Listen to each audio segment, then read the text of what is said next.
I got engaged, but it turns out my fiancé is the school's famous Villainess. Volume 3.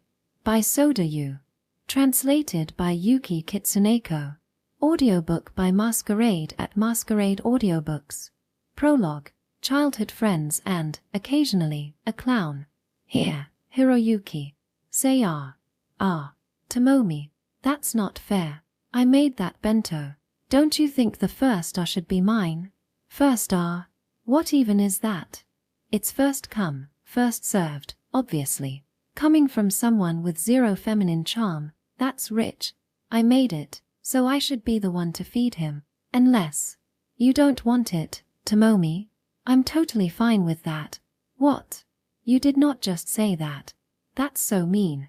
How could you say that to your precious childhood friend, Ryoko? Love is war. There are no rules, no morals, nothing. No, there are rules. There absolutely should be.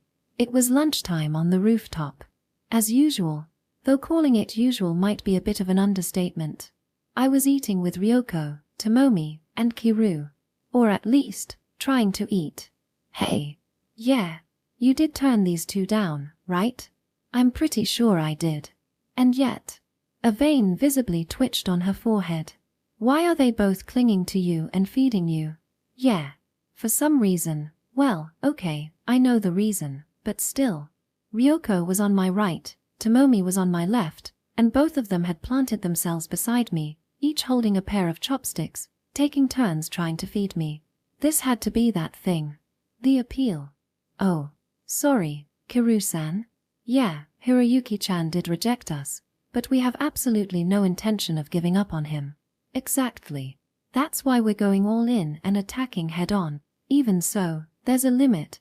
Why are you two glued to Higashikujuku-en like this? At Kiru's outburst, Ryoko and Tomomi exchanged glances. And in perfect sync, they answered. Higashikuju essence replenis meant. What are you two even saying in unison? That's so stupid. Seriously, though. Sigh. For now, can you two back off? It's hard to eat like this. Oh, don't be so cold, Hiroyuki. That's right, Hiroyuki-chan.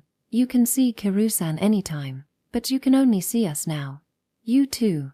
Even if you've moved on, isn't this a bit too much? Kiru let out an exasperated sigh. Well, I get what she's trying to say, but, you know, Higashikujuku-en and I are fiancés. If nothing happens, we'll eventually get married. In other words, teach that makes him my future husband, you know?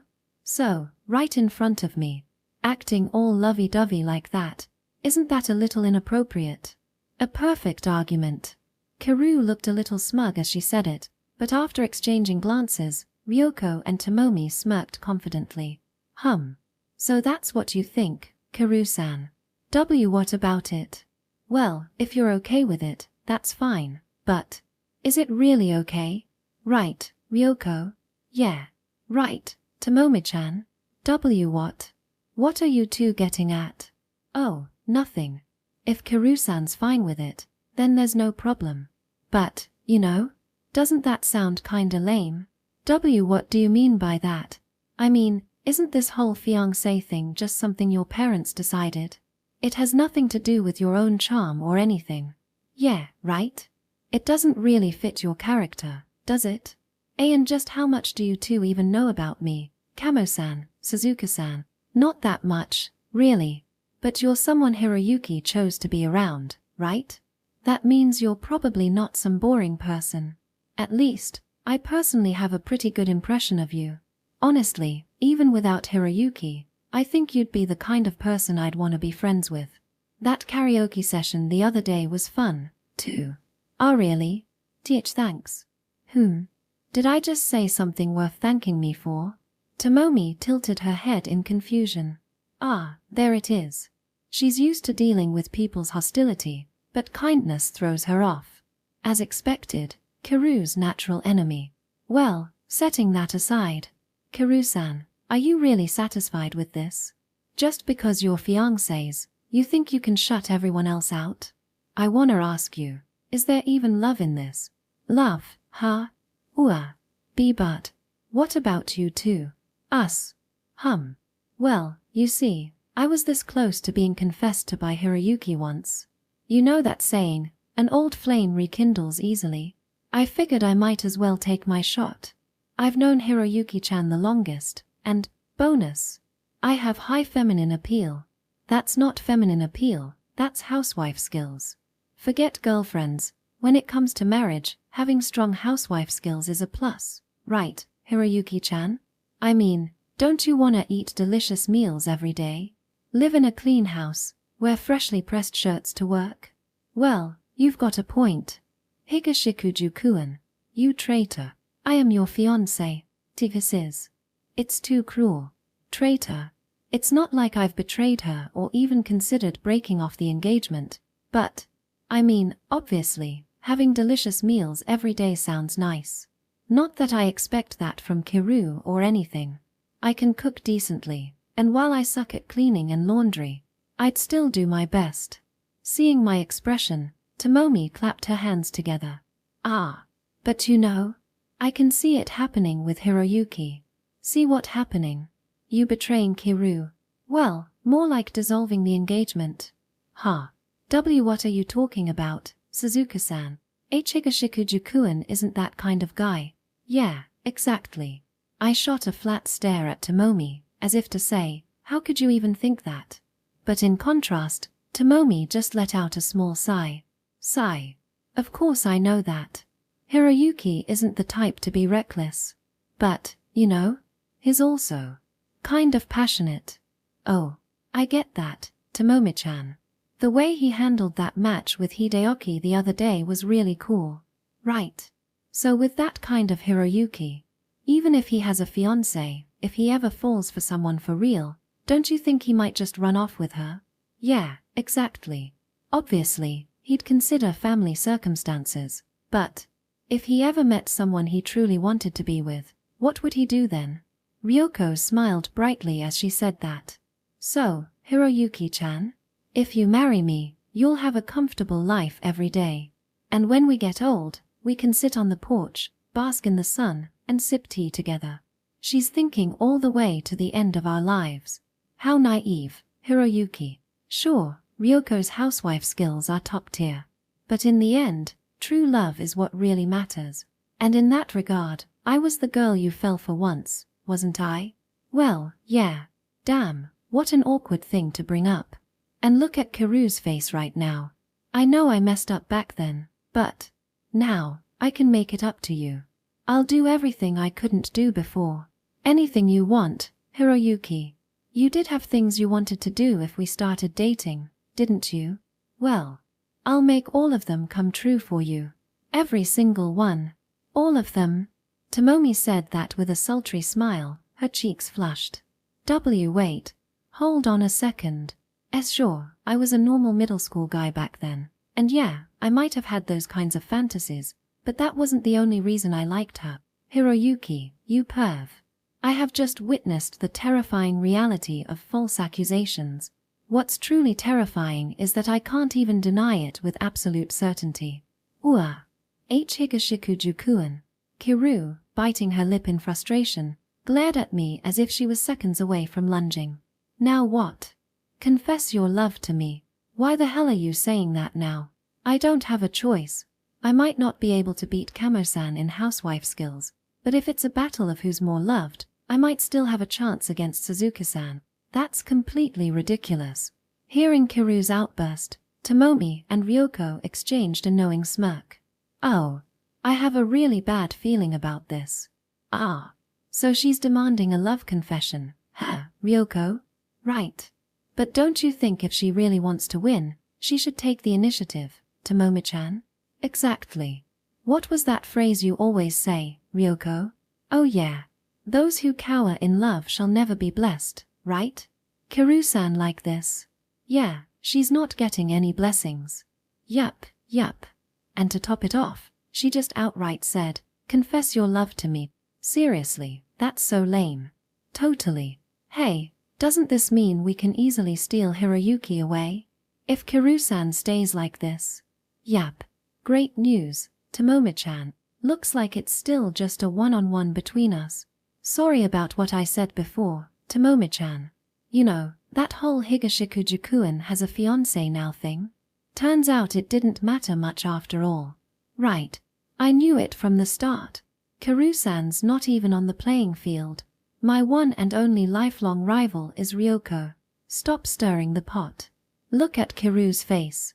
She's actually doing that classic manga GNNNNN expression. Ua, Higashikujukuin. Hurry up. Confess your love to me. That way, I win. Seriously, what are you even saying right now?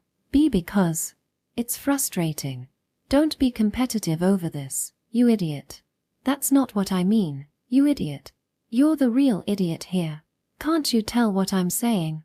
What I mean is that when it comes to you, looks like you're all having fun. A voice suddenly cut in. Crap. I completely forgot. What is this nonsense? I got dragged into all those fights, and now Tomomi-senpai and Ryoko-senpai are suddenly on good terms again. Kiru-senpai and Hiroyuki-senpai are getting all cozy, and that idiot Hideyoki is off on his own having some sort of epiphany. The speaker, Mizuho, who up until now had been silently shoveling food into her mouth like a machine, gripped her chopsticks so hard her hands were shaking. I was completely made into the clown here. Section. Look, I don't really mind, okay? It's better than having your fights drag on forever. But I still think this is kind of ridiculous. Yeah, my bad. My bad isn't gonna cut it. Normally, this is where you say, Mizuho, the fight's over. Sorry for the trouble. Wanna go on a date as an apology? That's what a normal person would say. No, that's not what a normal person would say. Say it. Take me on a date. I mean, you're saying that like we're going on a ski trip or something. On the way home from school, I walked alongside Mizuho, matching her pace while she puffed up in frustration. The fact that the recent fight had finally settled was a good thing, but apparently, she was really pissed that I hadn't reported it to her sooner. Well, considering how much trouble we caused her, I guess that's fair. Seriously, what's the deal? Did you just forget about me? It's not like I forgot about you, but I don't know. I just figured someone else would tell her. Wouldn't it make the most sense for Ryoko or Tomomi to fill her in? Why am I the one getting yelled at? Whatever. It's fine. I guess that's just how much I matter. Don't sulk. Here, I'll make it up to you today. I lifted the item in my hand. Mizuho's sports bag. Stuffed inside was everyone's favorite bright orange ball. This is separate. That's just because you played a match with Hideyoki the other day. You're making up for that. But you still owe me a real apology. Why do I have to play basketball with you as an apology for playing against Hideyoki? Because it's Hideyoki. If you played basketball with him, then you have to play with me too. Otherwise, it makes it seem like I lost or something. I'm your number one disciple, Hiroyuki-senpai. You have an obligation to teach me first. Yeah. Also, don't you think you're being kinda harsh on Hideyoki? It's fine. That's just how we are. Anyway, Hiroyuki-senpai, we're here. As you've probably guessed by now, today was a rest day for the basketball club, so Mizuho and I had come to a nearby park to play. According to her, this was supposed to be an apology for my match with Hideyoki, but honestly, I still don't get why playing against Hideyoki means I have to play with her.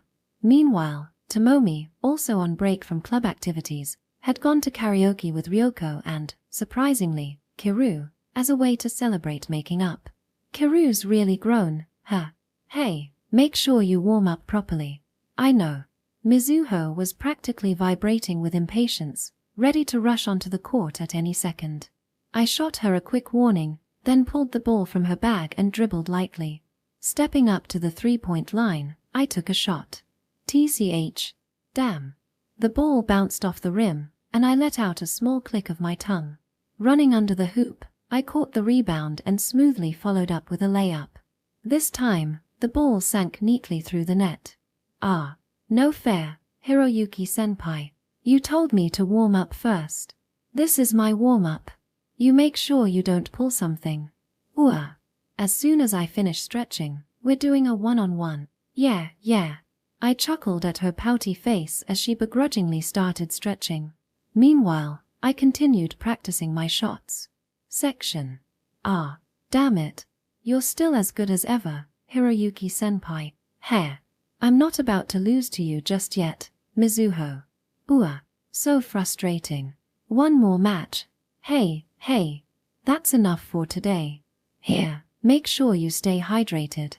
After a few rounds of one-on-one, I had somehow managed to keep my senior dignity intact and win more matches than I lost. I grabbed a sports drink from the nearby vending machine and tossed it to Mizuho.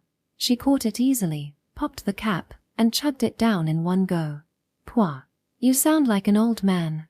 Everything about her is so dad-like. She's actually pretty cute, but, what is it? There's just something wasted there. Still, you've gotten a lot better. Says the guy who just wiped the floor with me. You trying to rub it in? Wiped the floor? It was a close game. Seriously. If my outside shots hadn't landed, I'd have been in trouble. As expected from an active player, her defense was on a whole different level compared to back in middle school. We've played together now and then, but I keep realizing just how much she's improving. Now that I think about it. Hideaki said you did wipe the floor with him. He claimed I lost at the end, but before that, it was a total one-sided game in my favor. Yeah, that was kinda unfair, though. I mean, he's taller than me, and at this point, he has more years of experience. Of course he had the advantage. Yeah, that's true. Honestly, for someone who was bragging about being a first-year benchwarmer at Seijo, getting scored on by a retired player like you is kinda pathetic. Serves him right. You guys seriously hate Hideaki too much. I told you already, it's fine. That's just how we are. We're not like you childhood friend drama seniors. That kinda stings. Alright, fine. I'll treat you to something next time. I'll be looking forward to it, of course. But, honestly, I'd be happier if you just helped me with basketball practice instead. I've been hitting a plateau lately. Seriously? You call that a slump? You're already good enough. She's always been the type to push herself, but this seems like overkill. Not even close. I can't afford to lose to Hideaki or a Kane. With a determined huff, Mizuho clenched her fists and exhaled sharply. Even though I quit, as a former player and someone who genuinely enjoys the sport, I can't help but respect her drive. Overdoing it isn't good for your body, you know?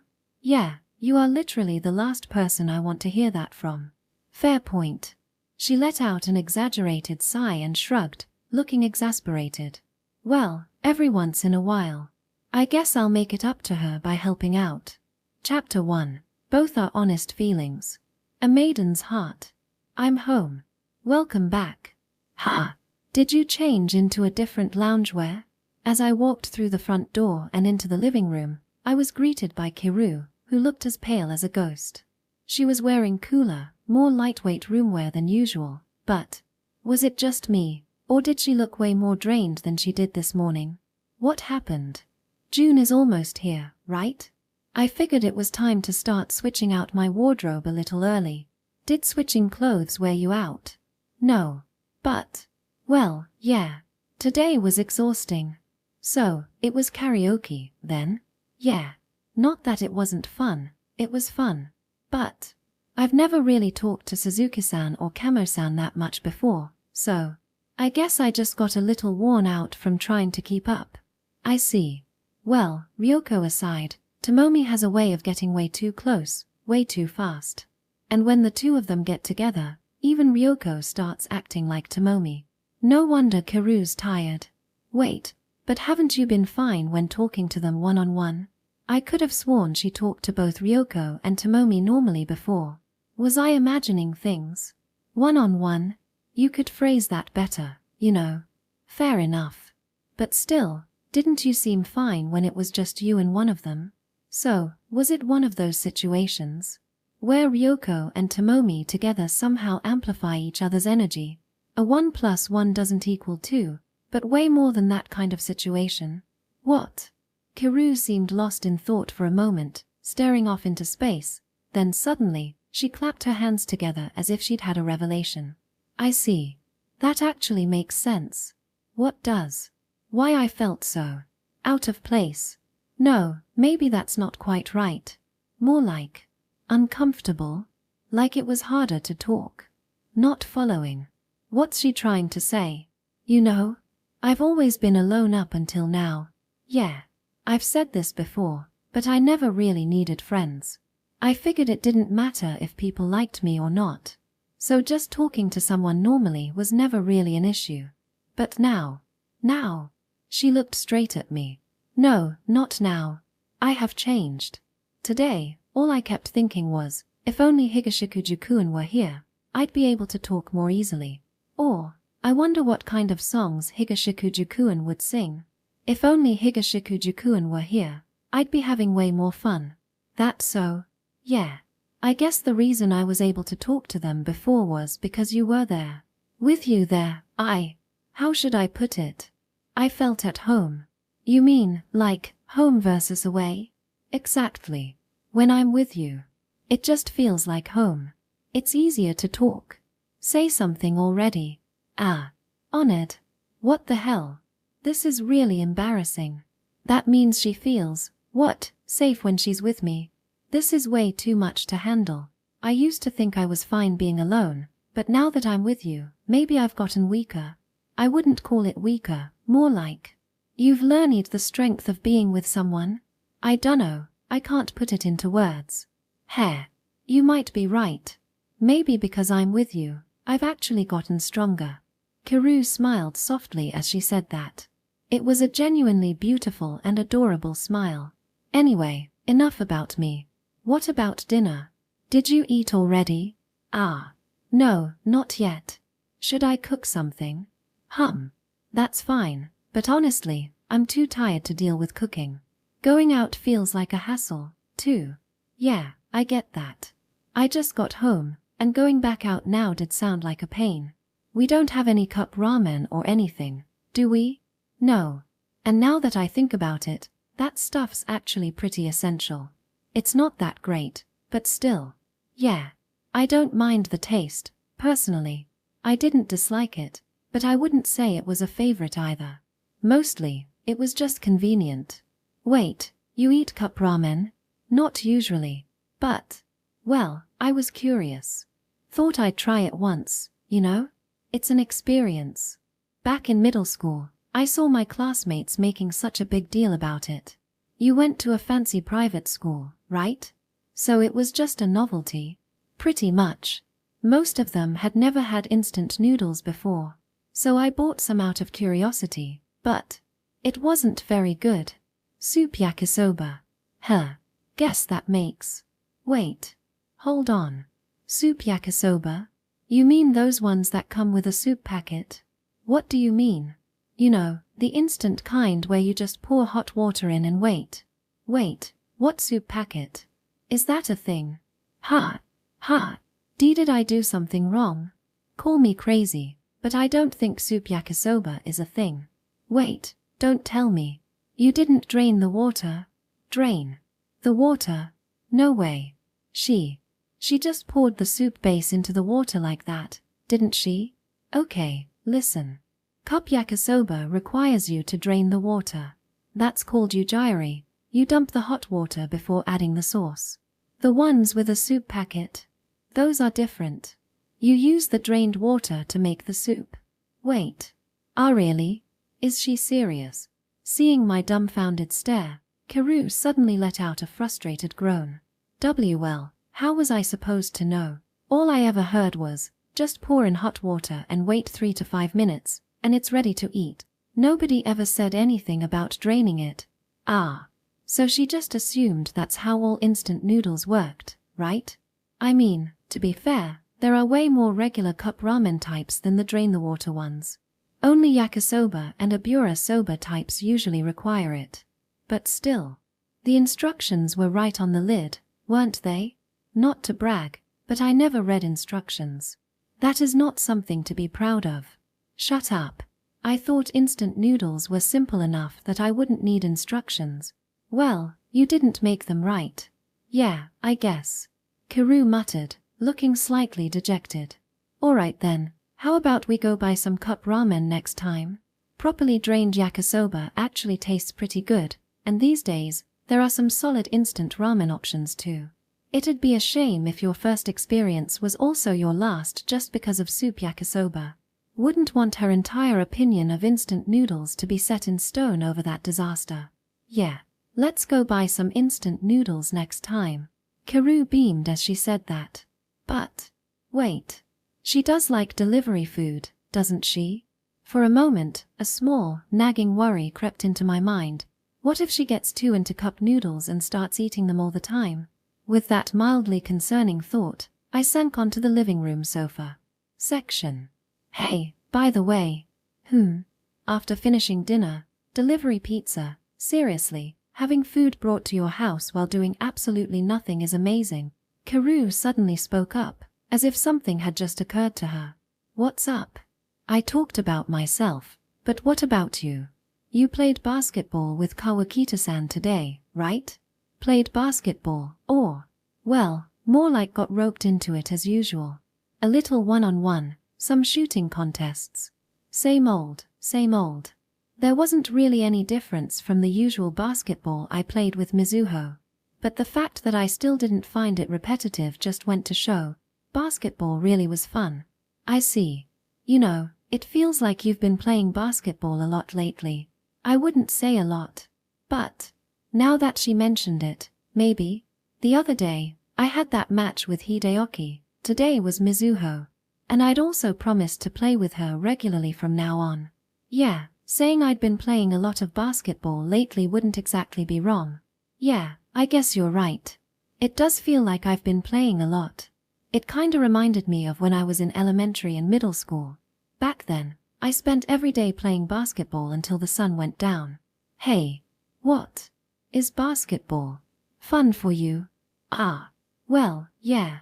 I mean, sure, a lot happened, and I wouldn't say I ran away from basketball, exactly. But I did quit. Still, it's not like I ever hated the sport itself. I still liked it, after all. Even now, whenever we played basketball in gym class, I'd always get excited. I see. What's with you? Well, She hesitated slightly. Are you thinking about joining the basketball team? What? Tea today, you know? At karaoke, Suzuka-san was talking about your match with Furukawa-kun. She said your final shot was amazing. That you looked really cool. That last shot was basically a fluke. I mean, let's be real. Hideyoki was definitely going easy on me. Otherwise, there's no way in hell I'd have managed to score against him. Is that so? Suzuka-san said that last shot reminded her of how you used to play when you were still on the team. She even said, if he can go toe-to-toe with Hideyoki like that, he'd be an instant starter on our school's boys basketball team. That's an exaggeration. Or maybe not. Downplaying it too much would just sound fake. She wasn't entirely wrong, either. Our school's basketball team wasn't exactly strong. As a so-called prestigious academic school, it leaned more toward academics than sports. The boys' basketball team was far from competitive. So, right? If that's the case, then it's not like it's too late for you to join the team now, is it? So, I was wondering if maybe you were considering it. The basketball team, huh? Yeah, I don't think I'll be joining. Oh, really? Becoming a starter, playing in official games, going all in. I mean, that doesn't sound bad. But that's not all basketball is about. I've come to realize something recently. Winning is fun, but winning isn't everything. I mean, just messing around with Mizuho, occasionally playing against Hideyoki, or goofing around with Tomomi, basketball's still fun like that. So honestly, I don't really feel like I have to join the team. I see.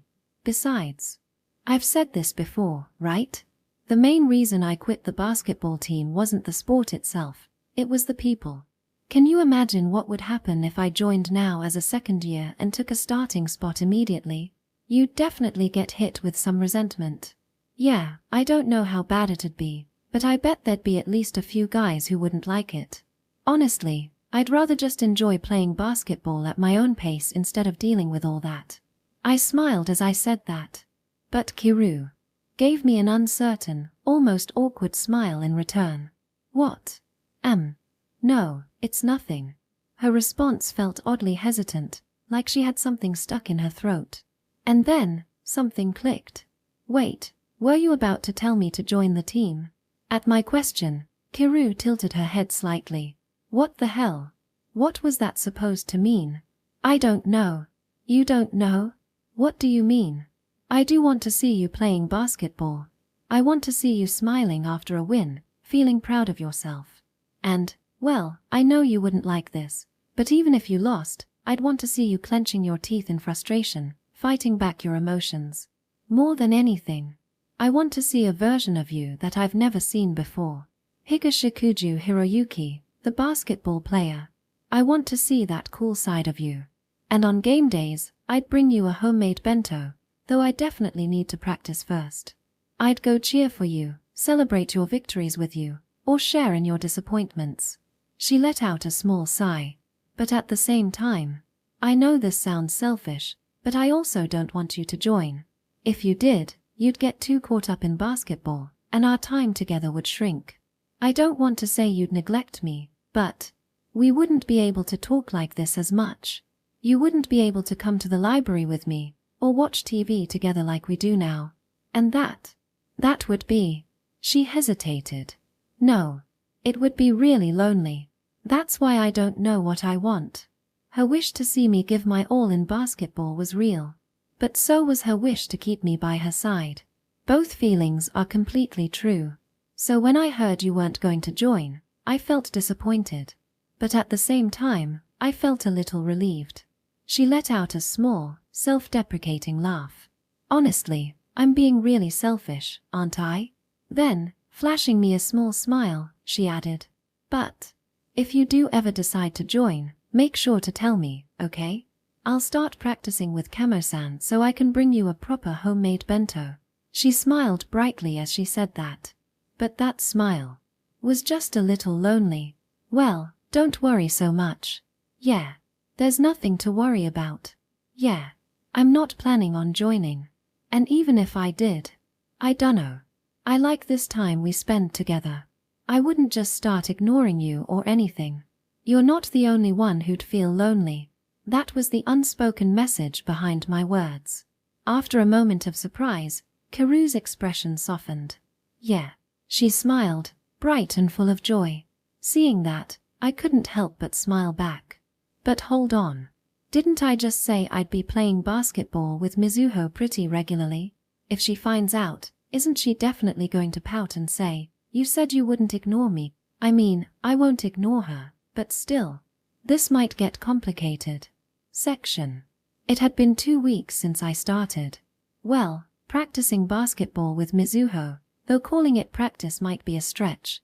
Since she still had regular club activities, we didn't meet every day, but we still played together pretty frequently. Thanks to that, Kiru had been giving me increasingly cold stares. But, well, this was just an apology, okay? It's not like I wanted to play basketball or anything. What kind of pointless tsundere act am I even pulling here? You really have too much free time. If you have a break from club activities, you should go hang out somewhere. Basketball is my idea of fun. If I have free time, I wanna play. You know, our school has a lot of club break days, right? Yeah. You know how these days, people are making a big deal about club activities. Stuff like toxic club culture and all that. Yeah, we've hit the point where even clubs are being called toxic. Exactly. So now, we get at least 1 full day off a week, and another day that's just light practice. Weekends are for games, but if there's no match, it's basically a 3-day weekend. And one of those days is just a half day of practice. Well, we are a so-called academic school.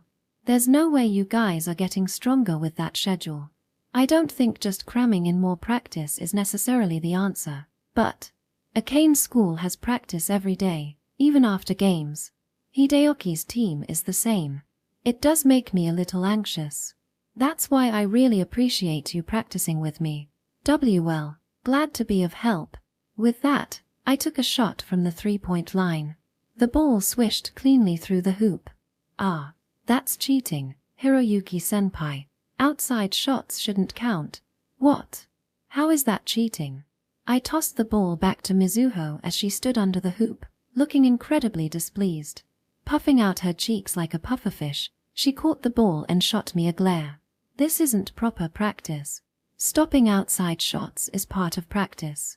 It's one-on-one. If I can't pass, I either dribble or shoot. I mean, shouldn't that actually make it easier to predict? But Mizuho kept pouting. You're a point guard, right? What? Now you bring that up. You play the same position. I do, but I think you could work as a shooting guard too. Your scoring ability is high. Not really. I was always more of a passer than a shooter. Which mouth just said that? You've been sinking shots all day.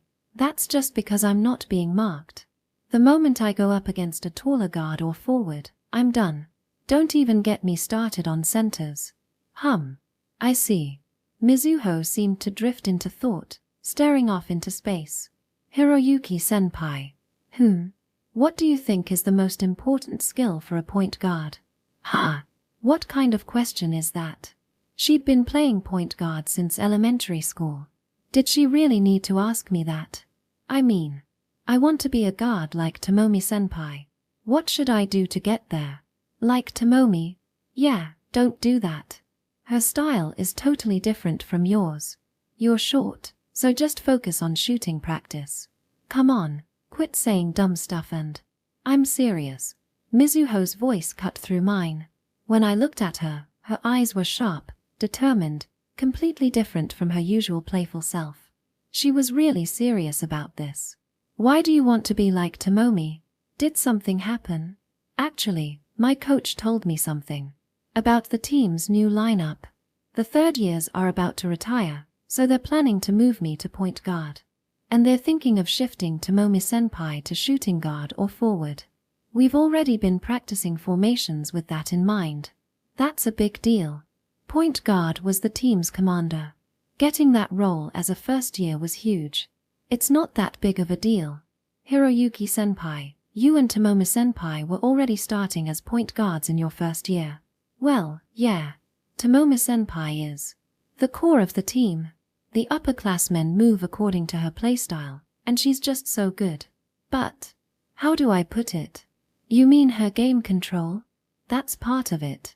But also, both us first years and the second years have been practicing based on her style. But I can't play like she does. And the older players seem unsure about how to adjust. So that's what it was. I had noticed that she'd been training more intensely lately, almost like she was being chased by something. Now it made sense. Back in middle school, Tomomi's playstyle was aggressive. She'd pass, sure, but she also took a ton of shots herself. She still does. Yeah, so she hadn't changed. Then you definitely can't play like her. Why not? Because she's tall for a point guard. Even when passing isn't an option, she can break through defenses and take the shot herself. She's strong enough to take contact, too. I glanced at Mizuho. Her height barely reached 150 centimeters. She was tiny compared to Tomomi, who was over 20 centimeters taller. There was no way she could play the same way. A point guard's job is to organize the game, especially for us short players. Sure, taking shots is important too, but right now, you should be working on your passing. And not just basic passes, work on your no-look passes too. They'll come in handy in real games. That was always your style, wasn't it? She used to play a tricky, flashy game, constantly messing with her opponents. But that's not like Tomomi-senpai. You're getting this completely backwards. Tomomi's really popular, right? I sighed internally. A point guard is called the coach on the court. Their style defines the team. Instead of forcing yourself to imitate Tomomi, you should play your way. Is that really okay? Of course it is. But I'm just a first year. The youngest on the team. On the court, age doesn't matter. Just play how you want. Upperclassmen? Who cares?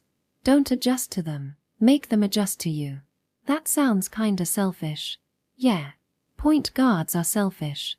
Besides, aren't you already plenty selfish? Just act the way you do around me and Tomomi. Okay, maybe calling all point guards selfish was unfair. Some were actually pretty reserved. Like me. Mizuho gave a small smile. Thanks. For what? I guess I was forcing myself to be like Tomomi-senpai. But hearing you say that makes me feel a little better. She smiled again, then dribbled to the hoop and sank a layup. All right, Hiroyuki-senpai. Back to practice. Quit slacking off. Chapter 2. Even if effort ends in betrayal. Hey, Hiroyuki-chan. This courage is really good, you know? Thanks. Lunchtime. It had been 2 weeks since I started training with Mizuho, and now I was being called out by Tomomi, and Kiru, too. Because they were complaining, lately, you've been blowing us off. So here I was, summoned to the rooftop, eating a homemade bento prepared by Ryoko, complete with her commentary. But what the hell? Tomomi and Kiru were staring daggers at me. Lately, Hiroyuki's been kind of cold, don't you think, Kiru-san? Oh, you think so too, Suzuka-san? I agree. Even when he comes home, he's always exhausted. Last night, he just said, I'll skip dinner, and went straight to bed.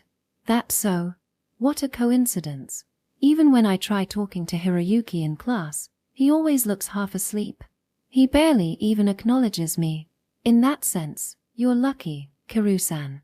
At least you get to see him at home. Is that really the case? If anything, I'd say he's at his liveliest at school, Higashikujukuan. So isn't it better for you, Suzuka-san? You get to see the energetic version of him. You think so? I do. Honestly, we haven't even had a proper conversation at home lately. Right. With that, Kiru stabbed her chopsticks into her tamagoyaki so forcefully that it nearly made a thud. Whoa, Kiru-san. That's not very ladylike. Oh my apologies. How terribly rude of me, Kamo-san. As long as you actually eat it, I don't mind. But you know, jealousy isn't a good look on you too. Ryoko said that with a serene, almost saint-like expression. That was all well and good, but could she not bring her chopsticks up to my mouth and say, "Here, Hiroyuki-chan, Just look at their faces. It's bad. Really bad. The kind of bad where even demons and wicked spirits would flee in terror. Well, I wouldn't say it's jealousy exactly. I mean, the reason Hiroyuki's been hanging out with Mizuho so much in the first place is because of our fight in the aftermath, right? It wouldn't make sense to be mad about it. But it is lonely, you know? Yeah, my bad. It's not like I wanted an apology or anything. I was just feeling a little off and took it out on you. Sorry. Same here. I got a bit lonely and ended up sulking. Sorry. Tomomi and Kiru both lowered their heads slightly in apology. Not that I wanted them to apologize either. But you know, don't you think you've been overdoing it with the practice lately? I mean, I do appreciate it, but it's a bit much. Tomomi lifted her head and gave me a long, scrutinizing stare. Overdoing it? Wait, aren't you guys the ones who don't practice enough? What's with this 3-day weekend thing? Even back in my mini basketball days, I used to practice more than that. Well, yeah. Our club's more about enjoying the game. Not that we don't care about winning, saying that would be a lie, but compared to Hideaki and Akane, our training is pretty lax. That's why Mizuho's getting a little anxious. Anxious? You know how those three grew up playing basketball together. They get along, but there's still a bit of a rivalry between them. Yeah, I could see that. Tomomi and I had a bit of a competitive streak too. We just happened to have completely different playstyles, so we were never really compared to each other. And, well, we had a strong bond outside of basketball too. It's not that those three lacked connections beyond basketball, but since their foundation was built on the sport, that came with its own pros and cons. It's a fact that Mizuho feels like she's being left behind. Both Akane and Hideaki are on the verge of making the starting lineup at prestigious schools, while Mizuho, on the other hand, just barely made the bench at our weak little school. Of course she's feeling the pressure. Couldn't that be because you're in her way? Even so, I can't just let her win, right? I don't want Mizuho to hate me. But more than that, I don't want to lose to her. Fair enough. Besides, Seiji-san just got selected for the university all-star team. For real. That's amazing. Way to go, Seiya-san. Seiya-san, Mizuho's older brother, was practically like an older brother to me too. His success felt like my own. He could have at least told me. Unlike you, Seiya-san actually has some tact. Think about it. How could he tell you that he got picked for the university all-star team after you quit? He didn't have to tiptoe around me. If anything, not telling me hurt more. I didn't want people treating me like I was fragile. Anyway, that's why Mizuho's been pretty shaken up.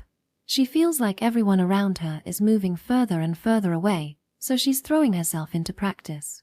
She told me it's because she's close to becoming a starter, though. That's part of it. If I switch to shooting guard or forward, she'll take over as point guard. But she's short, you know? Yeah. And her playstyle is different from mine. But for some reason, she kept trying to imitate me. Because of that, the coaches were starting to reconsider the position change. Kiru shot me a sidelong glance. What? Lately, though, she's slowly going back to her old playstyle.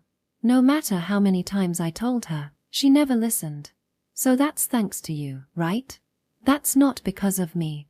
If anything, isn't that your job? As her senior in the basketball club, and more importantly, as her childhood friend and teammate.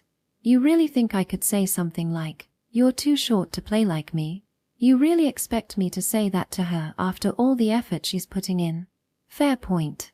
I was short too. And back then, I had desperately searched for a way to make that work. Words from someone with experience hold weight. But if Tomomi had been the one to tell me that, no matter how she phrased it, it would have stung. Look, I do appreciate what you've been doing. But like I said, our club is meant to be fun. It's fine if Mizuho wants to work hard, but she shouldn't force that on others. Has she been doing that? Not yet. But you know how she gets when she fixates on something, right? So, yeah. You don't want her to end up like me, do you? Yeah. Tomomi looked a little guilty as she said that. I just shrugged. Got it. I'll talk to her about it. Subtly. Thanks. Sorry. Don't worry about it. Feels like this is my job anyway. It was a frustrating situation, but I let out a small sigh and reached for Ryoko's food. Section. Foie. Thanks to Ryoko's homemade lunch being both extravagant and enormous, my afternoon classes felt like a form of torture. Stifling a yawn, I made my way home alone. To make matters worse, my last 2 classes were math and physics, both science subjects, so my drowsiness was off the charts. How bad? Bad enough that I had zero memory of anything past the middle of physics. I only realized I had passed out after homeroom ended and the entire class had left. Waking up alone in an empty classroom, I almost thought I had been isekai'd. After switching trains and arriving at the station near my house, I started my usual walk home. The scenery had become familiar by now. Then, from the park along the way, the same park where the infamous Kiru's yo-yo fishing rampage took place, I heard a rhythmic thud sound. It was a sound I knew all too well, one I had heard often, even recently. And when I looked over, what the hell is she doing? There, dribbling with all her might and shooting at the hoop, was a familiar twin-tailed pipsqueak. Oh, Mizuho. What the hell are you doing? Hey. Hiroyuki-senpai. Hello. Don't hello me. What are you doing here? What about club practice? Club wasn't cancelled today, was it? At my sharp question and pointed stare, Mizuho broke into a nervous sweat and averted her eyes. Spit it out. I invoke my right to remain silent. If you don't talk, I'm not helping you practice. I did go to practice, but I kind of overdid it. And then coach and Tomomi-senpai told me, resting your body is also part of training. Go home and sleep. So, yeah. I see. And in your mind, going home and sleeping means riding 2 stations over just to play basketball in the park? This was a serious offense. I should report this to Tomomi. Please let this slide, Hiroyuki-senpai. Even if I wanted to, Tomomi already warned me today. She told me not to let you overdo it. What? Why? Why do you think? You're pushing yourself too hard. Tomomi said you've been doing reckless training, and she asked me to stop you. IIT's not reckless. It's totally normal. Look, I like basketball too, and I'll admit I've come up with my fair share of intense and borderline insane training regimens. But you know what? Even I have never been told to just go home. That's but this is normal for me, I swear. Mizuho flailed her arms around in a desperate attempt to deflect the conversation. I sighed. What's got you so worked up? Is it a Kane and Hideaki? You don't want to fall behind them? Or is it because everyone around you is improving, and you're afraid of being left behind? What? I get it. Feeling anxious is normal. But pushing yourself to the limit isn't the answer. Mizuho blinked in surprise before letting out a light-hearted laugh. Ah. Yeah, Akane and Hideaki have been amazing lately. And if we're talking about people around me, there's also my brother. Did you know, Hiroyuki-senpai? My brother got selected for the university all-star team. He's going on an overseas tour to the US this year. Yeah, Tomomi told me. Tell Seiji-san I said he should have let me know himself. It's hard to get a hold of him, but I'll pass the message along. She chuckled before giving a small, wistful smile. I mean, I am small. Yeah. Not that I had any room to talk. And on top of that, I don't have any real talent. I can't pass or cut in like you, Hiroyuki-senpai. I don't have Akane's court vision. And I definitely don't have the kind of physical strength that lets Tomomi-senpai or Hideaki hold their ground in a game. So the only thing I can do is... She trailed off, but the words were clear. All she could do was work harder. Hard work pays off. I actually hate that saying, you know? Mizuho let out a small, bitter smile at my words. Stuff like hard work never betrays you or hard work always pays off. I hate those phrases. There are plenty of times when effort doesn't pay off. Hard work betrays people all the time. I've been drinking over a liter of milk every day to grow taller, and I haven't grown a single centimeter. She stuck out her tongue playfully. But when I look at you, Hiroyuki-senpai, or my brother, I do think this. Even if hard work doesn't always pay off, there's one thing all successful players have in common. What's that? They all put in the work. Like I said, hard work doesn't always pay off, and it can betray you. But the people who succeed are the ones who seize their opportunities. Some players get their chance by pure luck, getting subbed in and making a big play that lands them a regular spot. Sure, you could call that lucky. But luck alone won't keep you on the team. True. That's why effort matters. Even if it betrays you, even if it feels pointless, even if it doesn't get rewarded, effort is still necessary. Because even if the god of hard work doesn't smile on you, you will get a chance. And once that chance comes, it's up to you to take it, hold on to it, and make it count. That's why I want to keep working hard. Even if hard work betrays me, that's not a reason for me to betray my own efforts. That's why I want to make the most of this opportunity. If things go well, I might finally become a starter. I won't deny that I have a bit of a rivalry with Akane and Hideaki, but more than anything, I don't want to lose to myself. So, please, Hiroyuki-senpai, let this one slide. Just this once, pretty please. Mizuho bowed deeply. I stared at her for a moment, then let out a slow breath. No can do. What? No. Tomomi told me not to let you overdo it. No exceptions. But. That's why. I took the ball from her hands and walked over to the three-point line. Bracing myself, I took the shot. The ball sailed smoothly through the hoop without touching the rim. If you're practicing today, it's only shooting drills. No running, no jumping. Tomomi said not to let you do reckless training. But shooting practice? That's basically just a cool-down. Mizuho blinked in surprise, then her face lit up like a flower blooming. Hiroyuki-senpai. What? If you're not happy with that, I can just send you home right now. And no complaints. Can I ask for some advice too? That was the plan. I set my bag down and took a seat on the bench. Mizuho beamed. Wait, hold on. Hiroyuki-senpai, why are you here? Your house is in the opposite direction. And I broke into a cold sweat. Crap. I hadn't told her I was living with Kiru. Section. After finishing up my shooting practice with Mizuho, I headed home. Kiru-san greeted me with a displeased, "You're late again today." So I soothed her. Wait, soothed? Well, anyway, after chatting with her for a bit, I retreated to my room. Just as I tossed my school bag onto the bed, my phone rang. It was Akane. Hello. Hello, Oni. Are you free right now? Yeah, I'm free. What's up? Something happen? All I had left to do tonight was eat, take a bath, and sleep. I had plenty of time. I heard a lot from Mizuho. Well, from Hideoki too. You guys made up, right? I guess you could call it making up. Yeah, we did. I also heard that things moved forward a bit between the three of you. That's great, Oni. Thanks. Now that I think about it, I never told you, did I? She had been helping out behind the scenes too. I felt bad for not reporting back sooner.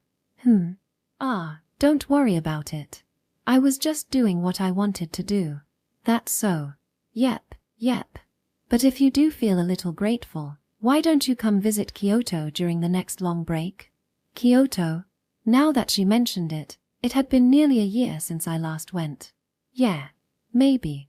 What, are you feeling lonely? Missing your big brother? Me? Well, I'd be lying if I said I wasn't. I mean, I went from living with my family all my life to being completely on my own. Sure, I chose this myself, so I can't complain. But I'm not strong enough to say I'm totally fine, either. Yeah, I guess that makes sense. She acted mature, but at the end of the day, she was still just a 16-year-old high school freshman. It wouldn't be surprising if she felt homesick sometimes. Oh, and Okame-chan is being a pain. She keeps groaning about how she's lacking Hiroyuki-san nutrients. Honestly, it's getting kind of scary, so could you please do something about it? Wait. Was she trying to sacrifice me? Yeah, this little sister of mine was definitely a schemer. What exactly did Okame say? She's been complaining about how you haven't visited in nearly a year, how you're neglecting your duty as a Higashikuju branch family member, and a bunch of other stuff. But to sum it up, I miss Hiroyuki-san so much I could die. You're really loved, Oni. Yeah, somehow, I don't feel all that happy about it. Come on, don't say that. Mostly for my peace of mind. Oh, and if you do come, you better be ready to stay for at least 3 nights. Okame-chan's already mapped out a whole Hiroyuki-san historical tour of Higashikuju across Kyoto's old sites and famous landmarks. You're kidding. Nope. And get this, it just so happens that all those spots are classic date locations. Imagine that, dear sir. Your character is all over the place. Oops, my bad. But the best part. When I asked, wait, are these date spots? She turned beet red and started going, and no, that's not it. This is where our ancestors. And launched into a full history lecture. Turns out our family's legacy is even bigger than I thought. That's seriously impressive. If our ancestors had stories tied to that many famous Kyoto landmarks, and they were well known enough to be part of those historic locations, that was actually kind of crazy. I'll think about it. More like definitely come. If you keep ignoring Okame-chan any longer, I'm pretty sure something bad is gonna happen. She's one step away from full-blown yanda mode. I can't even imagine that. This is Okame we're talking about. She's a proper young lady. Yeah. But, you know what? Just imagine taking basketball away from Mizuho. Oh. See. That was an uncomfortably accurate comparison. Mizuho with a ball and a court is like a dog seeing snow for the first time. She just goes nuts running around. That sounded a little harsh. That's just how we are. Honestly, I don't plan on losing to her when it comes to height or skills.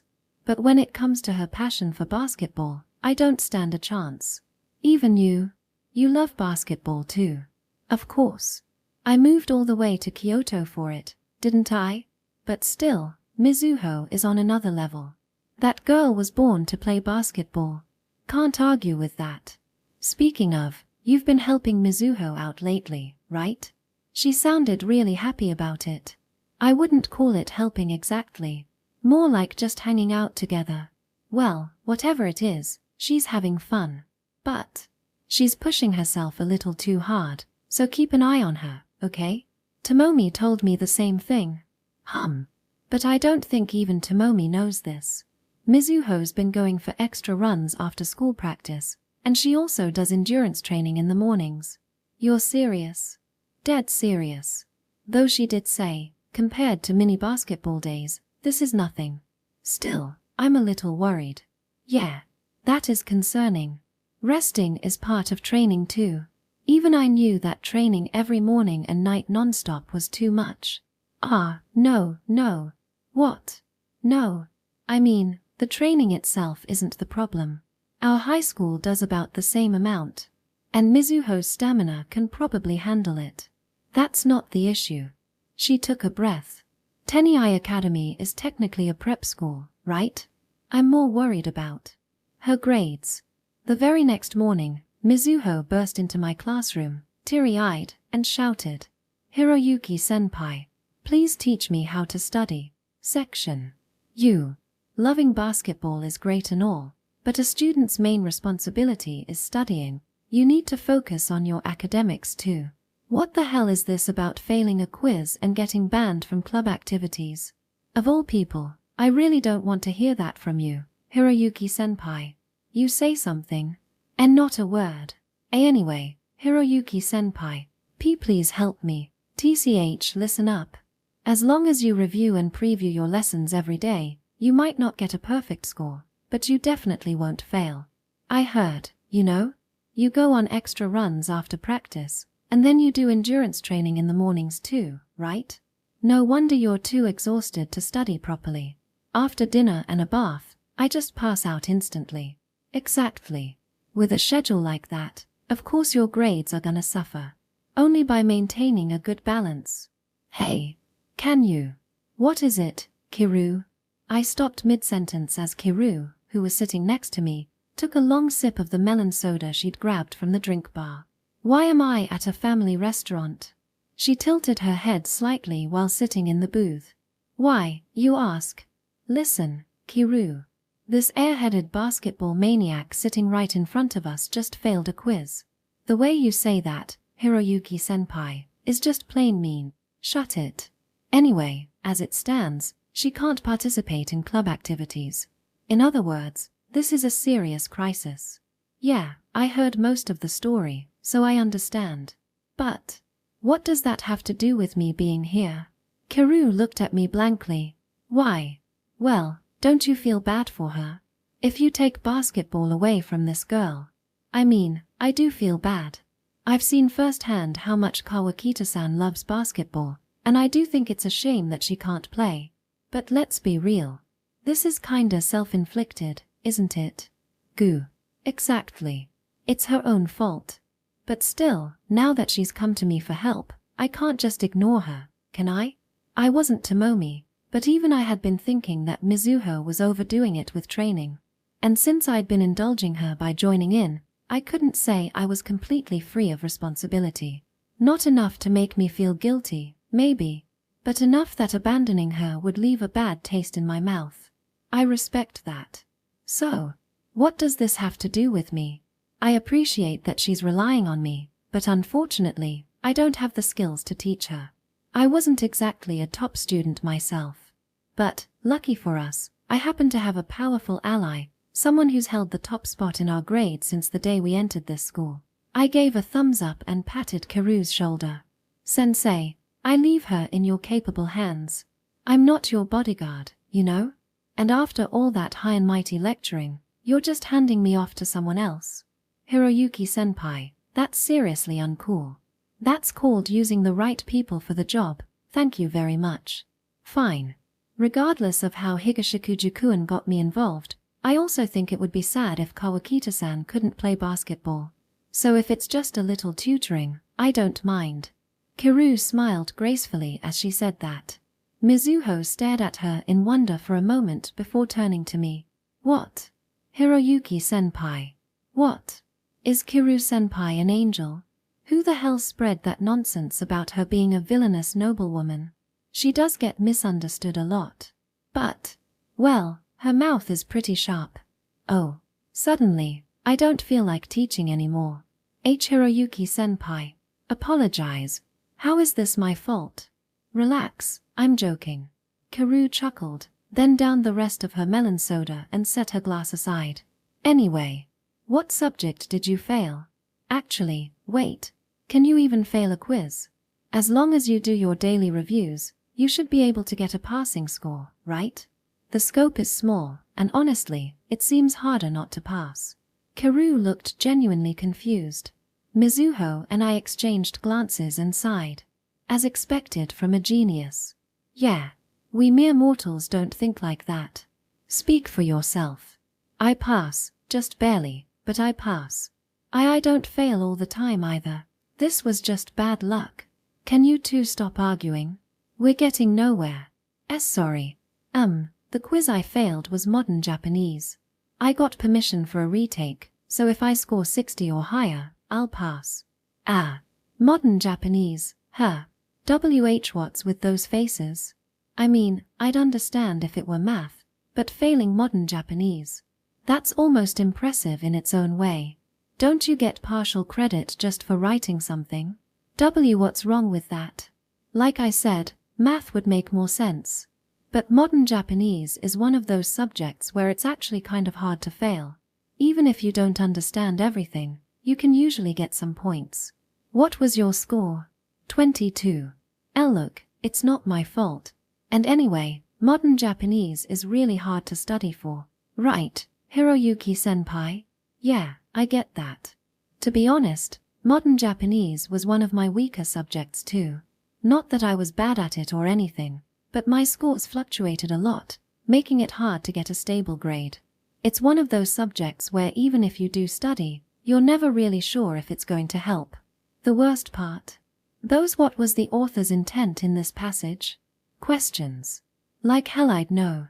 For all I knew, they were just writing under deadline pressure, or maybe they were just starving and delirious. That logic is really pushing it, but, well, I can't say I don't understand what you mean. In your case, Higashikujukuin, it's probably because you don't read books. But, Kawakita-san, you too? If I had to say, I'm more comfortable moving my body than reading. Yeah, I figured. Kiru let out a sigh, shaking her head as she looked at us. I knew we were in the wrong here, but the way she was acting made me feel a little guilty. After staring at us for a moment, she clapped her hands together. All right. You need to prepare for your retake, of course, but before that, let's work on your fundamental reading comprehension skills. Think of it as a relaxed quiz. She smiled. Of course. That includes you too, Higashikujukuin. Me too. This was an innocent bystander incident if I'd ever seen one. Ignoring my protests, Kiru picked up the glass sitting on the table and held it up so Mizuho and I could see it. Question. What is this? Don't know. What am I holding right now? A glass. Mizuho glanced at me nervously, and I nodded. Wait. What even is this? All right then, what about that? A plate. Correct. And that? The drink bar dispenser. Wait, what are we doing? I tilted my head in confusion. Kiru, still smiling, answered. The foundation of modern Japanese is Kyoso-Edo. Kyoso-Edo? You mean like kore, saw, door? Correct.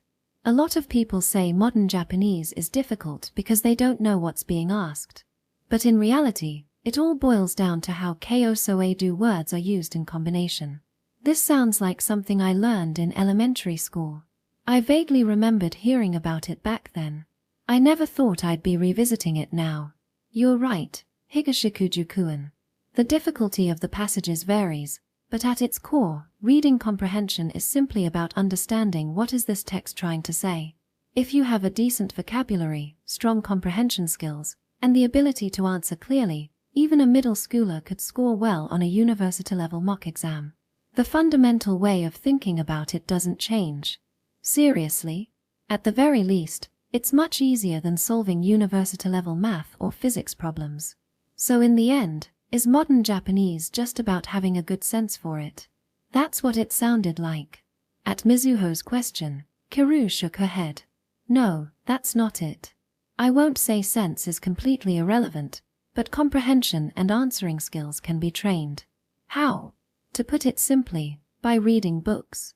If you read, understand the content, and can mentally organize it well enough to explain it to someone else, your scores will improve significantly.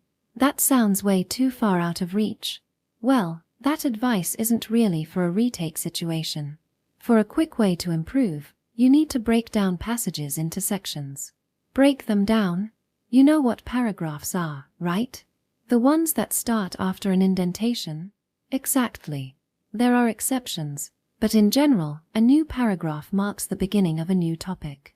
When the connection between the previous and following text becomes weaker, a paragraph break is inserted, which means that within each paragraph, there must be a key point. So if you can figure out what's the key point of this paragraph, highlight it. Even if you struggle with long passages, reading a few lines, or even a few dozen, is much easier, right? Higashikujukuan, you had no trouble reading short essays, didn't you? Yeah, that's true. Students who struggle with reading comprehension often try to read an entire passage from start to finish and then find the meaning, but that's not a great approach. Most students who struggle with Japanese also dislike reading, so they're not used to processing large chunks of text. If they read the whole passage and then try to summarize, they just end up confused about what the main point was. That's why you first divide it by paragraph and find the key point of each one. You can even jot them down on the side of the test paper. If a passage has 5 paragraphs, that means there should be 5 key points. But what if I can't figure out what the key point is? That's where kyosoedu comes in. When people want to emphasize something, they tend to repeat it. But no one wants to keep writing the exact same thing over and over, right? So instead, they use kyosoedu words. You get it. I feel like I do, but also like I don't.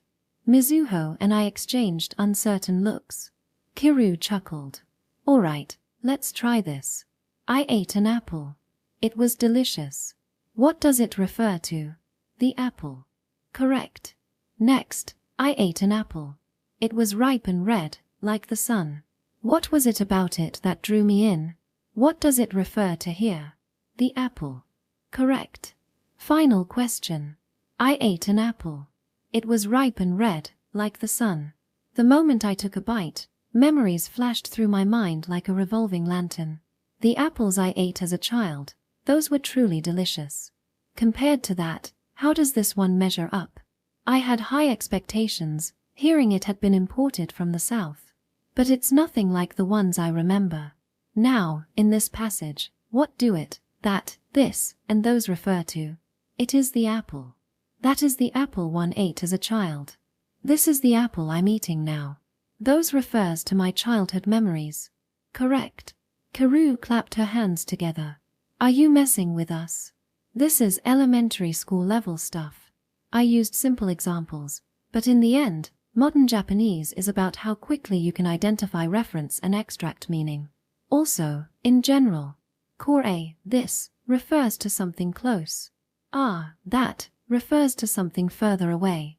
Just keeping that in mind makes understanding key points much easier. Once you get that down, all that's left is answering according to the question. Though that does require answering skills.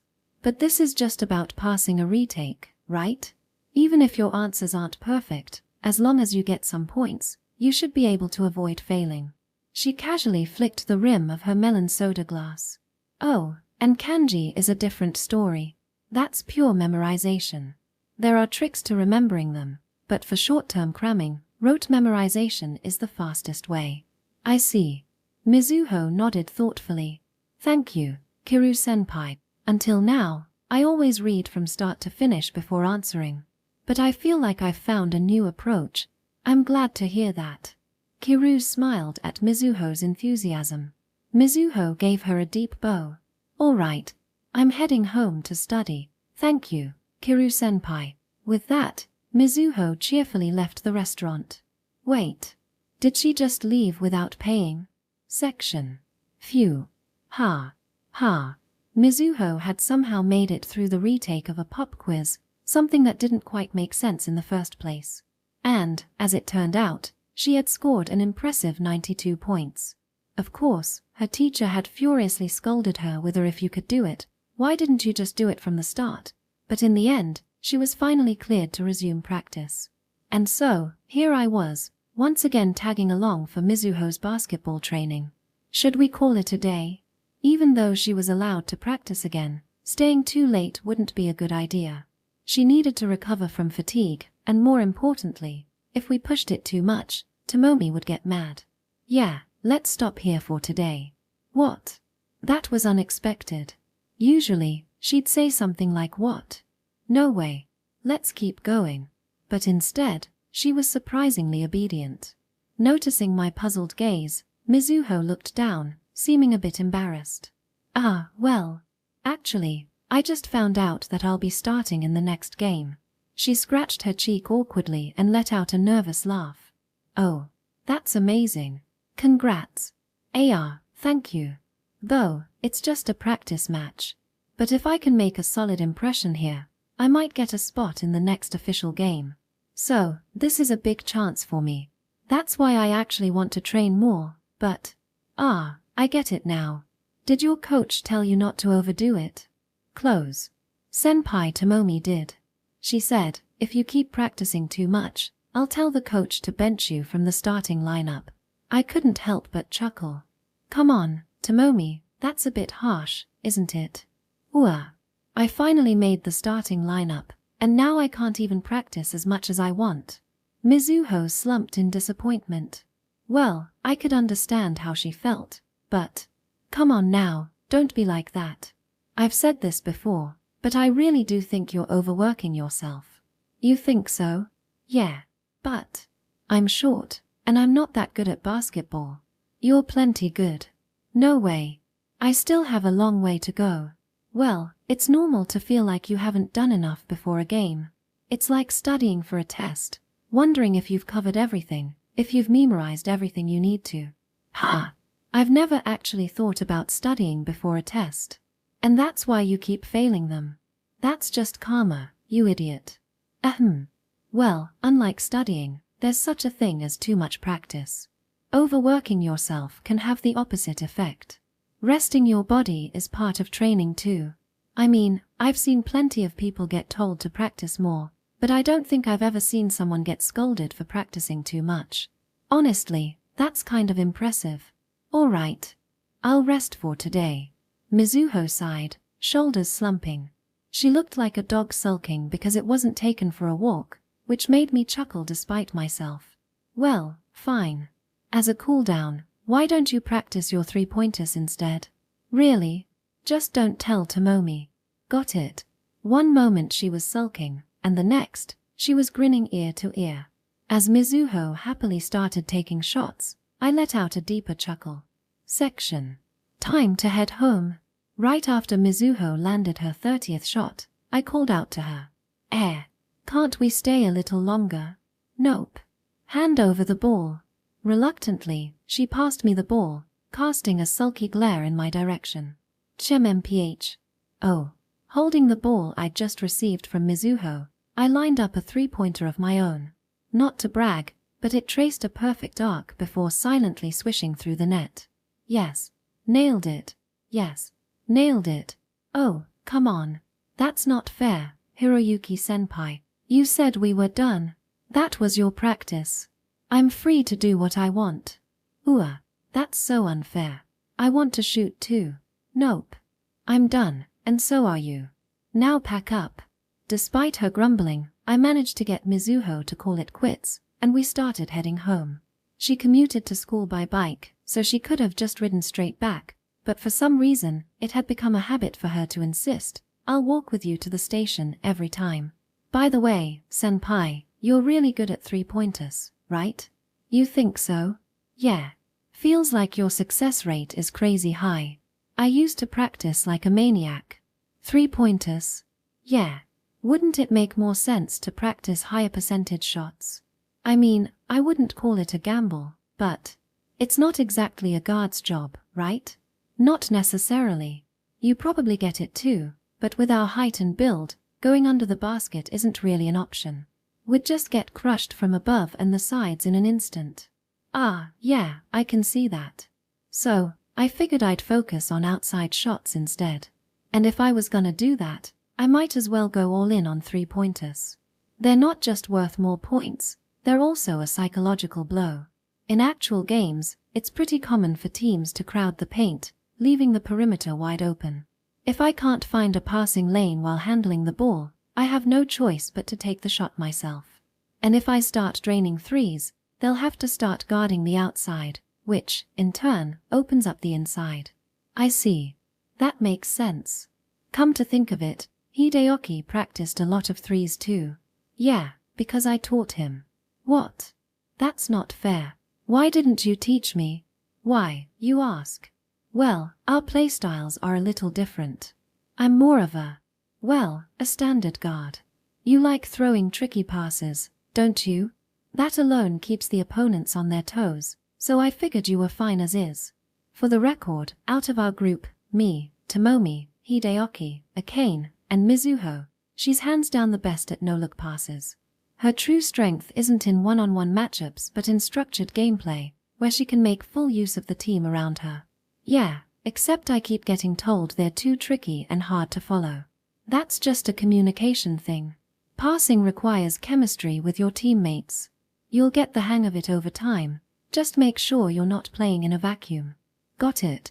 Well, your playstyle is solid as it is, but you should still practice your 3-pointers. At least get to the point where you never miss an open shot. That alone will make you way more versatile. Mizuho nodded at my words. Good, good. It's nice when she actually listens. All right, let's head out. Good work today. We arrived at the station, and I raised a hand in farewell.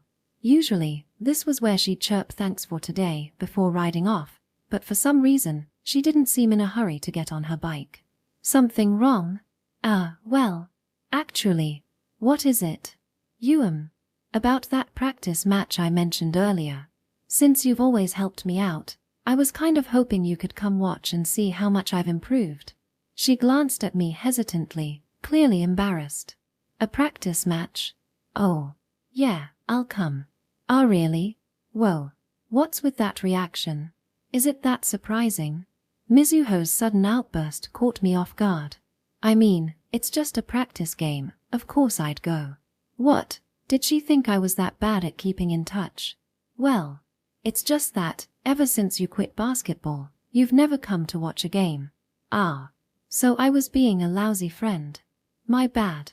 Yeah, sorry about that. I'll be there this time. When's the game? This Saturday. It starts at 10, and it'll be in our school gym, 3 days from now. Got it. I'll be there. Thank you so much. Wow, this is a huge morale boost. Mizuho threw both hands in the air with a loud banzai. Hey, idiot, cut that out. That's embarrassing. Well, since I'm coming to watch, don't make a fool of yourself out there. Who do you think you're talking to, Hiroyuki-senpai? There's no way I'd put on a pathetic performance. With that, she flashed a confident peace sign. After all, I am your #1 disciple. Chapter 3. That effort goes unrewarded.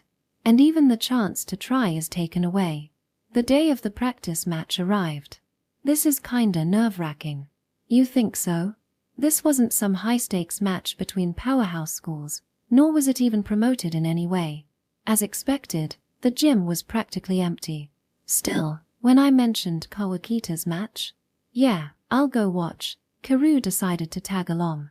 Now, the two of us were watching from the second-floor railing overlooking the court. Other than us, there were no spectators in sight. The atmosphere was pretty relaxed. Not exactly the kind of setting that should make someone nervous. It's my first time watching a basketball game. Ah, there's Suzuki-san. Yeah. Tomomi appeared in a white uniform, the number 7 printed on her back. Receiving a ball from what seemed to be a younger teammate in a warm-up jacket, she dribbled a few times before making a smooth layup. Kiru clapped instinctively at the clean shot, and Tomomi, noticing the sound, turned toward us with a slightly surprised expression. What? Hiroyuki and Kiru-san? What are you guys doing here? Mizuho told me to come watch. You're playing, right? Yeah. But hey, Hiroyuki, if you were coming, you could have at least told me. My bad, my bad. Well, whatever. Anyway, Hiroyuki, Kiru-san, watch me, okay? I'll show you something cool. Tomomi gave a confident thumbs up.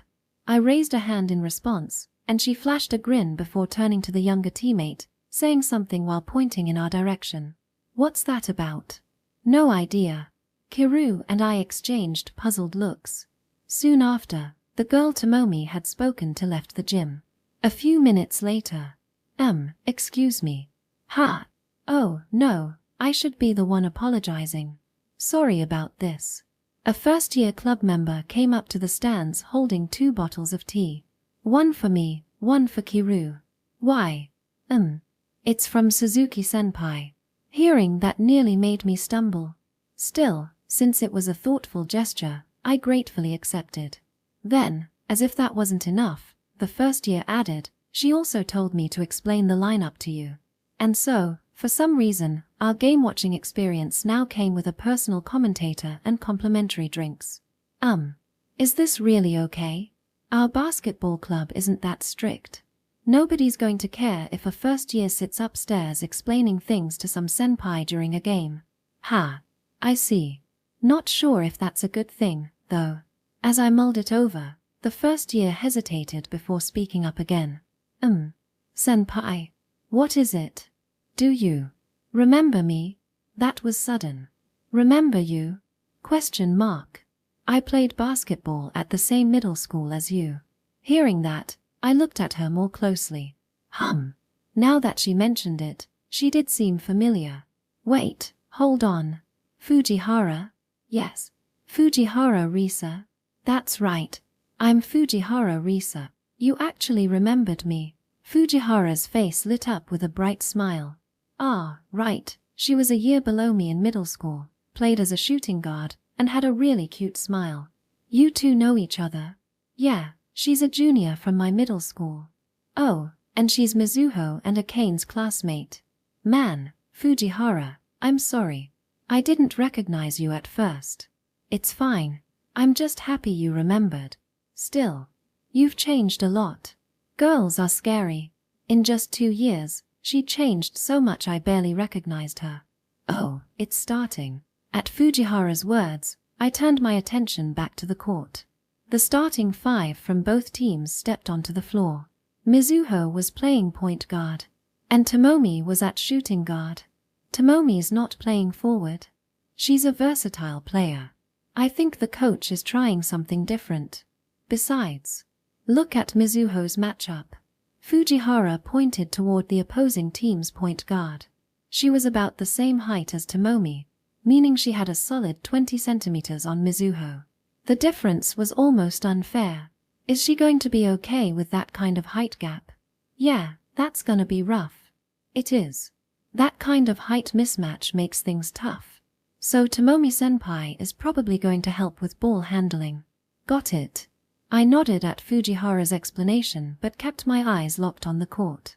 The centers from both teams lined up, and with the tip-off, our team secured the first possession. Fast break. Tomomi's voice rang out.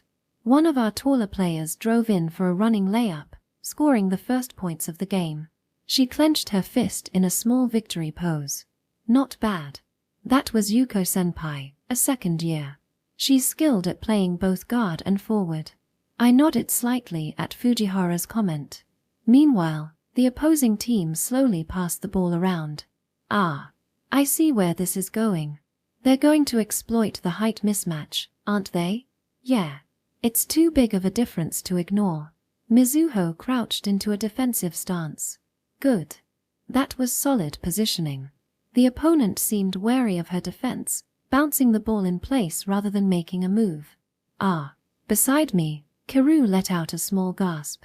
With a borderline illegal maneuver, the opposing player blew past Mizuho. She tried to recover, but it was too late. Her opponent easily made the layup before jogging back on defense. Given their size difference, that was inevitable. Don't worry about it. Tomomi called out to Mizuho. She gave a small nod before shifting into offense. After some quick ball movement, the ball ended up in Mizuho's hands. Come at me, the opposing point guard. She had tight, frustratingly solid defense. Mizuho dribbled slowly, inching forward. Sensing the threat, her defender instinctively took a step back. Now, as if reading my thoughts, Mizuho rose into her shooting motion. The defender scrambled to close the gap, but too late. The ball arced beautifully through the air before swishing through the net. Yes. I shot to my feet with a fist pump. Kiru, sitting beside me, looked slightly surprised. Wow. I thought you were more composed than this. I got caught up in the moment. Sorry for shouting. Damn. I'd let my excitement slip out. Embarrassed, I turned away, only for Kiru to smile at me. It's fine. I don't dislike this side of you. This passionate side. Shut up. Hiding my embarrassment, I shot back a retort and turned my gaze away, down toward Mizuho on the court. She glanced up at me for a brief moment before giving a small fist pump. Yeah, nice work. Well done, Mizuho. Ah, that reminds me. What? It's just.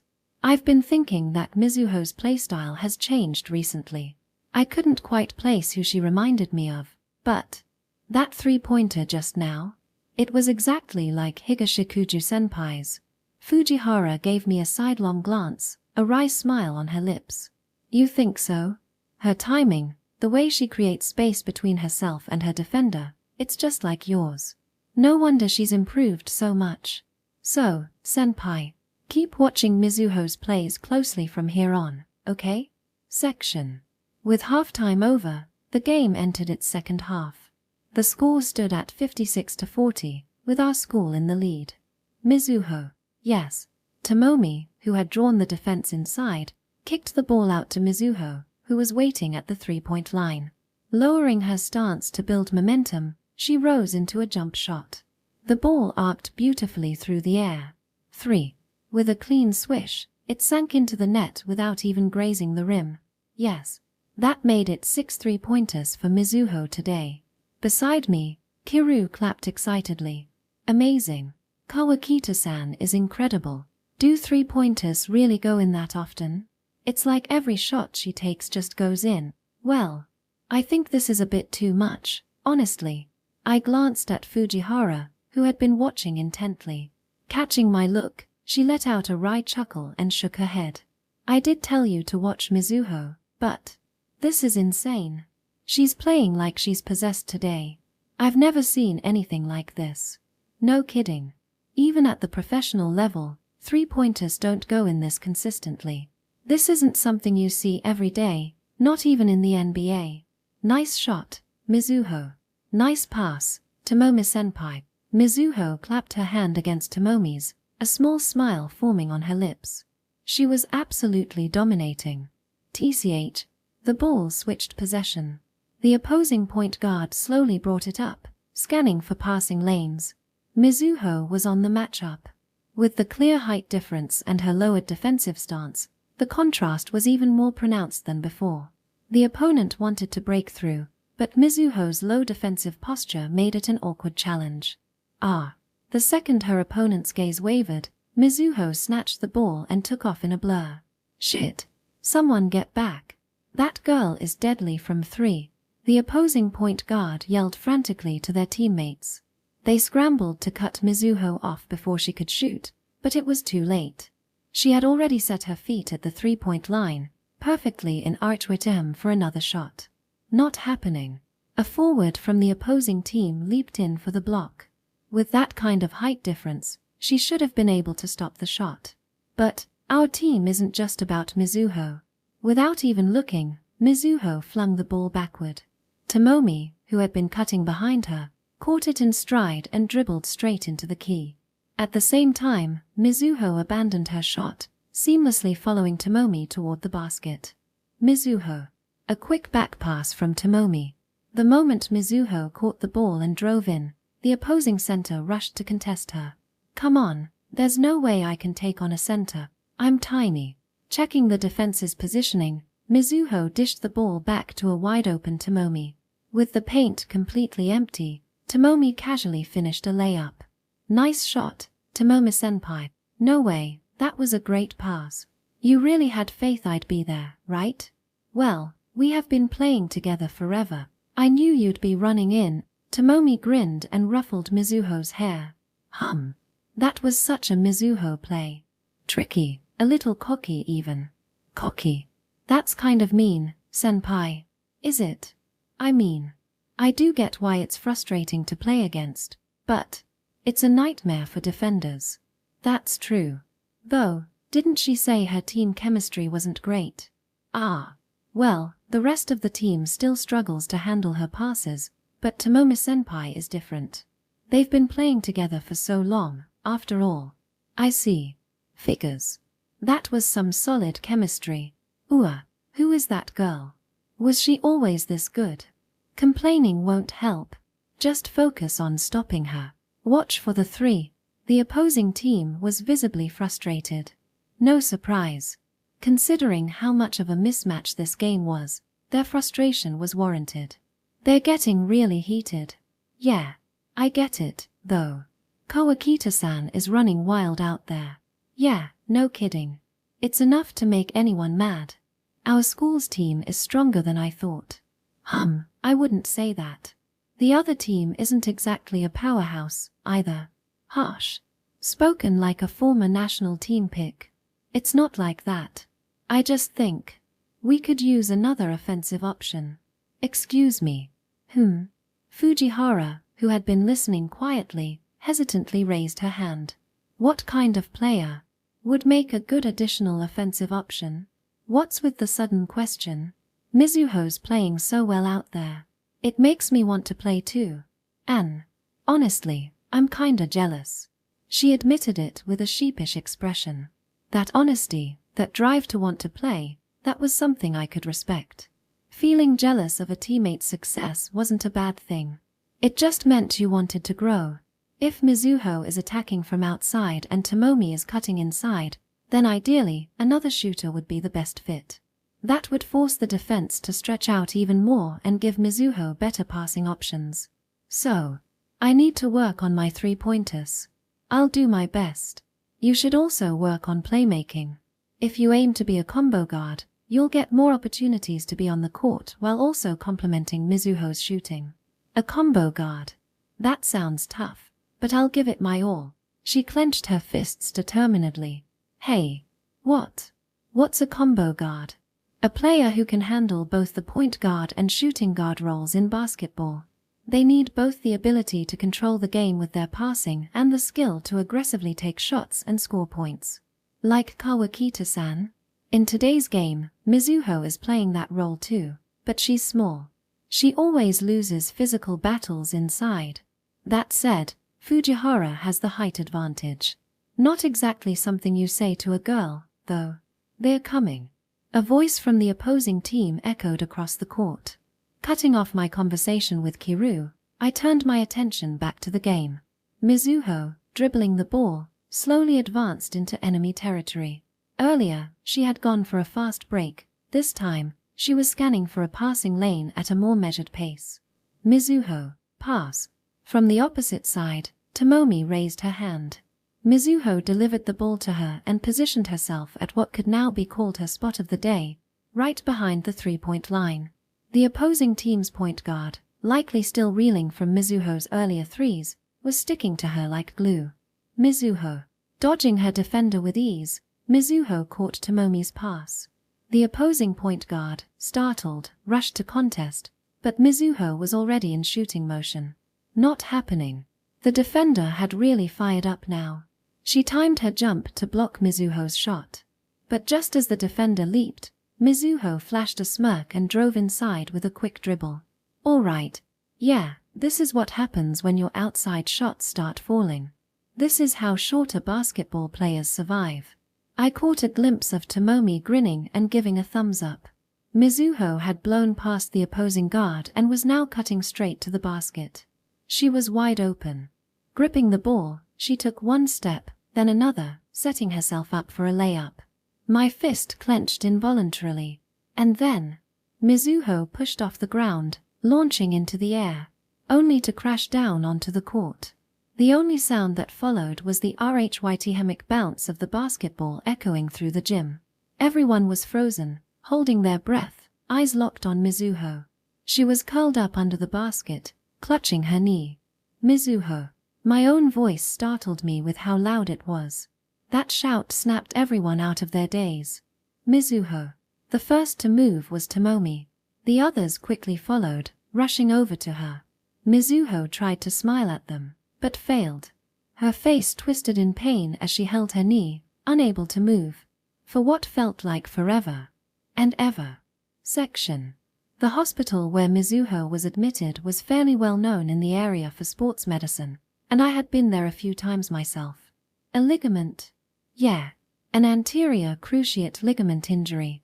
In the corridor outside the hospital room, Tomomi hung her head, looking exhausted. It had already been 4 hours since Mizuho collapsed in the gym. The clock's hands pointed to 7 p.m. The other club members, though worried, had already left, and now, as an outsider, it was finally my turn for a visit. Beside me, Kiru also wore a concerned expression. Will she get better? Hiroyuki, you played basketball too, right?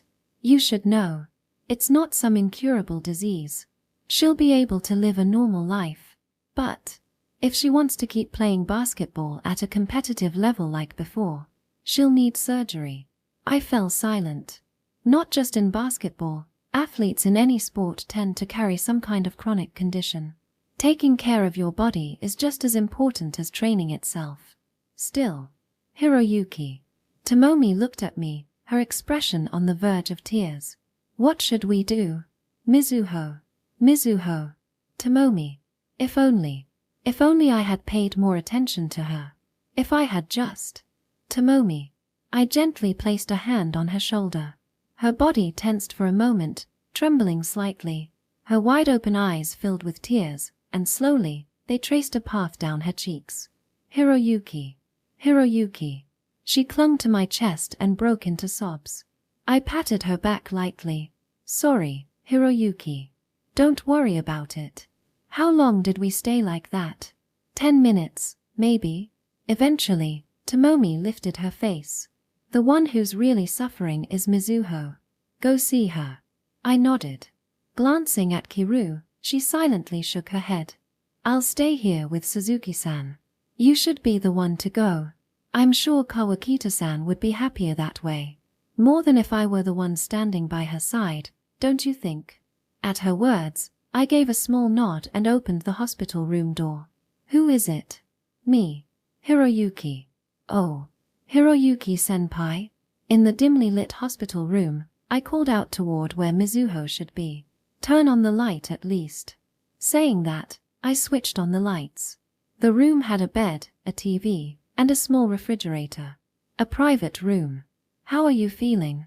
Mizuho gave a wry smile and pointed to her own leg. How do you think? You saw it, didn't you? She let out a dry chuckle, and I found myself doing the same. Good. She seemed more energetic than I expected. That was a pretty nasty fall. Yeah, it was a spectacular one. Hiroyuki-senpai. You were watching, right? Yeah. Saw everything, loud and clear. So embarrassing. She pulled the blanket up to her mouth, leaving only her eyes visible as she peeked up at me. Her expression was so endearing that I couldn't help but turn my chuckle into a smile as I pulled up a chair nearby. I was doing really well up until then, you know? My 3-pointers were going in one after another. I saw. It was impressive. Honestly, I was surprised. You've gotten better. Probably. I was on fire today. Everything was clicking. I left their guard completely in the dust. She was the same as always. Their faces were priceless. They looked so frustrated. Right. It's such a shame. Well, just focus on recovering for now. Okay. In sports, injuries are just part of the game. Tomomi said it too, didn't she? That you push yourself too hard. She was acting so normal. Too normal. Rest up, and in your comeback match, show me what you've got. Even though even though there was no way things could ever go back to how they were before. A super play like today's, alright? I must have been completely mistaken. What are you saying? Mizuho was smiling far too cheerfully. That's right. When do you think my comeback match will be? There was no way she could be okay. Mizuho. A sudden shout rang through the hospital room. When I turned to look at the source, Mizuho, her eyes were brimming with tears.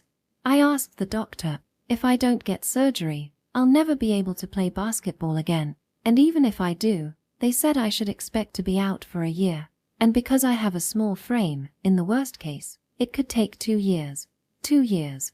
That means I won't get to play basketball in high school again. No. Even if I get surgery, there's no guarantee I'll ever be able to play. The doctor said my ligament might never fully recover. I might never be able to play basketball again, and even if I do, there's no telling if I'll ever play like I used to. Mizuho, even if I do come back, I'll have a 2-year gap. I'm not some naturally talented player. I only have my training, and I won't even be able to practice properly for 2 whole years. 2 years. Hiroyuki-senpai, do you remember? Our coach from elementary school used to say, if you skip practice for 1 day, it takes 3 days to make up for it. Then what about me? If I miss 2 years, does that mean I'll need 6 years to catch up? That's ridiculous. I can't play basketball anymore. There's no such thing as a comeback match for me. Gripping her blanket tightly, Mizuho let her tears spill onto the sheets. What could I possibly say to that? Hiroyuki-senpai? How long had we been sitting in silence? What is it? With teary eyes, Mizuho looked up at me. Her smile was so fragile. Do you hate me? What? Do you hate me? I don't hate you. Good. I was worried about what I'd do if you did. I'm not so free that I'd waste time helping someone I hate with their basketball practice. She chuckled softly. Then, Hiroyuki-senpai, would you go out with me? Let's just forget about basketball. Let's live happily together. The air in the room seemed to drop several degrees. What are you saying? I said, go out with me. I'm kind of cute, aren't I? If you date me, I'll do anything you want. You're a high school guy, after all. You're interested in those kinds of things, aren't you? She smiled seductively, an expression I had never seen from her before. Cut it out. Why not? You don't hate me, do you? Then hold me. I might not have any experience, and I might not be very good at it, but I'll do my best. So, Mizuho. Even at my outburst, Mizuho didn't flinch. She only glared at me, her eyes burning. What am I supposed to do? I spent most of my life dedicated to basketball. And now you're taking that away from me. What's left? There's nothing left for me. I have no worth. Her voice trembled. That's why. Go out with me. Hold me. She took a deep breath. Tell me I have worth, Hiroyuki-senpai, even without basketball. Tell me I still have value. Mizuho, calm down. I reached out to place a hand on her shoulder, but she smacked it away. Even if my effort betrays me, I don't want to betray my effort. That's why I kept going. No matter how painful, no matter how heartbreaking, no matter how hard it got. I never stopped. Even when I couldn't play in matches, I still kept trying. Effort was the only thing I had.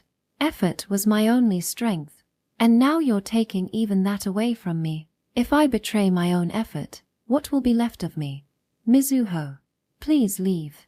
No, but leave. Her angry voice echoed through the room. Go away. I don't want to see anyone right now. And the only sound left in the room was Mizuho's quiet sobbing. Chapter 4. What can be done for Mizuho?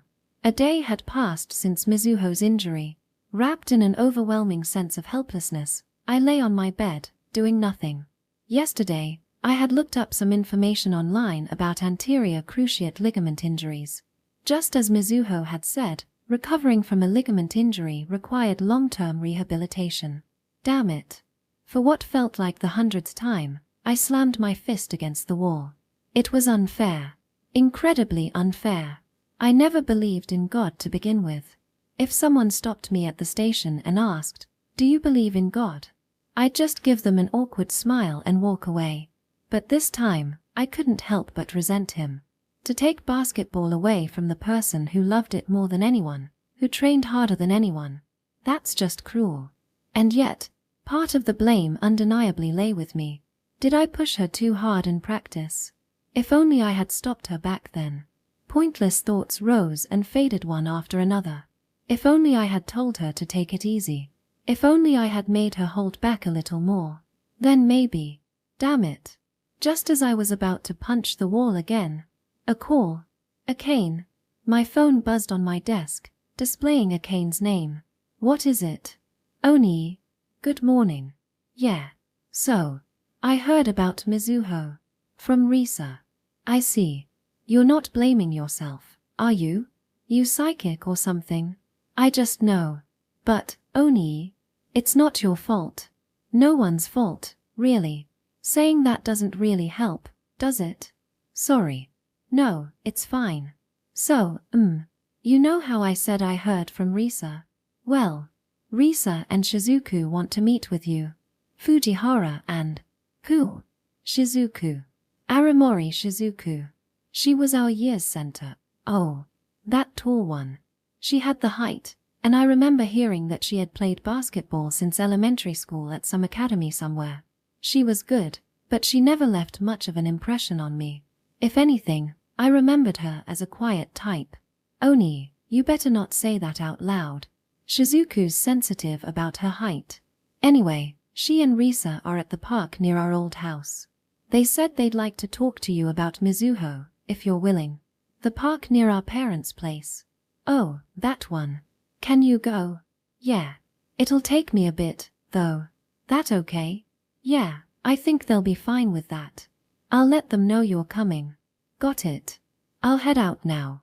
I hung up and stepped out of my room, only to find Kiru standing in the hallway, looking at me with concern. Higashikuju-kun. I'm heading out for a bit. Okay. Be careful, alright? Thanks. Anne. Sorry if I was too loud. No, it's fine. Just don't be too hard on yourself, okay? I gave Kiru a wry smile and left the house, heading toward the station. After switching trains a few times, I arrived at the station near my parents' place and made my way to the park. Hey. Sorry for the wait. Ah, senpai. Sorry for calling you out all of a sudden. We're really sorry.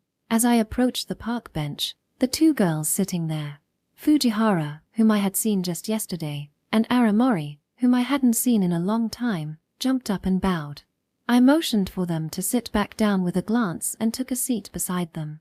So, what's this about? Right. First, sorry for calling you out so suddenly. It's fine. Fujihara, I saw you yesterday, but Aramori, it's been a while. You're at Tanikan now? It's been a while, Higashikuju-senpai. Yes, I'm at Tanikan. Aramori beamed as she said that. Her bright, cheerful smile was nothing like how I remembered her. I was a little surprised by the change, but at the same time, something about it felt nostalgic. After spending all of yesterday frowning, I found myself smiling back without even realizing it. Aramori returned my smile and then spoke again. We visited Mizuho at the hospital today. I see. Between practice? No. Because of what happened yesterday. Well, practice is cancelled today, tomorrow, and the day after. Something about reviewing safety measures.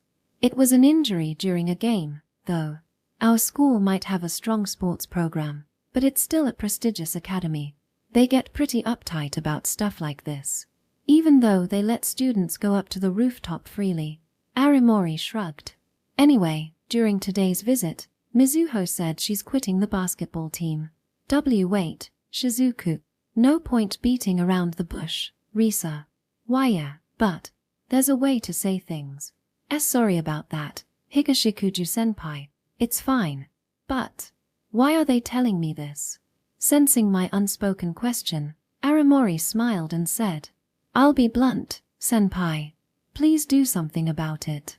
Even Fujihara's eyes widened at Aramori's sudden statement. Shizuku, what are you saying? Risa, Quiet for a sec. Aramori fixed her gaze on me. Senpai, you and Mizuho are close, aren't you? Close? Well, yeah, I guess. I've been watching the two of you since middle school, you know. Mizuho always looked up to you. Did you know? She changed her playstyle recently. You mean how she was copying Tomomi? Exactly. Aramori sighed. No matter how much Tomomi-senpai or any of us told her, she never listened. And yet, in just a few days, her playstyle changed dramatically. Well, technically, she just went back to her old style. But still. You practiced with her, didn't you? Yeah. We tried so many times to get through to her, but she never listened. Yet the moment you told her something, she changed just like that. Honestly, I was a little jealous. She let out a small chuckle. But that doesn't matter right now. What does matter is that Mizuho listens to Higashikuju-senpai only when it comes to basketball. And that basketball is exactly what she's about to throw away because of this injury. So at the very least, don't you think it's worth talking to her? With that, Aramori let out another deep sigh. To be honest, I don't mind whether Mizuho continues playing basketball or quits. That doesn't change her worth in any way. She's our friend, after all. Oh, don't get me wrong. Personally, I love watching Mizuho play, and I respect how seriously she dedicates herself to practice. I'd love to stand on the court with her until our final year. That's how I feel. But, Aramori gave a small, wistful smile. Rehabilitation is tough, you know? You've been through it too. In 5th grade. Mine wasn't a ligament injury, though it was a meniscus tear. I see. I had surgery and spent a year in rehab. It was brutal. Physically, of course, but even more so mentally. Will I be able to practice properly again? Will I ever play in a game? How far will I fall behind my teammates? Will I even be able to play basketball at all? It was painful. Miserable. I lost count of how many nights I cried into my pillow. But you made a comeback. If you told Mizuho that. At my words, Aramori quietly shook her head. That won't work. Mizuho and I are too different. The reality is, after rehab, I returned to the regular lineup almost immediately. Because of my height. People say basketball isn't just about height, but what they really mean is a lack of height can be compensated for with skill, not that height doesn't matter at all. I know it's rude to say this to you, senpai, but if you had two players with identical skill, you'd pick the taller one, right? Yeah, you're right. Sorry, I went off track. Let's get back to the point. She composed herself before continuing. As I said earlier, I won't object if Mizuho decides to quit basketball. Our team is competitive, and there's no guarantee she'll have a spot waiting for her if she returns. As someone who's been through it, and more importantly, as her friend, I could never tell her to endure painful rehab with no certainty of coming back. I see. Aramori, Fujihara, they're genuinely worried about Mizuho. And for some reason, that realization filled my chest with warmth. If Mizuho quits or if she undergoes surgery to keep playing, that's her choice, and we'll respect it. But whichever path she chooses, we want to make sure she won't regret it. Aramori turned her gaze toward me, hesitating as if struggling to say something. What is it? Just say it. Well, this might sound rude, but it's fine. Senpai, you quit basketball, didn't you? Fujihara instantly panicked. Shizuku, you can't just. I raised a hand, stopping her. It's fine. Oh, okay. Then. Senpai, you know how much Mizuho loves basketball, right? It was her whole world. And sure, quitting is her decision, but you want me to help her cope with that decision, as someone who's been through it. Yes. I know this isn't my place to ask, but, senpai, you seem, well, not miserable, at least. I don't know how to put it, but you look like you're doing okay. I get what you mean. Really? That's a relief. She hesitated for a moment before lowering her head. Fujihara followed suit. Please. Please. Both of them bowed deeply. Come on, raise your heads. Will you help? We're not lifting our heads until you say yes. Fine. The instant I agreed, they both shot up. Seriously, Mizuho, you don't know how lucky you are. I was already planning to do something about it. I don't know how much I can actually do, but it's not like I was planning to leave things as they are anyway. And you two don't have to bow to me. Even if you hadn't asked, she's still my little sister in all but blood. At my words, the two of them exchanged glances before turning back to me, looking oddly conflicted. What? Ah, Mizuho, I kind of feel bad for her. What? And nothing. Just, please take care of her. Leave it to me. Or at least, I'd like to say that, but I can't guarantee anything. We understand. But if even you can't change her mind, then we'll have to think of another plan. You have one? At my question, Aramori flashed a cheeky grin and gave me a thumbs up. With sweet treats and a good-looking guy, she'll forget all about basketball in no time. She is a girl, after all. She laughed playfully.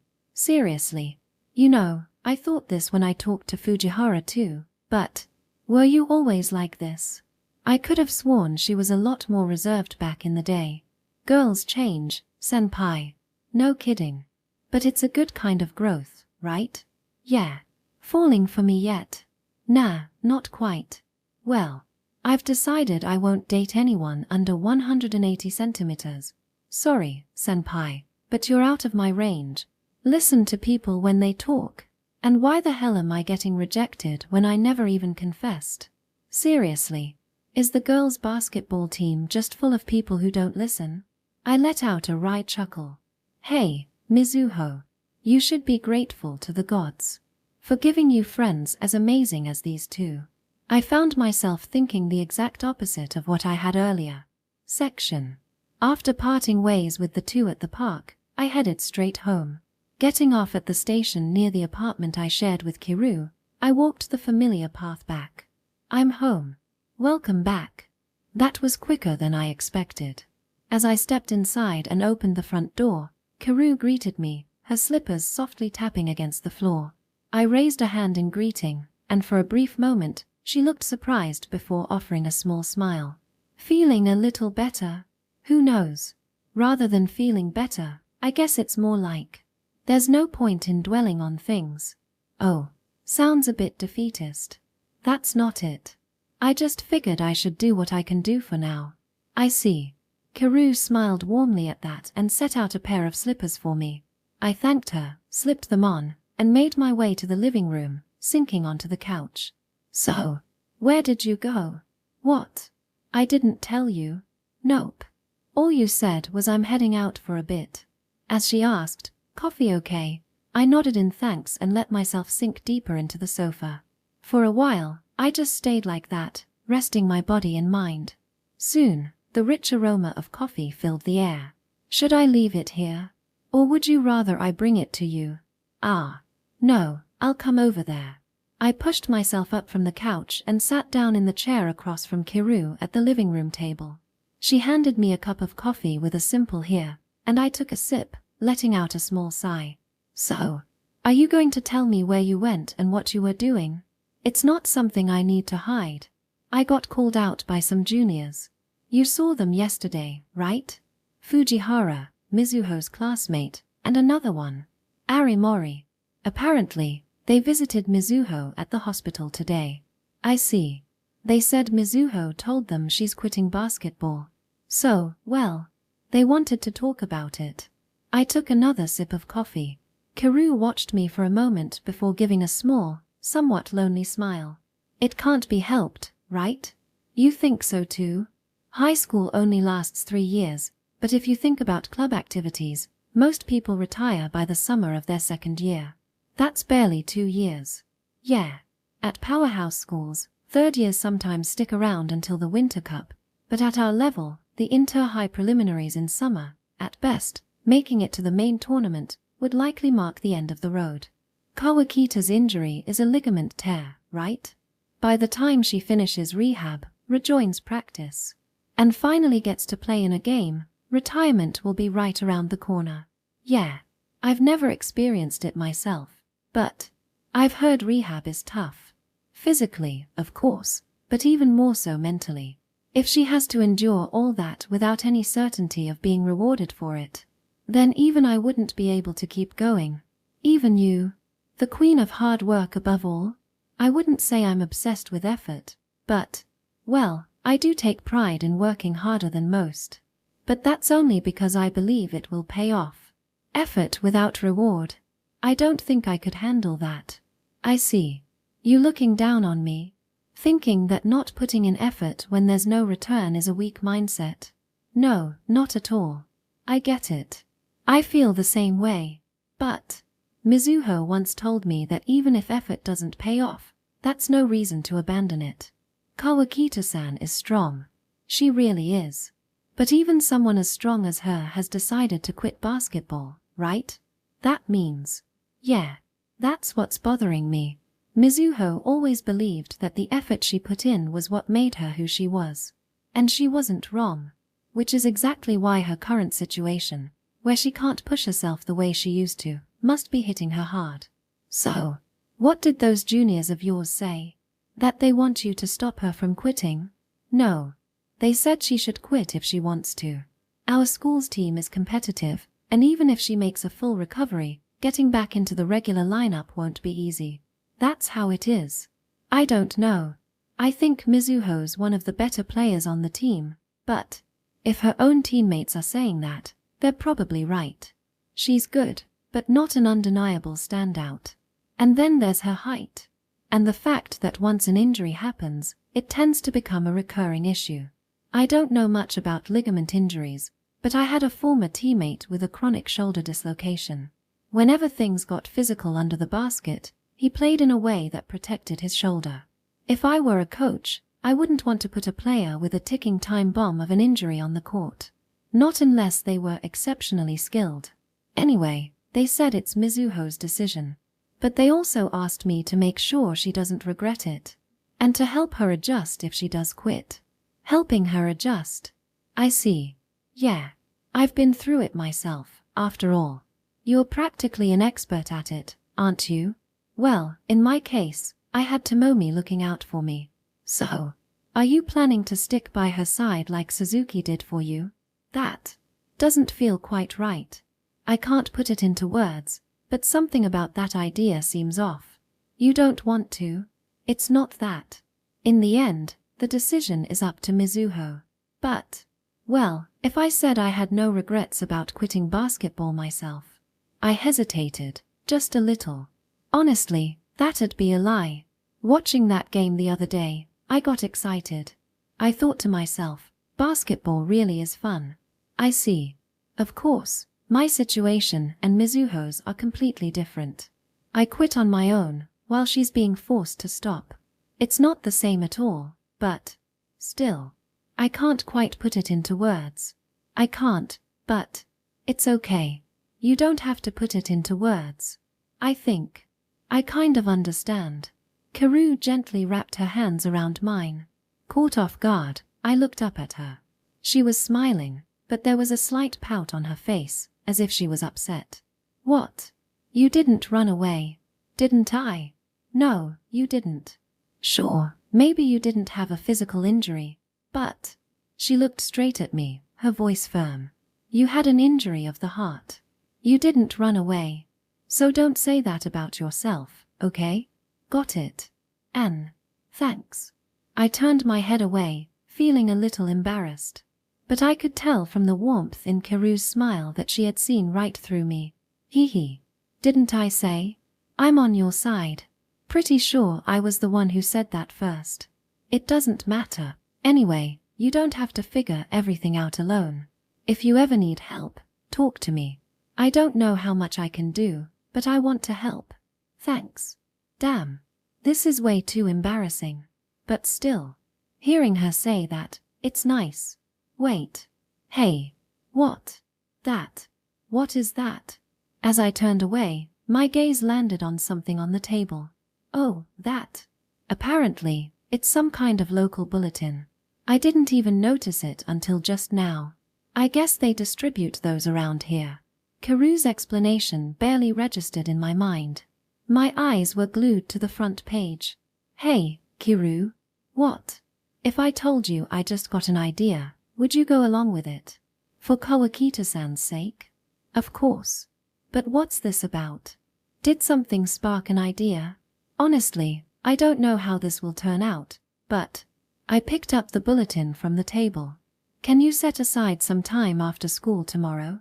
Section. When I arrived at school, I spotted Tomomi by the window, resting her chin on her hand, gazing outside. I walked over and gave her a light chop on the head. Oh, what's with the out-of-character brooding? What, you actually feeling down for once? Feeling down? Of course, I am. Mizuho's like a little sister to me. And now tears welled up in Tomomi's eyes. She's always been someone who wears her heart on her sleeve. She cares deeply about the people around her, and she's probably blaming herself for what happened to Mizuho. Don't let it get to you too much. Sulking won't do any good. You sure are acting fine, Hiroyuki. What, do you not care about Mizuho? She looked at me with a slight hint of accusation in her eyes. I let out an exaggerated sigh. Are you seriously saying that? Tomomi blinked in surprise before averting her gaze, looking guilty. Sorry. That was out of line. Seriously. Well, whatever. I'll take it as proof that you're that upset about this. More importantly, Tomomi, are you free today? Free? You mean right now? Idiot. We have class right now. I mean after school. You should be free, right? I heard club activities are cancelled today. Who told you that? Fujihara and Arimori. I asked them yesterday. Yeah, practice is cancelled. But that doesn't mean I'm automatically free. Maybe I'll go hang out somewhere. Seriously? Come on, don't make me lose even more faith in you. Like I don't already know exactly what you're thinking. We've known each other forever. No way you'd go out and have fun while Mizuho's like this. Well, yeah. So, what's up? Meet up at Wakdon after school. I've got cleaning duty, so head there with Ryoko. And Kiru, too. Sure, but why? I'll explain later. Just as I said that, our homeroom teacher rushed into the classroom, panting. Sorry I'm late. I glanced at him briefly before waving at Tomomi. See ya. I returned to my seat, and soon after, homeroom started, followed by first and second period. Before I knew it, the day had flown by, and it was finally time for cleaning duty. I'll head there first with Ryoko and Kiru, Tomomi said, waving as she left. I raised a hand in acknowledgement and turned my focus to finishing up. The sooner I got this done, the sooner I could head out. Hiroyuki, got a date or something? That voice came from Fujita. A date? With Tomomi, Ryoko, and Kiru? Sounds more like an interrogation session. Seriously, having all three of them in one place sounds like hell. Damn, you lucky bastard. You're the only guy who would complain about being surrounded by those three. I hope you explode. Oh, shut up. Just clean already. Don't you have plans too? Sadly, my only plan is hitting the arcade. Unlike some people, I'm not living the dream. I shrugged off Fujita's exaggerated grumbling and focused on finishing up. Once cleaning duty was done, I hurried toward Wakdon. Yo, did I keep you waiting? Hiroyuki? That was faster than I expected. Yeah, Hiroyuki-chan. Did you actually clean properly? Now that you mention it, you do slack off at home, don't you? I put my all into cleaning today, thank you very much. So yes, Ryoko, I did clean properly. And Kiru. What? You're the last person I want to hear that from. Kiru had a tendency to literally sweep things under the rug. Che, that's rude. It's the truth. Anyway, sorry to keep you waiting. I turned my attention to the only one in the group who seemed slightly out of place. Hideyoki. I just realized something for the first time today. Being surrounded by three beautiful girls is terrible for the heart. I have a newfound respect for you, Hiroyuki-san. That's the last thing I want to be respected for. Anyway, thanks for coming, Hideyoki. Ah, well, I was off today since I just got back from a tournament trip yesterday. So it's fine. But what's this about? You heard about Mizuho's injury, right? Yeah, I did. Akane messaged me about it. I was planning to visit her today. Sorry for holding you up. This won't take long, so go see her after this. Then, I reached into my bag, only to realize I couldn't find what I was looking for. Damn it, where is it? Not this, not that. Ah, there it is. I came across this. I placed it in the middle of the table for everyone to see. 4 pairs of eyes turned toward it. What is this? A local newsletter? Yeah. Look here. I pointed at a specific section. Hideaki leaned in to read the text, blinking a few times before speaking. The 4th annual citywide basketball tournament. Yep. Ah. What is this, Hiroyuki-chan? Ryoko tilted her head in confusion. I glanced around. Kiru, Tomomi, and even Hideaki all wore similar puzzled expressions. It's happening next month. Well, 3 weeks from now. A basketball tournament at the city gym. It's the 4th one, and apparently, it's been gaining popularity. Oh, and seinen's participating too. Hideaki's eyes widened in surprise. Of course, anyone who played basketball in this prefecture knew seinen's name. Wait, seinen? As in Seinen Academy? Last year's Inter-High runner-up? But that school isn't even in this city. Apparently, our mayor is a seinen basketball alum. He's using this as a way to boost the city's sports scene. Of course, they're only sending their 2nd team and below. But it's still seinen. That's gotta be a strong lineup.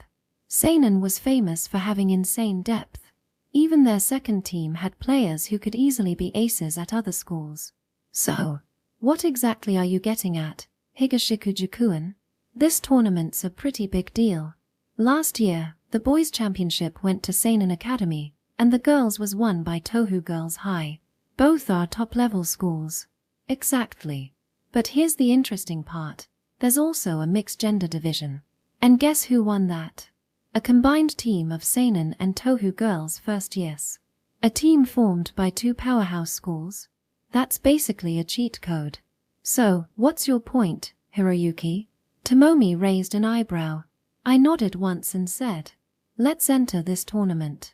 Silence. The 4 of them stared at me, their expressions unreadable.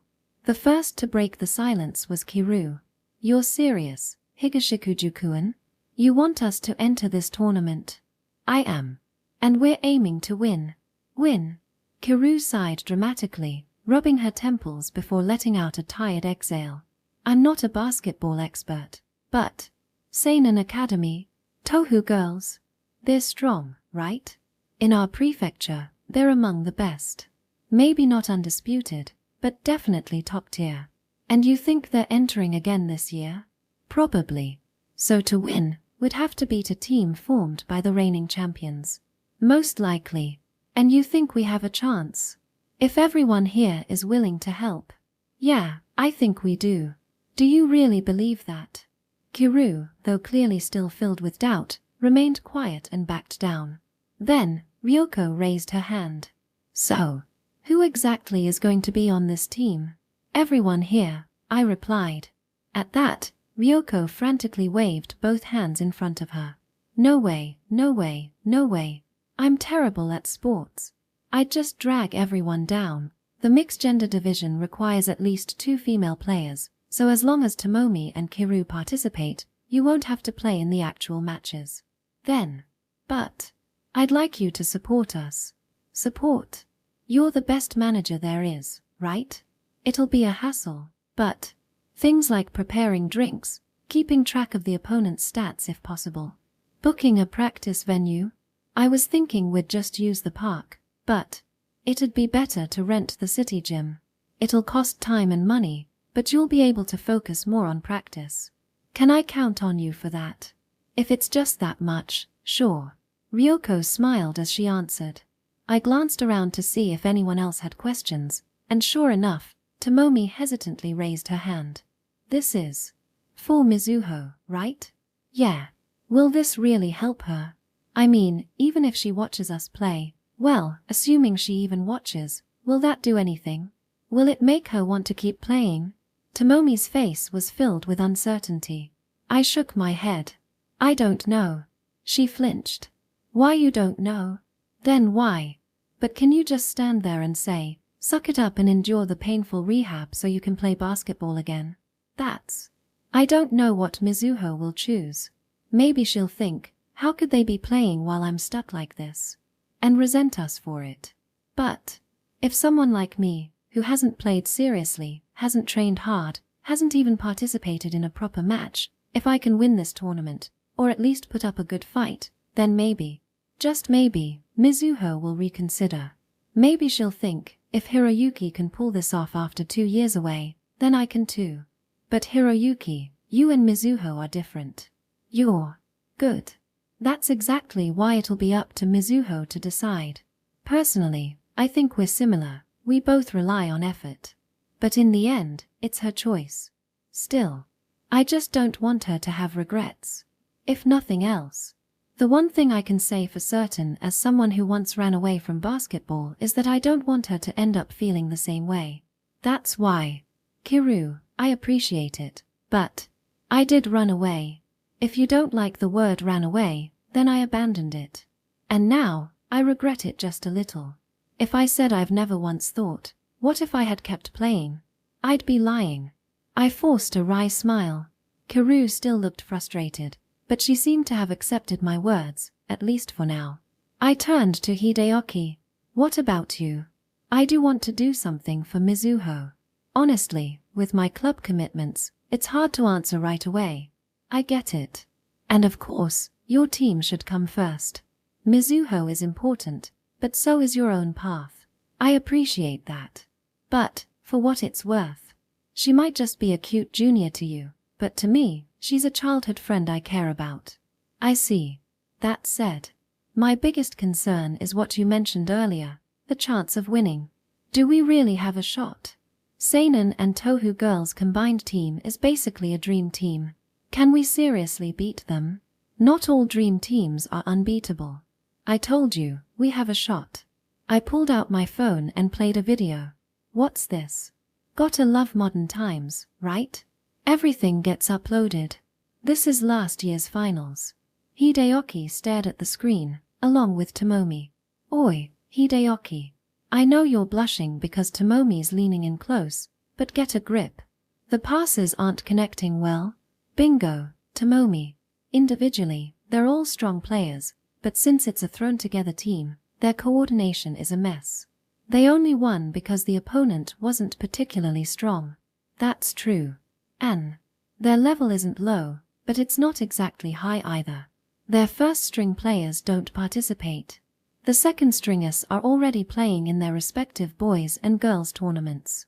That means the mixed-gender team is made up of lower-ranked players, mostly first years. Of course, that's all relative. No one who gets into seinen or tohu girls is bad at basketball. But Hideaki, you're on the Seijo bench, and Tomomi got an offer from tohu girls. The level gap isn't that big, is it? What about me?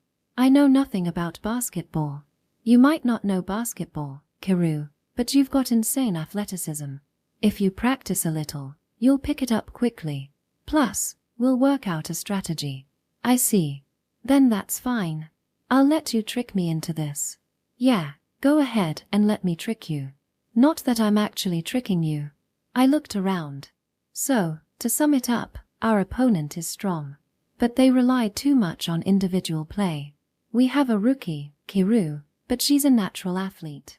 Hideaki, Tomomi, and I have played together since elementary school, so we know each other's styles. Individually, we're not weak. If we train both individually and as a team, we have a real chance. I glanced at everyone. No one spoke. But there were no objections either. That meant, at the very least, Hiroyuki-chan, so it's you, Hideaki, Tomomi, and Kiru, and I'll be managing, right? But, basketball is played with 5 people. Who's the last player? Damn. That was the biggest flaw in this plan. I was so caught up in the idea that I completely overlooked the fact that we were 1 player short. We'll have to find someone. Quickly. Any ideas, Tomomi? Hideaki? Recruiting from the boys' team feels weird. I could ask someone from the girls' team, but 3 girls and 2 guys. That doesn't sound like a winning combination. As for my team, if it was just me, maybe. But getting another player from my school to join an outside event, that's a tough ask. Figures. And I don't exactly have a huge friend circle. Maybe I should just ask anyone with decent reflexes. Ha! Hiroyuki, what are you doing here? A sudden voice called out. I turned toward it. Standing there, holding a tray with a big whacked-on set, was none other than Fujita. Wait, why do I feel like I'm not exactly welcome here? No, it's not that.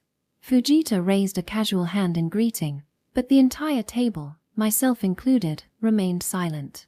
Hideyoki and Kiru, the so-called villainous noblewoman or whatever. Well, whatever.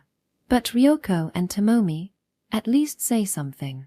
Especially you, Tomomi, your classmates. Ah, are you a friend of Hiroyuki-san? I'm Fujita, from the same high school. Fujita, this is Furukawa Hideyoki, my junior from middle school. Nice to meet you.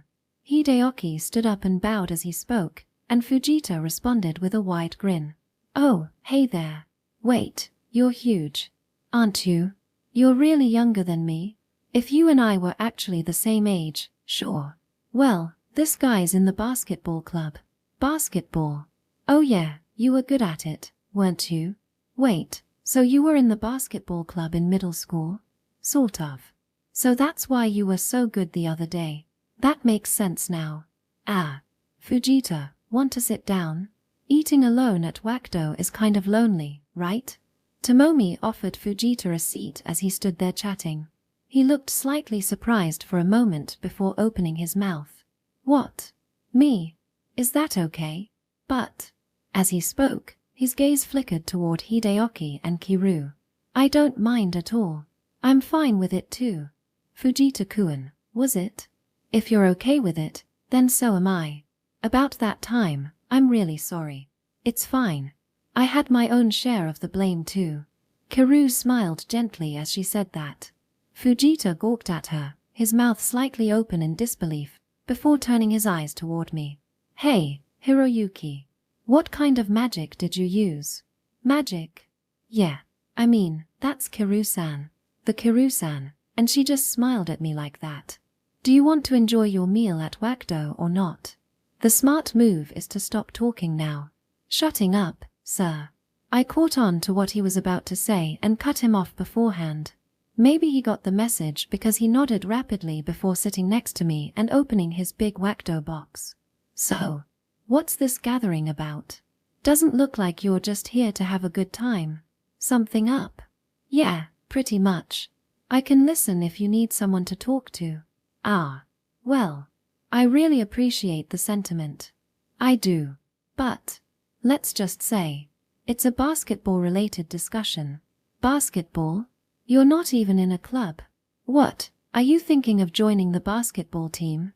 Yeah, I figured he'd jump to that conclusion. Just then, as if realizing something, Tomomi clapped her hands together. Oh, that reminds me. Fujita, were you in a club back in middle school? Me? I was in track and field. Not to brag, but I made it to the prefectural tournament. That's definitely bragging. Wait, you were in track? I don't remember him ever mentioning that during PE. Was he even that fast? I don't recall you being fast enough for the prefectural level. That's rude. Well, I specialized in long-distance running. I wasn't that fast in sprints. Long distance? Yeah, I get what you're thinking. Compared to sprinting or jumping events, long-distance running isn't exactly flashy. But once you get into it, it's actually pretty fun. The thing is, some guys are just ridiculously fast. The level is completely different. That's why I quit in high school. And yet, you still made it to the prefectural tournament. Long-distance running is all about technique, sure, but above all, it's about stamina and grit. Even when you feel like you can't go on, you just have to keep moving forward. Up to the prefectural level, that's usually enough. Of course, at the national level, that's a different story. That sounds like something straight out of an old-school sports manga. It's not too far off. That's why someone like me, who isn't particularly talented, could still make it that far. There weren't many competitors in my district either. Fujita laughed heartily before taking a big bite of his wakdo. I see. So long-distance running really is a sport where stamina makes all the difference. Hey, Fujita-kun? What's up, Kamo-san? You're confident in your stamina and perseverance, right? Well, compared to active athletes, not so much. But yeah, I'd say I have a decent amount. Ryoko nodded at his response, then turned her gaze toward me. What? Hiroyuki-chan, why not invite Fujita? Ha! Fujita? Wait, hold on. He's a complete beginner. Ha! Invite me to what? Well, it's about this basketball tournament. We've been talking about entering, and right now, we've got me, Tomomi, Kiru, and Hideaki. But we're one member short. Oh, so I'm the final missing piece. No, that's not. Say no more, Hiroyuki. Leave it to me. I'll be your fifth member. Listen to me. You weren't even an option. Just so you know, we're aiming for the championship. Do you even have any basketball experience? None. Then. But don't worry, I might not have played, but I've read basketball manga. You know, that one with the delinquents. Delinquents? Yeah. The one with the red-haired troublemaker who doesn't act like a real athlete, the guy who always calls people dumbass, the short but scrappy fighter, and the pure-hearted former delinquent. You know the one, dude. That's literally the most legendary basketball manga of all time. I mean, I kind of get it. And yeah, I've also suspected that the serious-looking center might have been a hidden delinquent back in the day, but still. Section. Once the strategy and team members were decided, Ryoko moved quickly. She called the management office of the nearest city gymnasium and secured available practice slots leading up to the game. She managed to book 2-hour sessions on Wednesdays and Saturdays from 7 to 9 p.m. We're practicing tomorrow too, and you want to do it today as well? Of course. I'm a complete beginner, so the more I practice, the better I'll get. Besides, tomorrow is a full team practice. Tonight is just individual training. We were at a park near my house. Kiru, dressed in a tracksuit, was slowly stretching, while I stood nearby, watching her with a slightly exasperated expression. You're really the type to put in the effort, aren't you? Pretty much. Now then, let's get started.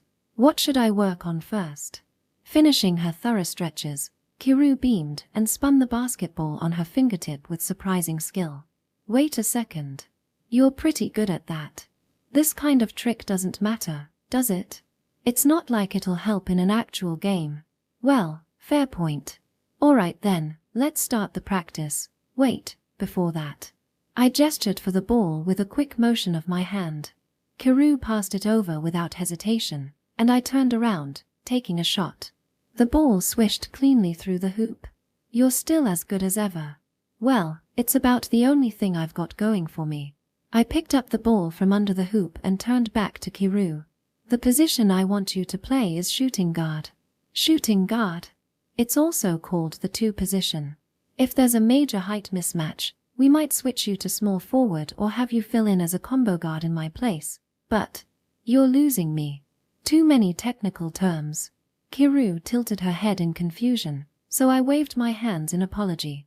Basketball positions are divided into 5: point guard, shooting guard, small forward, power forward, and center. They're also referred to by numbers, 1 through 5, in that order. Okay. In a mixed-gender team with 3 guys and 2 girls. I'm just guessing, but the 1, 4, and 5 positions will most likely be played by the guys. Why? Power forward and center, the 4 and 5 positions, are the ones that battle under the hoop the most. Physically, guys have the advantage over girls in that kind of matchup, right? Makes sense. What about the 1 position? The point guard is basically the team's playmaker. In a co-ed game, guys will likely have more opportunities to control the game, so it makes sense to have a male player there, right? Because it allows the team to maximize their synergy. Yeah, something like that. So for our team, I'll be at point guard, you'll be at shooting guard, Tomomi will take small forward, Fujita will be power forward, and Hideaki will play center. Your matchup's height might be a major difference, but, well, we'll have to handle that case by case. Got it. So, the shooting guard. The 2 position, right? What's my role? Your main job is scoring, especially with 3-pointers. Depending on the situation, you might also help with ball handling and passing in my place. Position roles aren't strictly fixed, but generally speaking, that's how it works. Of course, with my height, I won't be fighting for rebounds, but beyond that, there isn't a huge gap in responsibilities. Ideally, everyone should be versatile enough to do a bit of everything. You're good at shooting, so if I focus on passing to you, that means we'll score more, right? Exactly. You catch on fast, it's a big help. As expected of Kiru. She's sharp and quick to grasp key points. Definitely suited for a guard position. Guards tend to be players with high basketball IQ. Given how smart you are, I think you'll pick up tactics quickly. That's why I thought the 2 position would be best for you. What about Suzuki-san? Wasn't she also a point guard? That was just a general explanation of point guards. There are different types.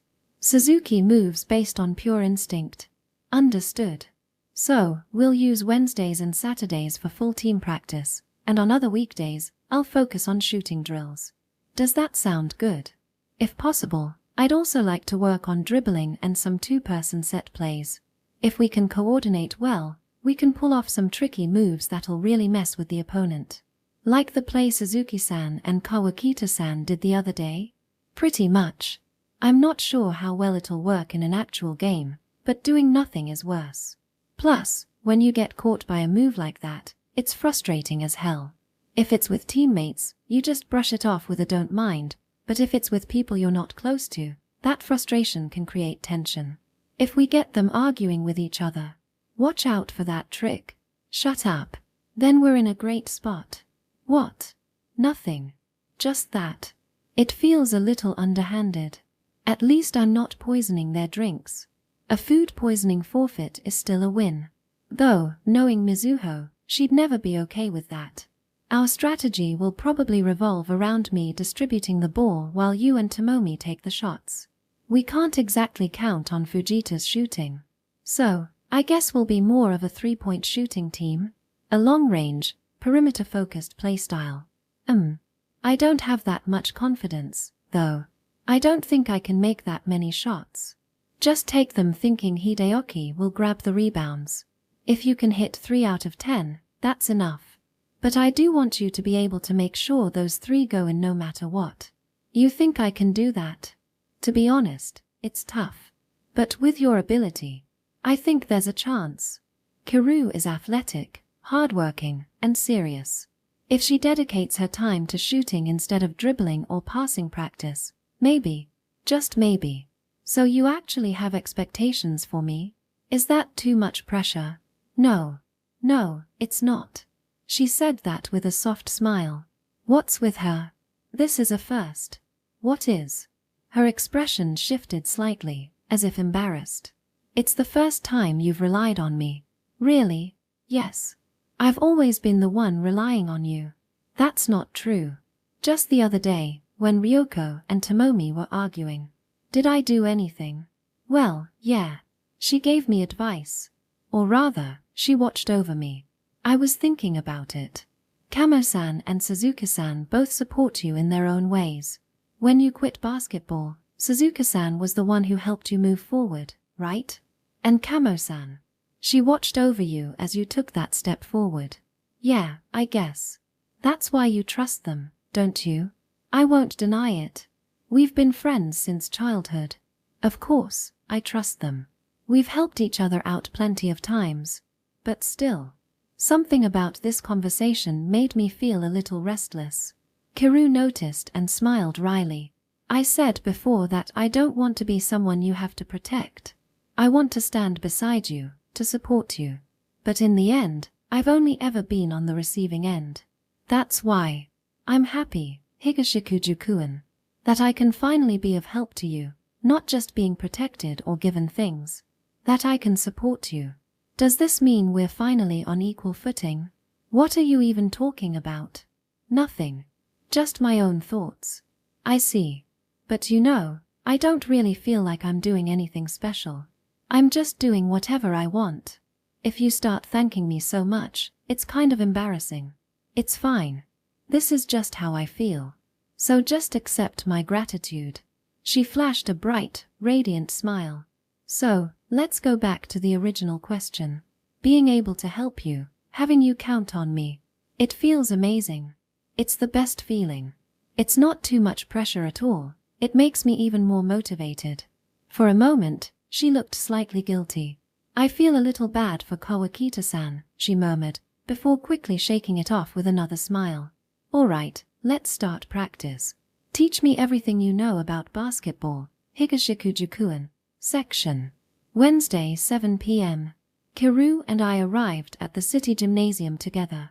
I'd played here countless times in tournaments back in elementary and middle school, so stepping inside brought a wave of nostalgia. Ah, Hiroyuki. Sorry, are we late?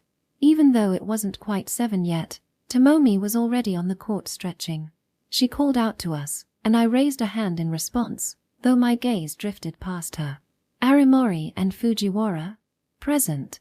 Nice to see you again, Higashikuju-senpai. Why are you here? Kiru-san and Fujita are beginners, right? I figured it'd be good for them to get a solid foundation, so I asked them to help out. And we wanted to do something for Mizuho too. And me too. So, yeah. Was this a bad idea? Tomomi looked up at me, almost hesitantly. A bad idea? Not at all. I appreciate it. Thanks, both of you. You just finished your own club practice, didn't you? It's totally fine. Yeah, don't worry about it. The two of them smiled as they reassured me. I'm grateful. Really. All right, then. Fujiwara, can you take care of Kiru? You're a guard too, after all. Oh, so Kiru-san's playing the 2 position? Given her height and our expected matchups, I figured that'd be the best fit. Or was I wrong? No, that makes sense. With Kiru-san's height, shooting guard is a good choice. So that means I'll be small forward? Yeah, that's probably best. Though you'll likely play as a swingman. A swingman is someone who can switch between guard and forward positions. Kiru's ball handling is still an unknown factor, so ideally, we'll have 3 players capable of bringing the ball up. Got it. Risa. Mind helping out? Understood. Alright, Kiru-senpai, let's start with some passing drills. Sure. Looking forward to working with you. With that, the two of them took a ball and moved to the opposite side of the court. Watching them go, wait. Fujiwara seems normal. Normal? What do you mean? I mean, she's talking to Kiru like it's nothing. Even Mizuho had been completely thrown off the first time she met Kiru. I figured her villainous reputation was well known, especially among underclassmen. But, oh, I made sure to warn them. I told them, Kiru-san might seem a little intimidating at first, but she's actually really nice once you talk to her. She's basically like a chihuahua. A chihuahua? Anyway, it's all good. Right, Shizuku? Yep. Kiru-san's totally fine. So, who am I teaching? Ah, Arimori, I'd like you to work with Fujita. He's our team's power forward. But, he's a total beginner, so I'd like you to drill him on defense. Defense? I mean, I wouldn't say I'm particularly great at defense, but that's fine. We're talking about the absolute basics here. He's got stamina, so just push him hard and build up his fundamentals. Go easy on me, all right? A voice suddenly chimed in from behind. Turning around, I saw Fujita standing there in his tracksuit. Yo, Hiroyuki. You planning to run me into the ground? It's not torture. It's training. Same difference. Oh, I'm Arimori. Arimori Shizuku. I'll be helping you with your training starting today. Well, thanks for that. I'm Fujita, Hiroyuki's best friend. Nice to meet ya. Likewise. Arimori's usually pretty outgoing and unfazed by most things, but I guess since Fujita's an upperclassman, and a guy at that, she seemed a little stiffer than usual. Hopefully, they'll get along. Still, Arimori, was it? You're pretty tall. As expected of a basketball player. Ha! Oi, Fujita. Did you seriously just step on a landmine right out of the gate? Higashikuju-senpai. Yes. I have full permission to push him hard, right? Look, he's just kind of an idiot, okay? He didn't mean anything by it, I swear. Making a comment about someone's physical features the moment you meet them isn't idiocy, it's just a lack of tact. Fair point. No arguments here. Well then, Fujita-senpai, let's get started, shall we? Oh, alright, looking forward to it. Heh. Looking forward to it, right? I'll make sure you do. With a firm grip on Fujita's shoulder, Arimori proceeded to drag him off the court. Oi, Fujita. Don't just wave at me all carefree like that. You're about to suffer. Rest in peace, Fujita. Oh, right. Hiroyuki, can we practice tomorrow too? Not sure. We didn't book the gym, did we? No worries. I talked to our club captain, and she worked something out. After our team's practice, we can use the gym from 6 to 8. She said it was the least she could do for Mizuho. We really don't deserve that kind of generosity, but I appreciate it. The only issue is Hideyoki. Since he's from a different school, well, Hideyoki should be fine, right? He practices at school too. And you're making him the center. Yeah, that's the plan. Then as long as you, me, and Hideyoki practice some set plays together, we should be fine. Let's be real, there's no way Kiru-san or Fujita can keep up with him. Yeah, fair point. I originally wanted to focus on team play, but, well, this is the best approach we've got. Alright. In that case, let's take full advantage of the opportunity. Sorry, we're late. Sorry, Hiroyuki-chan. We took longer than expected. Just then, Hideyoki and Ryoko rushed in, slightly out of breath. No need to rush. We've still got a little time before we start. Sorry. Our practice ran long. Yeah, and my mom was all dinner. I'm starving. So I had to deal with that. Rin-san. She has absolutely no intention of cooking for herself, doesn't she? Well, that's just like her. Alright. That should be everyone, then. Okay, Hiroyuki-chan. Before we start practice, should we do a quick round of introductions? Some people haven't met yet. Yeah, good idea. Oi, Fujita, Arimori, get over here for a sec. I called over Fujita and Arimori, who had been dragged off to the far end of the gym for what looked suspiciously like an initiation ritual. With everyone gathered in a circle, I took a moment to look around. With this many people, it was a pretty impressive sight. Well, I think I know everyone already. Ryoko. Yep. Hello, everyone. I'm Kamo Ryoko, a second year. I'll be acting as the manager, so don't hold back if you need anything. Alright, Kiru-san, your turn. I'm Kiru Iane, also a second year. I'm completely new to basketball, so I'd appreciate any help you can give me. I'm Fujiwara Risa, a first year in the basketball club. I'll mostly be training with Kiru-senpai, so... nice to meet you all. Shizuku. I'm Arimori Shizuku, first year. Fujita-senpai. Looking forward to working with you. Why does that sound like a threat? Anyway, I'm Fujita, second year. I'm a total beginner too, but I'll give it my all, so... yeah, let's do this. And I guess I'm last. I'm Furukawa Hideyoki, a first year at Seiju Academy. I've known Mizuho since we were kids. I think I've played against Fujiwara and Arimori a few times in games, but this is our first time properly talking, right? Anyway, looking forward to it. As Hideyoki bowed slightly, everyone else followed suit. Ryoko watched the exchange with a satisfied smile before turning to me. What? Well, Hiroyuki-chan, you're the captain, so how about a few words?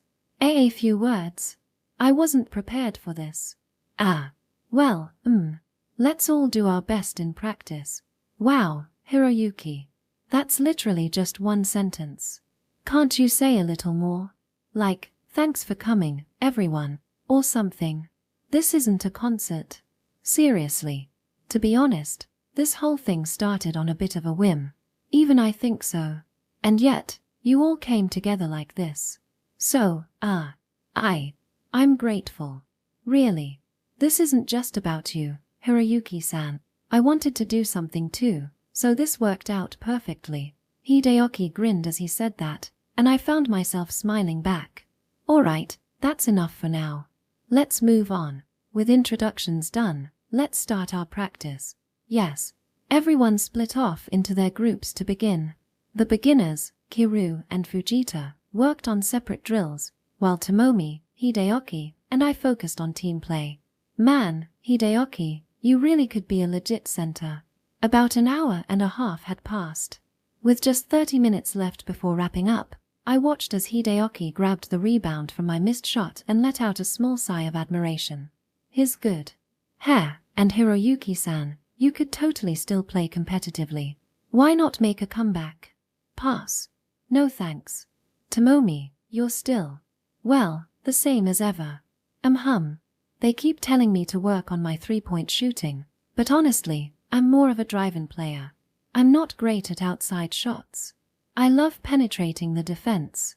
Being tall is such an advantage. That alone is a major weapon. If I tried to go for a layup, I'd just get swatted from above. Well, that's just the way genetics work, Hiroyuki-kun. If you want to complain, take it up with your parent. Tomomi grinned and shrugged before taking a shot. Hideyoki, already anticipating the rebound, caught the ball as it bounced off the rim. You've got some crazy athleticism, don't you? This is nothing. Hideyoki flashed a wide grin, and I let out a small sigh before glancing over at the beginner group. Kiru and Fujiwara were locked in a one-on-one match. Kiru held the ball, giving a small fake. Fujiwara instinctively reacted, shifting her weight forward, only for Kiru to quickly dribble past her on the opposite side. Not happening. Fujiwara immediately recovered, closing the gap. But just as she caught up, Kiru abruptly slowed down, forcing Fujiwara to adjust her footing.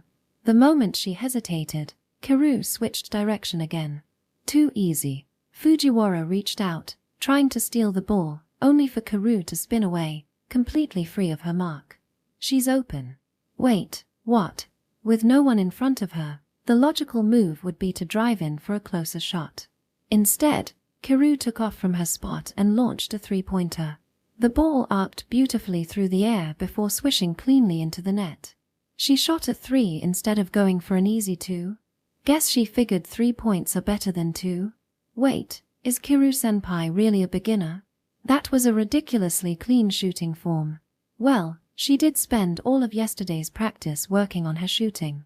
I think she took around 300 shots, at least. So, Higashikuju-kun, what do you think?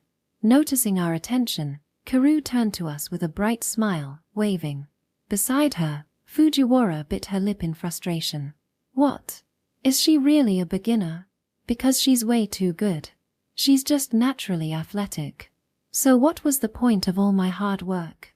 Well, having a good shot isn't the only thing that makes a great player. Seriously. Though, that dribbling was pretty solid too. Still, there's no need for Fujiwara to feel discouraged. Exactly. I still have a long way to go. Fujiwara-san, you're definitely better than me. Somehow, that doesn't sound reassuring coming from you, Kiru-senpai. That's not true. Honestly, you block me way more than I get past you. Well, I am more experienced. And that's important. Basketball, or any sport, really, is all about experience. So, Fujiwara-san, let's keep practicing. Let me gain more experience, she said cheerfully. Fujiwara, momentarily taken aback, stared at her before letting out a small chuckle and nodding. All right, but I'm not letting you get past me next time. I'll get past you again next time. Be ready for it. With that, the two of them dove right back into their one-on-one match. As I watched them, Tomomi sidled up next to me and spoke. Kiru-san's turning out to be a real asset. A pleasant surprise. Now, if only she could pass and dribble, too. Isn't that asking for too much? With her shooting alone, she's already a huge advantage. Yeah, fair point. I can handle the ball distribution, and Kiru can focus on taking the shots. Hideyoki will handle the rebounds. That should be enough. Well, Kiru's doing great. The other beginner, though. I'm done. I can't take this anymore. What is with this guy? Tomomi-senpai. E-hat. What now? Turning toward the commotion, I saw Aramori on the verge of tears and a panicked-looking Fujita. What the hell? What happened? Higashikuju-senpai. This guy is creepy. Fujita. Dude. I trusted you. What the hell did you do? What kind of inappropriate comment or action got you labeled as creepy? Wait, no, this is a misunderstanding. I was just practicing properly. Aramori suddenly got mad out of nowhere. That true? I gave him a skeptical look, and he flailed his hands frantically in protest. Just then, Ryoko raised her hand slightly. Fujita-kun was actually practicing seriously. He was. Yeah. It's just. Aramori-san had him doing the crab the whole time. Wait. The entire hour and a half. Yup. The crab is a defensive drill where you stay in a low stance and shuffle sideways. I don't know if there's an official name for it, but in both my youth basketball team and middle school club, we called it the crab. You're kidding. It looks simple, but it's brutal. Even 10 straight minutes of it is enough to wreck your legs. And he's been doing it non-stop for an hour and a half. Damn, man. You serious? Yeah. We did similar drills in track and field. I wasn't a specialist or anything, but this much isn't that hard. You really do have insane stamina. Your legs aren't sore? Exactly. Higashikuju-senpai, what is with this guy? Normally, you'd be dead after 10 minutes of that. But he just keeps going. No complaints. Just crabbing away. It's creepy. See, creepy. You're the one who told me to do it. I did. I said, keep doing it until I say stop. But normal people would give up at some point. Why are you still going? Are you even human? I am human. Quit acting like I'm some kind of freak. I mean, let's be real. An hour and a half of non-stop lateral shuffling? That's borderline superhuman. In a way, Fujita-senpai is incredible. Though in a completely different way from Kiru-senpai. You always hated that drill, didn't you? Hiroyuki-san, you and Tomomi-san hated it too, didn't you? Not denying it. I get that it's an important drill, but honestly, it's boring as hell. If he can do that for this long, he's got both endurance and grit. That alone makes him a solid asset. Agreed. Hey, Fujita, wait. Don't start fighting. But he started it. What's your problem? What's your problem? Guys, can you please get along? I had a feeling this was going to be a long journey, but there was a flicker of hope. All right, next drill. We're running laps. Bring it on. I was a long-distance runner. I'll run as many laps as you want. Try to keep up if you can. You stamina monster. I'm not losing to you. You do realize practice is almost over, right? Seriously, can't they just get along? Please. Interlude 1, or perhaps, Kawakita Mizuho's soliloquy. The first thing I heard was a snap, like the sound of a rubber band breaking. Then came the sensation of the hard gymnasium court sinking beneath me. And after that, an awful, clammy sweat, as if all the heat in my body was rapidly draining away. At the hospital, the doctor told me my diagnosis, anterior cruciate ligament, ACL, injury. It's a fairly common injury in the sports world. Apparently, ligaments don't have the ability to heal on their own. While strengthening the muscles around my knee would allow me to go about my daily life without issue, returning to sports, even at a club level, would require surgery. And not just any surgery, they would have to take a healthy tendon from somewhere else in my body and graft it onto my ligament. I may be an athlete, but I'm still a teenage girl. I didn't want to put scars on my body if I could help it. Even so, if it meant I could return to basketball, it was a price I was willing to pay. At least, that's what I thought, until I heard the doctor's next words. After the surgery, you'll need a year of rehab. If all goes well, you might be able to get back into games. But Mizuho-chan, your frame is small, so rehab might take longer. Let's see. You could probably make it back in time for your retirement match. If you're serious about returning to basketball, you should expect it to take at least 2 years. The first thing that hit me was despair. Then came the overwhelming emptiness. Skip practice for a day, and it'll take 3 days to make up for it. My elementary school coach used to say that all the time. Then what about me? Would it take 6 years to make up for the 2 I was about to lose? I was never particularly skilled. I could never call myself talented. The only thing I had was effort, relentless, exhausting effort. I knew that better than anyone. And now, 2 whole years without proper training? I forced a smile as I responded to my seniors and classmates. But the moment I saw Hiroyuki-senpai's face, I broke. And the words that left my mouth were absurd. Please. Hold me. It was like something out of a cheap melodrama. Even as I said it, I knew how ridiculous it was. And yet, I couldn't deny that I felt that way. For nearly half my life, basketball had been everything. And now, I had to let it go. I felt so alone. So unbearably suffocated. Hiroyuki-senpai. The words I cast into the empty space faded into nothing. It hurts. Hiroyuki-senpai. Alone in my hospital bed, I cried. Section. Yahoo, Mizuho. How are you? Without even knocking, Shizuku barged into my hospital room. I was just reading in bed, so it wasn't a big deal. But what if I had been changing? As I shot her a pointed glare, Shizuku blinked at me in confusion.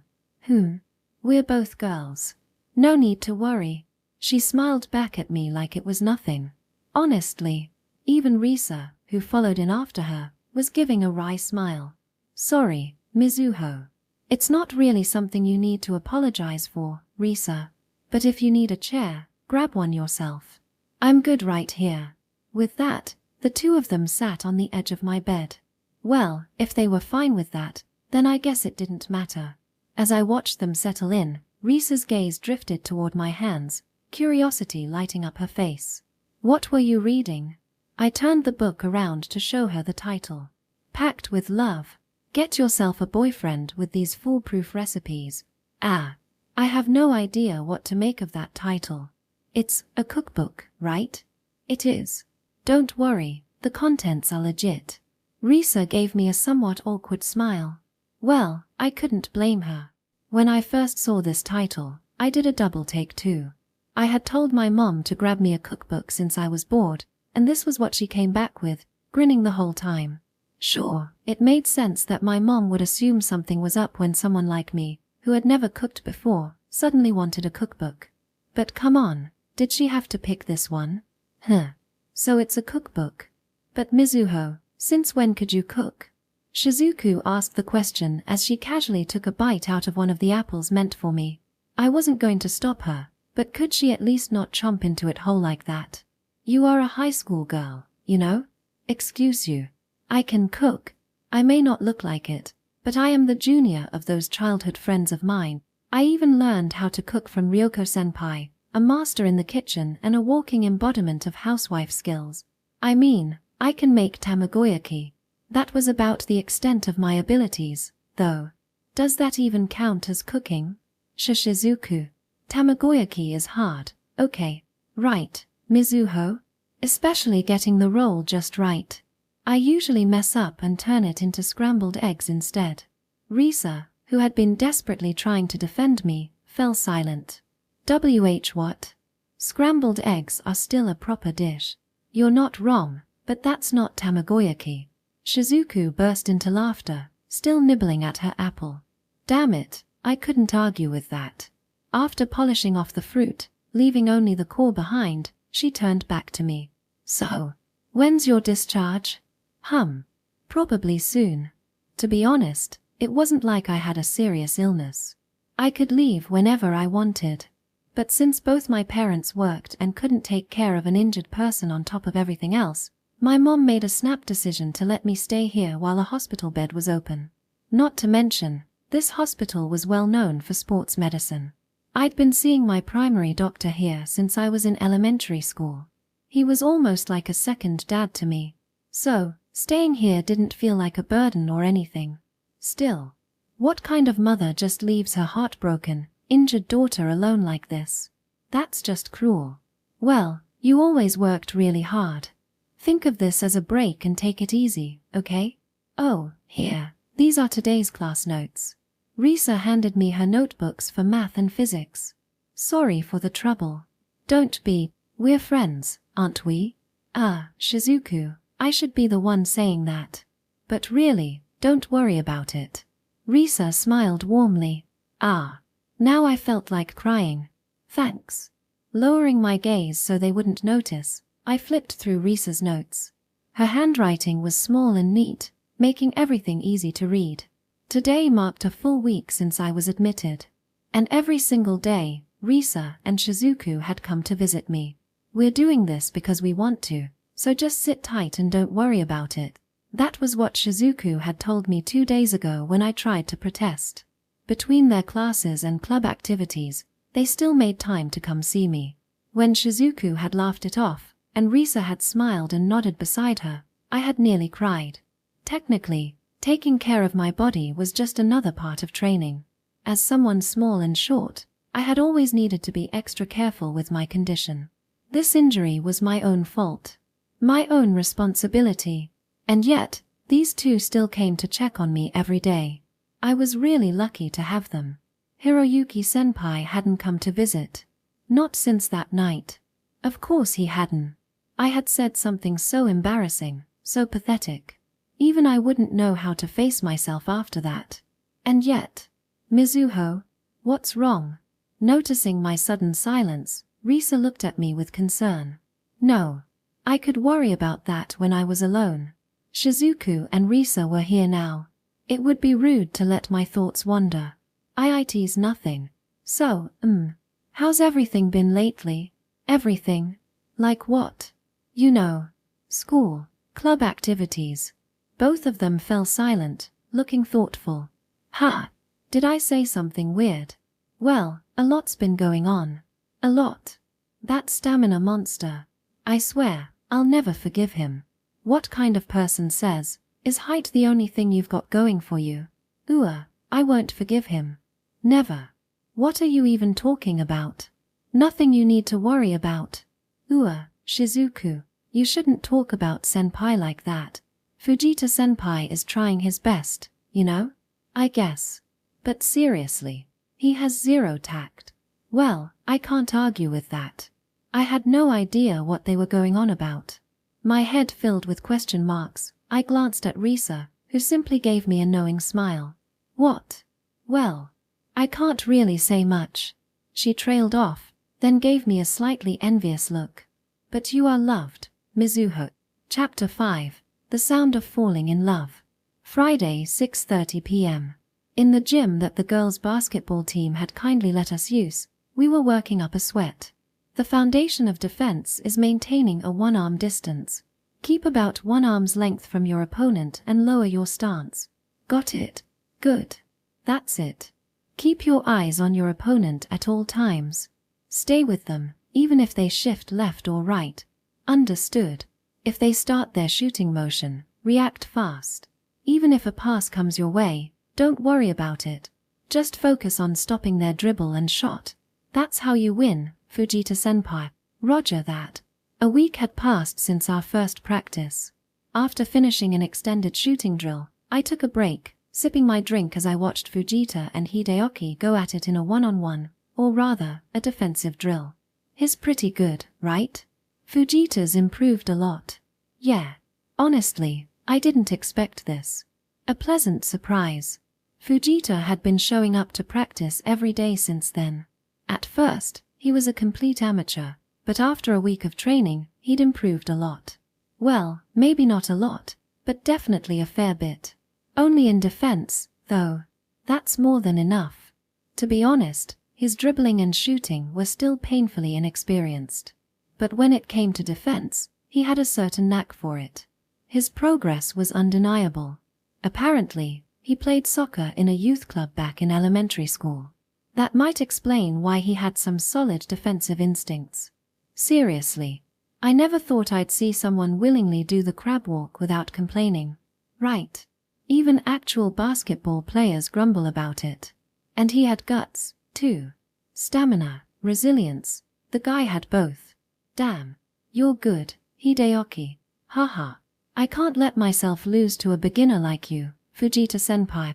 As I mulled things over, Hideyoki swiftly dodged Fujita's defense and landed a clean shot. Fujita scowled in frustration. But honestly, the fact that he could keep up with Hideyoki was impressive. Also, when did you start calling him by his first name? How the hell does your social skill level keep maxing out? Good work, Fujita. Yo, Hiroyuki. Man, what's with this little punk? He couldn't let his senpai score just once. Wiping the sweat from his brow, Fujita shot me a glare. So, he wanted Hideyoki to go easy on him? You seriously okay with that? Having someone hold back? Now that I think about it, no. That'd piss me off even more. Well, you're improving fast, Fujita-senpai. There were a few close calls too. Hideyoki chimed in, still holding the ball. I had to agree. Fujita was improving at a crazy pace. I've still got a long way to go, though. Hideyoki gets past me so easily. What should I do, Hiroyuki? Getting beat is inevitable. Hideyoki's a bench member for one of the strongest teams in the prefecture. Yeah, but our actual opponents are first years from an even stronger school, right? That's true. But honestly, your defense is already solid, Fujita-senpai. And besides, I don't think you have to stop them every time. What do you mean? With your defense and stamina, just sticking close to your opponent will be a huge pain for them. At the start, they might keep up, but by the end of the game, their stamina will start draining. That made sense. Shooting required a strong mental game, and once frustration set in, accuracy plummeted. If Fujita's defense could wear them down mentally, that could work in our favor. I get it. So, I just gotta stick to them like glue and mess them up. Fujita clapped his hands together, as if the realization had just clicked. Exactly. If you can do that, you'll be perfect. Alright, then let's go. Hideyoki, one more round. Fujita-senpai, you can't just do one-on-ones all day. Next up is dribbling practice. Just as Fujita was revving up, Aramori cut in. Fujita's expression immediately soured. Oh, come on. I was finally getting into it. Getting into what? Fujita-senpai, your defense is solid, but your dribbling is still terrible. You need to practice that too. Yeah. Answer properly. Fian. Don't drag it out. Now get to the corner of the gym and start dribbling, and keep your eyes off the ball. The two of them bickered all the way to the corner. Are they always this close? Well, if Fujita improves his dribbling and shooting, he'd actually be a solid player. That's asking a lot. But yeah, better than nothing. I answered Tomomi as I grabbed my ball, ready to restart practice. Then, Hiroyuki, got a sec. Ryoko, what's up? Ryoko, who had been looking at something on her phone, suddenly called out to me. What's up? I've got a rough idea of our opponent's lineup. I found some of their past games online and compiled a list. Got time to go over it? Wait. She already figured out their team? Not 100% sure, but want to analyze it together? Hold on, you actually know who we're up against. How? It's Seinen Academy and Tohu Girls High. Tracking their recruits isn't that hard. They have blogs, and there's a lot of info online. By filtering out players who made the first string, skipping the second stringers, and pinpointing the promising third stringers, you can get a good idea of who we'll be facing. Ryoko said it so casually, like it was no big deal. Yeah, no. I expected you to pull something like this, but damn. You're still crazy sharp. Ryoko had always been incredible at gathering intel. Seems like that skill was still going strong. So, want to come over later to go through it? We haven't had dinner yet, so we could all eat together. That voice came from Kiru. Seeing my slightly surprised expression, she gave a small shrug. If it's just Fujihara and Aramori, they wouldn't spread the info, right? What about Fujita? Would he blab? If you're worried, we won't invite him. Leaving him out would be too cruel. Though, yeah, as long as we made it clear, he'd keep his mouth shut. Kiru chuckled at my hesitation. I'm just kidding. He'll be fine. Besides, they've been helping us out so much. I don't want to keep secrets from them. She smiled warmly. Fair enough. If she was okay with it, then. Alright, then. You guys up for coming over later? At my question, Ryoko nodded. Yeah. Since we're at it, let's have dinner together. Good chance to bond too. Section 2 stations away from school, my dear, beloved home. Well, maybe not beloved, but lately, it had started feeling more comfortable than my actual family home. On the way back, when Fujita, Aramori, and Fujihara found out that Kiru and I were not only engaged but also living together, their immediate response was to scream. Kiru just laughed and said, that was a good reaction. After explaining the situation and asking them to keep it a secret, they agreed surprisingly easily. That was a relief. Still, I gotta say, it all makes sense now. What does, Fujita? I mean, Kiru-san's changed a bit lately, don't you think? She's softer now, kinda, not as sharp. People used to call her the villainous noblewoman, but she's not like that anymore. Really? Who knows? I don't think I've changed much myself. What do you think, Higashikujo-kun? I mean, the only time I thought that about you was at the very beginning. Thought that about me, seriously? Honestly, it was all just rumors. Seeing is believing, after all. Maybe you guys didn't notice since you're close to her, but when I ran into Kiru-san the other day, I was shocked. Right. You two feel the same, don't you? Fujita turned to Aramori and Fujihara. The two of them exchanged glances, looking a bit awkward, but in the end, they gave a small nod. Well, I don't mean to be rude, but I did hear a lot about Kiru-senpai before meeting her. Even when Tomomi-senpai told me, don't worry, she's not a bad person, I was still kind of nervous. But after practicing together, I realized she's not that bad after all. Risa's right. I never really met her before, but Kiru-senpai is actually really nice. I see. That's a compliment, I guess. Kind of. Kiru's expression twisted into something complicated. Well, yeah. I thought you were a villain, but turns out you're not that bad. That's not exactly something most people would be happy to hear. Well, I guess it's thanks to Hiroyuki. He melted Kiru-san's cold, frozen heart. It's love. Love. I have no idea what you're talking about. No, seriously. Also, Fujita, get your hand off my shoulder. You're creeping me out. Love. Fujita-kun, what are you even saying? Oh, come on, don't be shy. You've spent so much time with Hiroyuki, and little by little, your heart's opened up. I get it, I get it. That's just the kind of guy he is. And what kind of guy is that? The kind that gets better the more time you spend with him. Could you not compare me to dried squid? Alright, I'll stop teasing. Anyway, wishing you two a long and happy life together. Fujita grinned, not just mischievously, but genuinely, like he was really happy for us. I appreciated the sentiment, but you really have no tact, Fujita. Seriously. Fujita-kun, you have zero tact. Right. Fujita-senpai, isn't he too much? Everyone, that's enough. Especially you, Shizuku. You're a junior. The glares they were giving him were brutal. HHE's not a bad guy, really. Ahem. Anyway, let's drop this and get going. By the time we finally reached my apartment building, Fujita and the others, seeing it for the first time, stood there slack-jawed. Then, they freaked out over the giant elevator an elephant could fit in here and caused all kinds of commotion. But somehow, we managed to make it inside, where we spread out the convenience store bento we had bought on the way for a quick dinner. Honestly, I thought Ryoko would be cooking. If we had more time, maybe. Tomorrow's a day off, but if it gets too late, your parents might start worrying, right? You could make something fast, though, couldn't you? With her insanely high housewife skills, Ryoko could probably whip something up in no time. Well, I could. But as a senpai, I want to make a proper first impression, you know? I want to cook a real meal when I'm serving someone for the first time. I mean, even quick meals are impressive. It just makes you seem even more like a housewife. Just so you know, Hiroyuki-chan, I am still a high school girl. If you call it feminine skills, fine.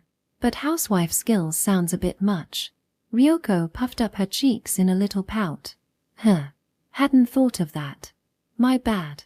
Just kidding. But, well, if you're the one saying it, I don't really mind.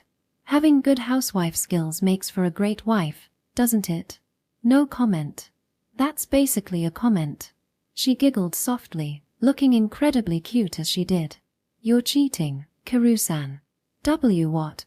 Keikiru-senpai, you're just letting this happen. Damn, Hiroyuki. You're really something. I think I see you in a new light now, Higashikujo-senpai. I mean, seriously. Flirting with another girl right in front of your fiancé?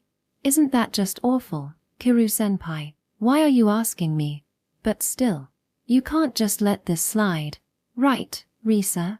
Why yeah. Kiru-senpai, I know Kamo-senpai is a strong opponent, but you can't lose. Exactly. And besides, Kiru-senpai, childhood friends always lose. It's like a universal law. Shizuku, don't say such rude things. I haven't lost yet. Oh, right. Tomomi-senpai is a childhood friend, right? Wait. Tomomi-senpai too. Is that a problem?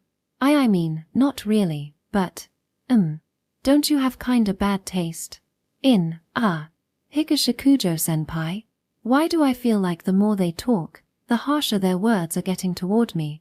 I glanced at Ryoko, silently asking for help, but she just giggled in response. Section.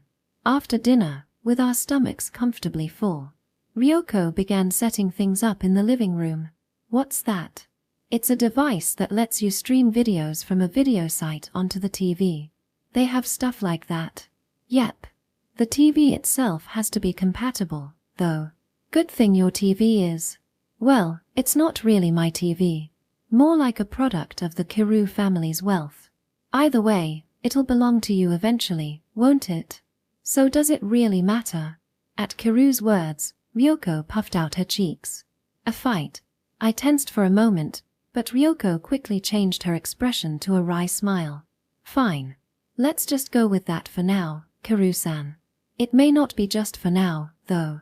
Heh. Yeah, we'll see how it goes. Ryoko grinned, and Kiru raised an eyebrow slightly. Watching them, Fujita clapped a hand onto my shoulder.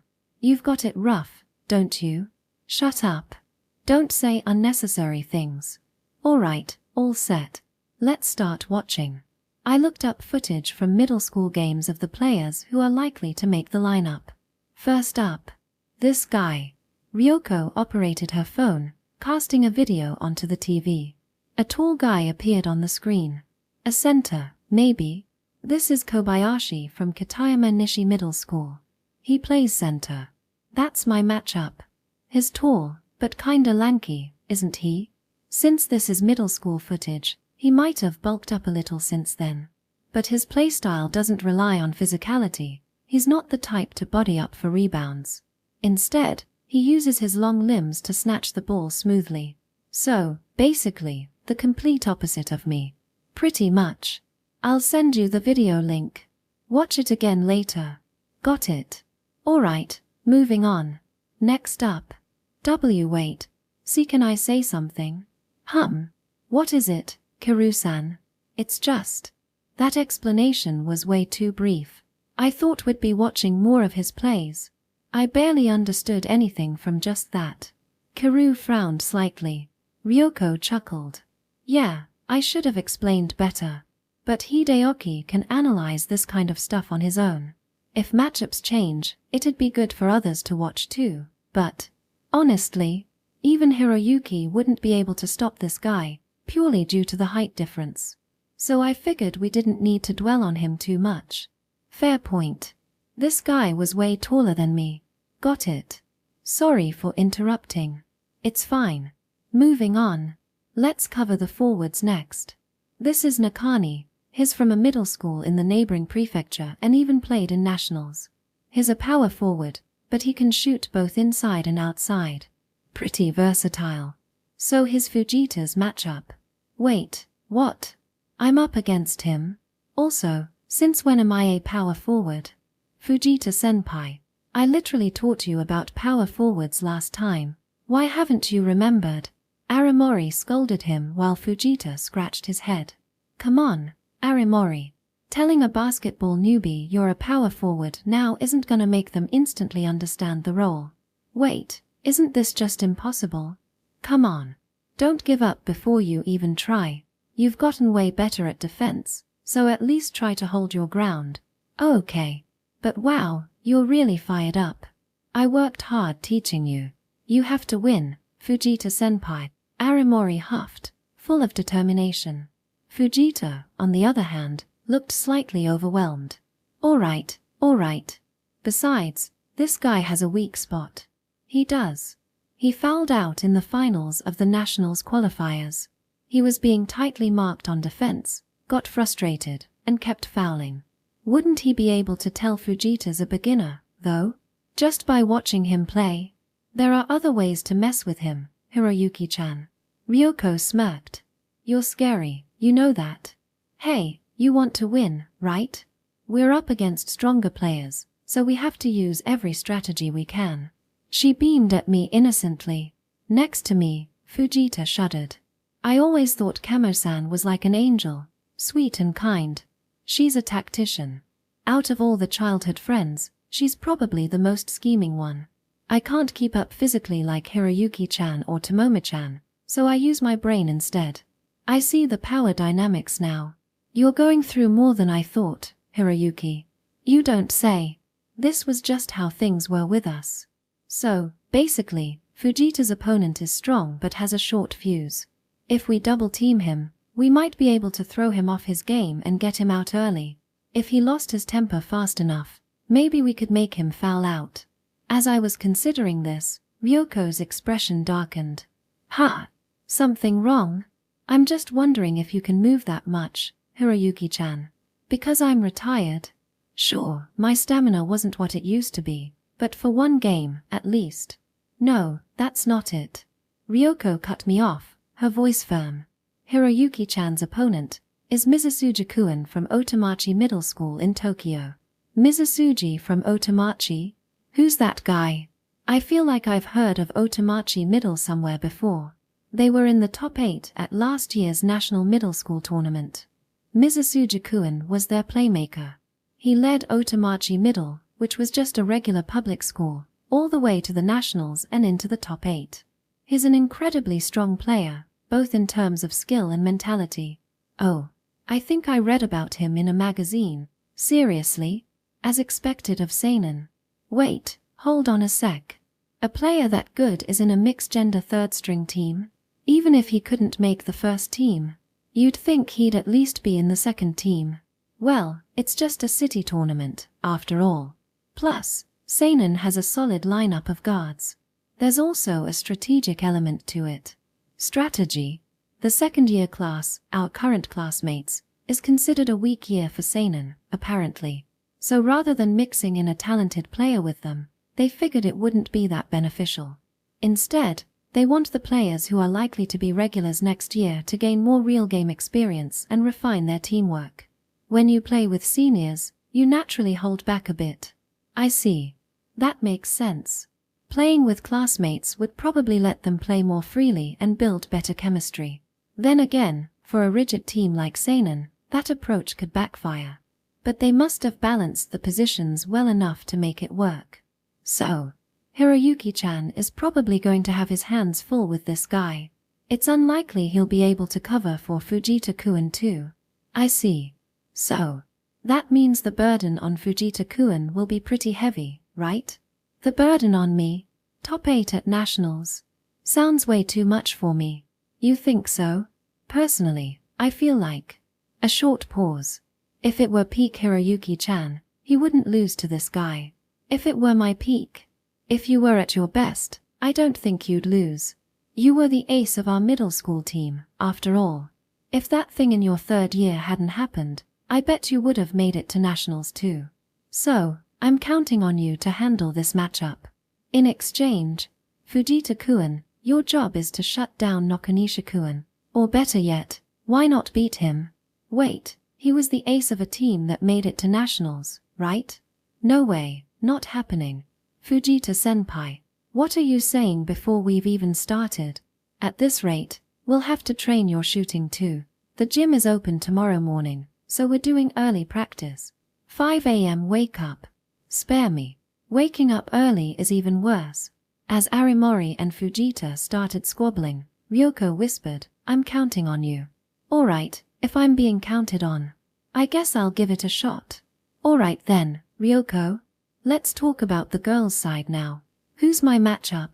Tomomi-chan, your matchup is the small forward, this girl, Hagihara-san. She was in the same middle school as Nakanisha-kun. She's tall, but her movements don't really match a small forward style. Yeah. Apparently, she grew about 20 centimeters between her 1st year of middle school and 1st year of high school. So she can play anywhere from position 1 to 4. She's a classic swingman. So there's a chance she could end up matching up with Kiru-san too? There definitely is. But, while she's skilled and well-rounded, there's nothing about her that really stands out as amazing. She's good at everything, but I'd say she's a solid 70 across the board. Isn't that good enough? That actually sounds pretty impressive in its own way. Well, having someone like that on the team is useful, but if everyone were like Hajiwara-san, I don't think the team would be that strong. That's so? Yeah. Of course, getting to a certain level would be easy, but if you're aiming for nationals, you'd be up against powerhouse schools, right? A team like that would lose easily, because at the end of the day, instead of having a team full of players who score 70 on everything, it's better to have one player who can score a perfect 100 in their specialty. Sounds idealistic. That's exactly the kind of team Seinen and Tosakura girls are. They have depth, and their roster is filled with players with outstanding skills. A jack-of-all-trades like her would get buried among them. It's kind of sad, really. So, well, Hajiwara-san isn't exactly someone we need to be on high alert for. Tomomi-chan should be more than capable of handling her. That's a lot of pressure coming from you, Ryoko. But, well, I guess I'll do it. Tomomi casually laced her fingers behind her head as if it was nothing. Judging from her lack of tension, she was confident. About Kiru-san's matchup. Oh, what kind of tough opponent am I up against? Sorry, I'm not entirely sure. Not sure? Yeah. I mean, I have a general idea, but like, this girl. A ponytailed girl appeared on the screen. She was about the same height as Kiru, not particularly tall for a basketball player, most likely a typical guard. She's also a guard who played in the national middle school tournament, but her main position is point guard. Shooting guards are usually the scorers, but she herself isn't all that aggressive offensively. But wasn't Higashikujo-kun's matchup against? What was his name again? Mizusuji-kun? Yeah. Couldn't they go for a double guard setup? Having 2 point guards and letting Mizusuji-kun handle the scoring? You know your stuff, Kiru-san. That is an option, but running a double guard setup with a mixed team is a bit tricky. If the chain of command isn't clear, it could confuse the players. That said, well, this girl is probably their best option. Really? Yeah. Considering Tosakura girl's guard lineup and the fact that she's a first year, she's the best choice in terms of ability. A double guard setup refers to having 2 point guards on the court at the same time. Depending on the game's flow and matchups, it can be an effective strategy, but without proper coordination, it's difficult to pull off. Choosing that setup despite the risks would mean that either the player's individual skills are exceptional or so they're underestimating us since it's just a city tournament. Probably. It's not a qualifier for anything bigger, and there's a bit of a recreational feel to it. Kinda ticks me off. Hideyoki frowned in irritation. So young, this guy. That's so. Seems like an opportunity. Yeah, it's a chance. We're not exactly hardcore athletes. If they're underestimating us, they can keep doing that. Let's make them regret it with a humiliating "this wasn't supposed to happen" moment. Well, anyway, I've compiled data on likely matchups and potential bench players. Here you go, Hiroyuki-chan. Thanks. Ryoko pulled a notebook from her bag, and I took it with a nod, flipping through the pages. It contained detailed notes, opponents' heights, weights, playstyles, strengths, weaknesses, everything laid out. Kiru's eyes widened slightly as she looked over my shoulder. This is impressive, Kamo-san. You really did your research. Is it? It's not that big a deal. You don't have to be so modest. I'm not.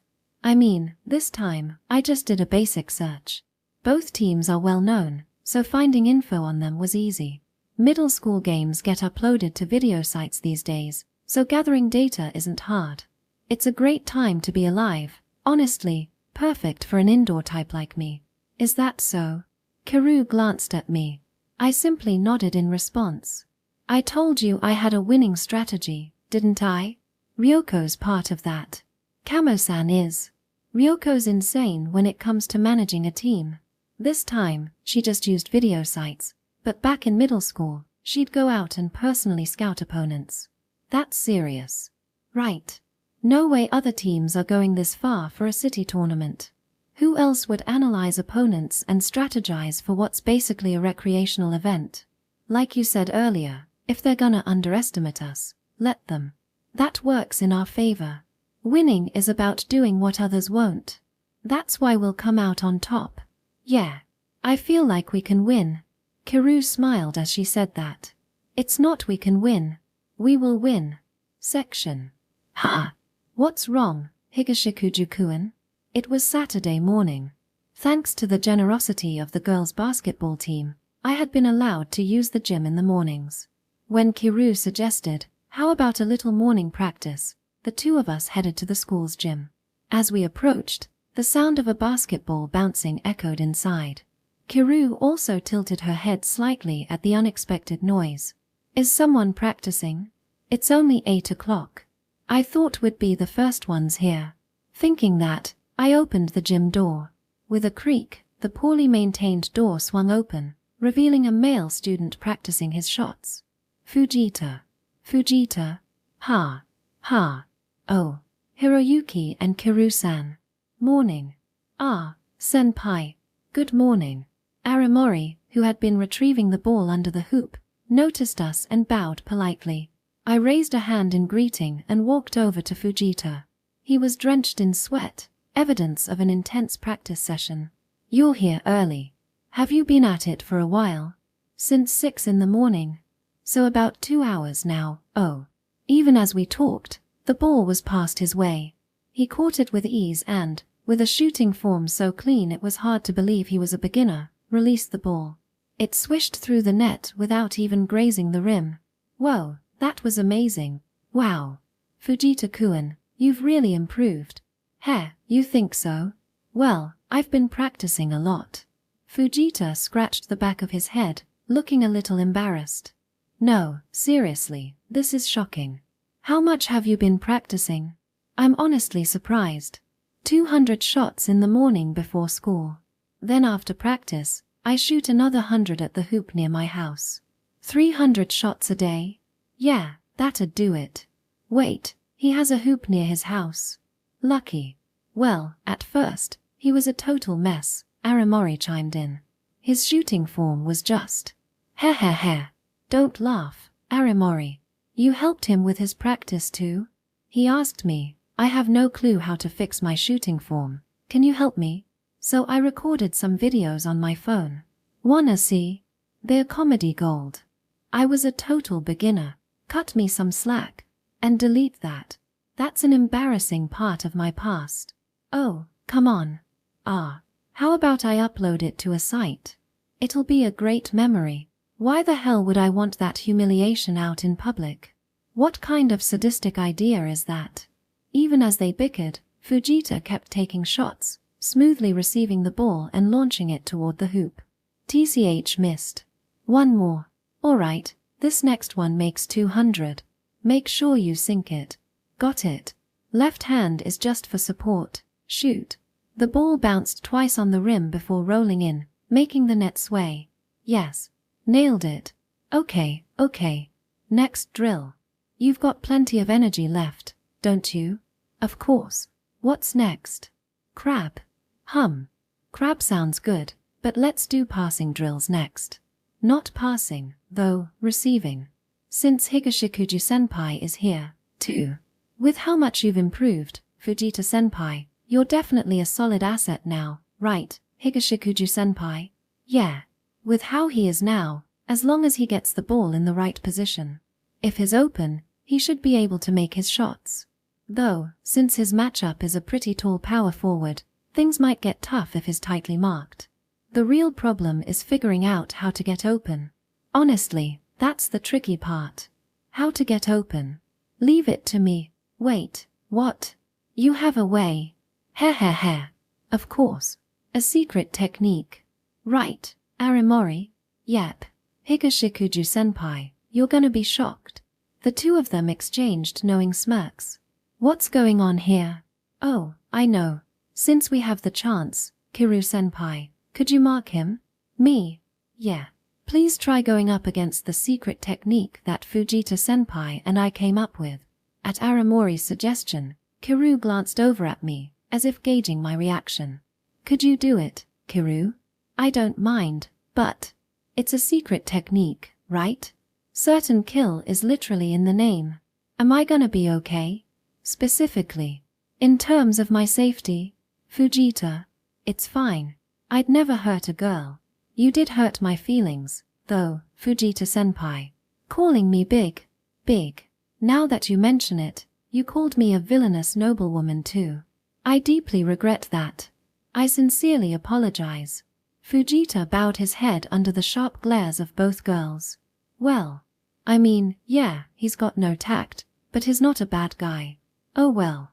Fine, then. Let's see this secret technique of yours. Saying that, Kiru took position in front of Fujita, standing with her back to the hoop. Fujita and Aramori exchanged grins. But what's with that smile? They look way too mischievous. All right, I'll inbound the ball, and once Higashikuju-senpai has it, we start. Okay, got it. All right then. Ready. Start. With that, Aramori passed the ball to me from under the hoop. I caught it. Come at me, Fuji. Wait, what? And at that moment, Fujita bolted to the right side. Kiru blinked in confusion for a split second, but, of course, she quickly reacted and followed him to the right. Not so fast. Wait, what? Just as she moved to keep up, Fujita suddenly stopped, changed direction, and dashed to the left. Kiru, thrown off by the abrupt switch, stopped awkwardly and turned to chase after him. Wait, what? Now he's coming straight at me. Hiroyuki. Ha! Wait, a pass? No pass. I'm taking it. What? Fujita ran right up to me, spun around, and left Kiru in the dust as he dashed toward the hoop. Hiroyuki. Pass. Ha! Ah. All right. I quickly tossed the ball his way. Now completely free under the hoop, Fujita, with the same clean form as before, drained the shot effortlessly. How about that, Aramori? That was flawless. Perfect, Fujita-senpai. Our training paid off. It's all thanks to you, Aramori. Thanks for helping me with all those shooting drills. It was your hard work, Fujita-senpai. Ah, this feels so rewarding. The two high-fived under the hoop. Wait, what just happened? All right, next round, Higashikuju-senpai. Aramori passed me the ball again. Ooh, you're so slippery. But watch, this time, I will stop you. Try if you can. Behold my ultimate technique.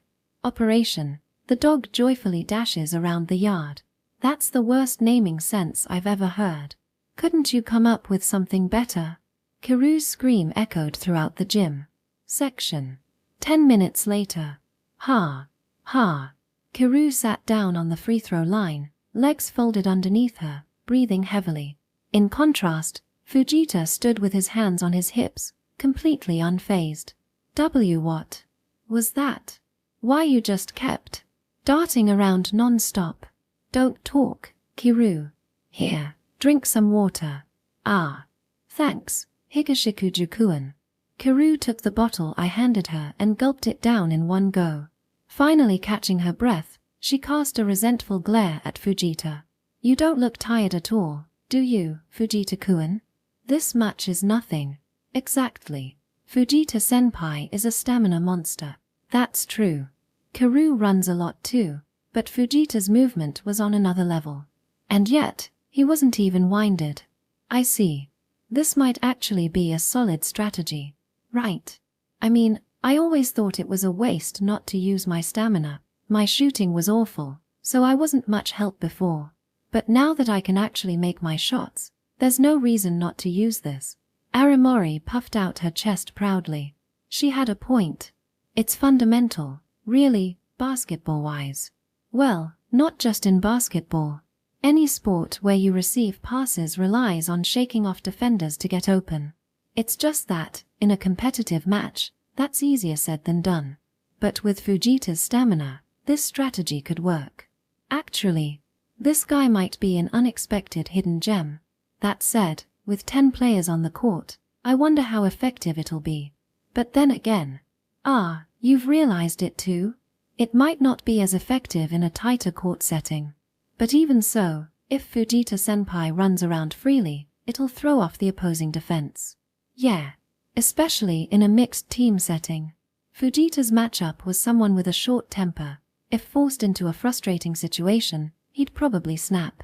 Alright, I'll add this as another card up our sleeve. Thanks, Aramori. Oh, it's nothing. I didn't really do anything. Fujita-senpai is the one who put in the effort. She glanced at Fujita with a slightly exasperated look. Meanwhile, Fujita himself just looked blankly back at her. Seriously, though. What's with you, Fujita-senpai? Me? What do you mean? Even we, the basketball club members, don't practice that much.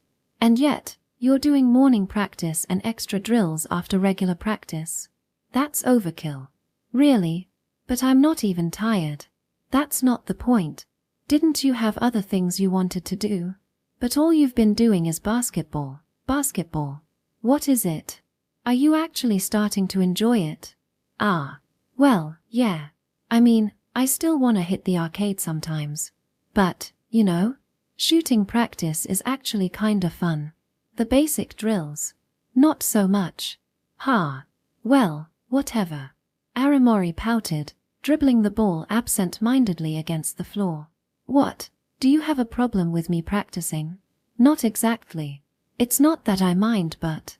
She hesitated slightly, then finally spoke. I mean, I am in the basketball club, you know? Yeah, I know. And yet, I probably practice less than you. And I haven't worked as hard, either. It kinda feels like I lost. Sorry. That was just me whining. You're working so hard, and here I am saying stuff that just drags you down. She hugged the ball to her chest and bowed her head apologetically. Fujita watched her for a moment, then scratched his head. Well, sorry about that. No, I should be the one apologizing. It's just... Look, it's not like I'm forcing myself to do this, you know? I said it earlier. I'm just doing it because I enjoy it. Are you saying that I'm not enjoying basketball? No, that's not what I meant. Fujita glanced at me briefly. What? The other day at Wactonald's, it was like a damn funeral in there. Remember? When it was decided that I'd be joining this basketball team? Yeah. Funeral might be a stretch, but... Well, yeah, we were feeling pretty stuck at that point. You were struggling, weren't you, Hiroyuki? I guess. Fujita nodded at my response. That's why, Aramori. Why what? Wait, am I the only one who doesn't get it? I glanced over at Kiru and Aramori, but both of them looked just as confused. Okay, good. Fujita, please speak in a language we understand. I have no idea what you're saying. Why that's why. I mean, like. It's not that I love basketball or anything. Well, I do think it's fun now, but I don't love it as much as the basketball club members do. And yet, you're practicing this much? Yeah, because... Isn't that just normal? I'm sorry, But I really don't understand what you're saying. Damn it. Why is this so hard to explain? Hiroyuki was struggling, wasn't he? Fujita turned his eyes to me. If a friend is struggling, you help them out. That's just normal. Exclamation point. You were struggling, Hiroyuki. And I could help. So, of course, I'm gonna put in the effort. Right. I mean, wouldn't you? What, you wouldn't try? Wow, Aramori-san, so cold. What kind of way of talking is that? Oh, of course I'd try. I mean, obviously, I'd put in the effort. Aramori flailed her hands in protest. Seeing that, Fujita gave her a gentle smile. I was just messing with you. But seriously, right? Even after all the tactless stuff I said to you, you still helped me out. That makes you a good person in my book. Praising me isn't going to get you anything. I don't need anything. But that's just how it is. Hiroyuki was struggling, I could help, and if I put in the effort, I'd be able to help even more. So, of course, I'd try. It's not about liking basketball or anything. Besides, earlier, you said I was putting in effort, right? But just so you know, I don't consider this effort at all. What? After all that practice? You're saying it's still not enough. That's not what I mean. I'm doing something I like, right? How could that be called effort? Why you can't call it that? Of course not. Effort is something you put in when you're doing things you don't like. Like studying, for example. I love fighting games, but do you think any gamer ever says, I put in the effort to memorize all these special move commands? No way. Zero. They do it because they like it. Pros might be different, but for amateurs like us who aren't making a single dime off this, if you're doing something you like, it's not effort. Hearing Fujita say this so definitively, Aramori gaped at him in disbelief. Fujita chuckled at her expression and continued. So don't put yourself down so much. I really appreciate all the help you gave me, and your advice was spot on. It's obvious you love basketball. But I mean, what? I mean, if you're putting in so much working so hard, even giving up what you really want to do, just to play basketball, then, Aramori fidgeted, stumbling over her words before finally murmuring in a whisper, Fujita-senpai, why you don't even get anything out of it? I get it. Even if we win this match, it doesn't bring anything to Fujita. But hearing him say he's doing it for a friend, it's hard to argue against that. It would feel like admitting that I expect something in return. Sorry. That was really rude of me. It makes me feel pathetic, like I'm being small-minded or something, and I hate it. Anyway, I'm so sorry. Aramori bowed her head so low it was almost painful to watch. Fujita, in turn, let out an amused sigh. Seriously, don't beat yourself up so much. It's not like I'm some saint or anything. Obviously, I do get something out of this. You do. I mean, all I can offer is, like, treating you to McDonald's. That's more than enough, but, nah, it's not something that simple. Then what do you get out of it, Fujita-senpai? Isn't it obvious? Fujita's smirk turned into a warm smile. Seeing a friend happy, that's the best reward, don't you think? A basketball bounced onto the floor with a plop. Whoa. Aramori, what's wrong? Your face is bright red. Fujita raised his voice in alarm and hurried over to her. Aramori stood there, cheeks burning red, staring at Fujita with teary eyes. Now that I looked closer, her hands and lips were trembling. She probably didn't even realize she dropped the ball. Hey, are you okay? I am fine. Dasha. What kind of weird response is that? No, seriously, you're completely red. Are you really okay? I am fine. Oh really, I'm fine, so please don't get so close. Why not?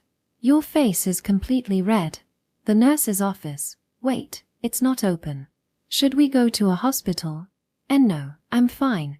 Oh really, I'm fine. So stop being so nice to me. What? Why? I really am grateful to you, and I don't like seeing you like this. I can't do much, but at least let me take care of you. Okay. What is this? Fujita-senpai, are you trying to kill me? How does that even make sense? Aramori, face burning red, slowly backed away, while Fujita closed the distance. The way it looked. Well, yeah. This is fine. Probably. Hey. What? Wait, you're back to normal? Thanks to the water you gave me. But more importantly.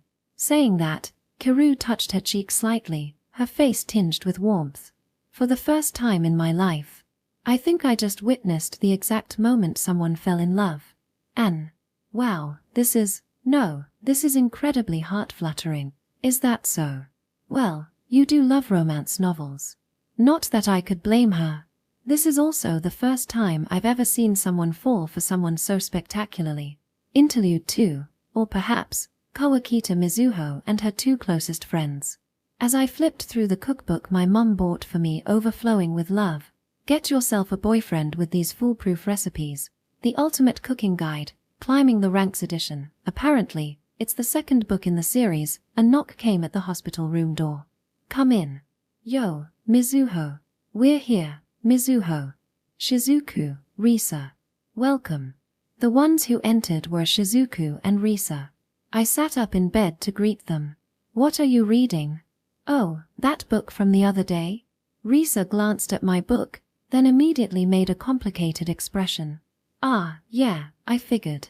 That reaction makes sense. Ah, this is a cookbook, right? Yap. What's with the climbing the ranks part? It's about climbing the ranks from girlfriend to wife. You know, a trendy konkatsu thing. At my explanation, Risa's initial surprise quickly turned into an amused grin. That sounds kinda fun. The contents are just a regular cookbook, though. Oh, and apparently, there are also the National Unification Edition, which features recipes that make husbands more obedient, and the Conquering the In-Laws Edition, designed to impress your mother-in-law. Both are on sale now. Who comes up with these names? Risa chuckled, and I smiled along with her. Then, as if she had been deep in thought, Shizuku, who had been quietly watching us, suddenly spoke up. Hey, Mizuho? What's up, Shizuku? For some reason, Shizuku seemed hesitant, shifting uncomfortably. As I tilted my head at her unusual behavior. That book. Do you think it's good for learning how to cook? She asked out of nowhere. Learning to cook? Where's this coming from all of a sudden? I haven't actually tried making anything from it yet, so I can't say for sure. But I don't think it'd be useless. I mean, it's a cookbook. Of course, it has recipes in it. According to Ryoko-senpai, cooking is just like a science experiment.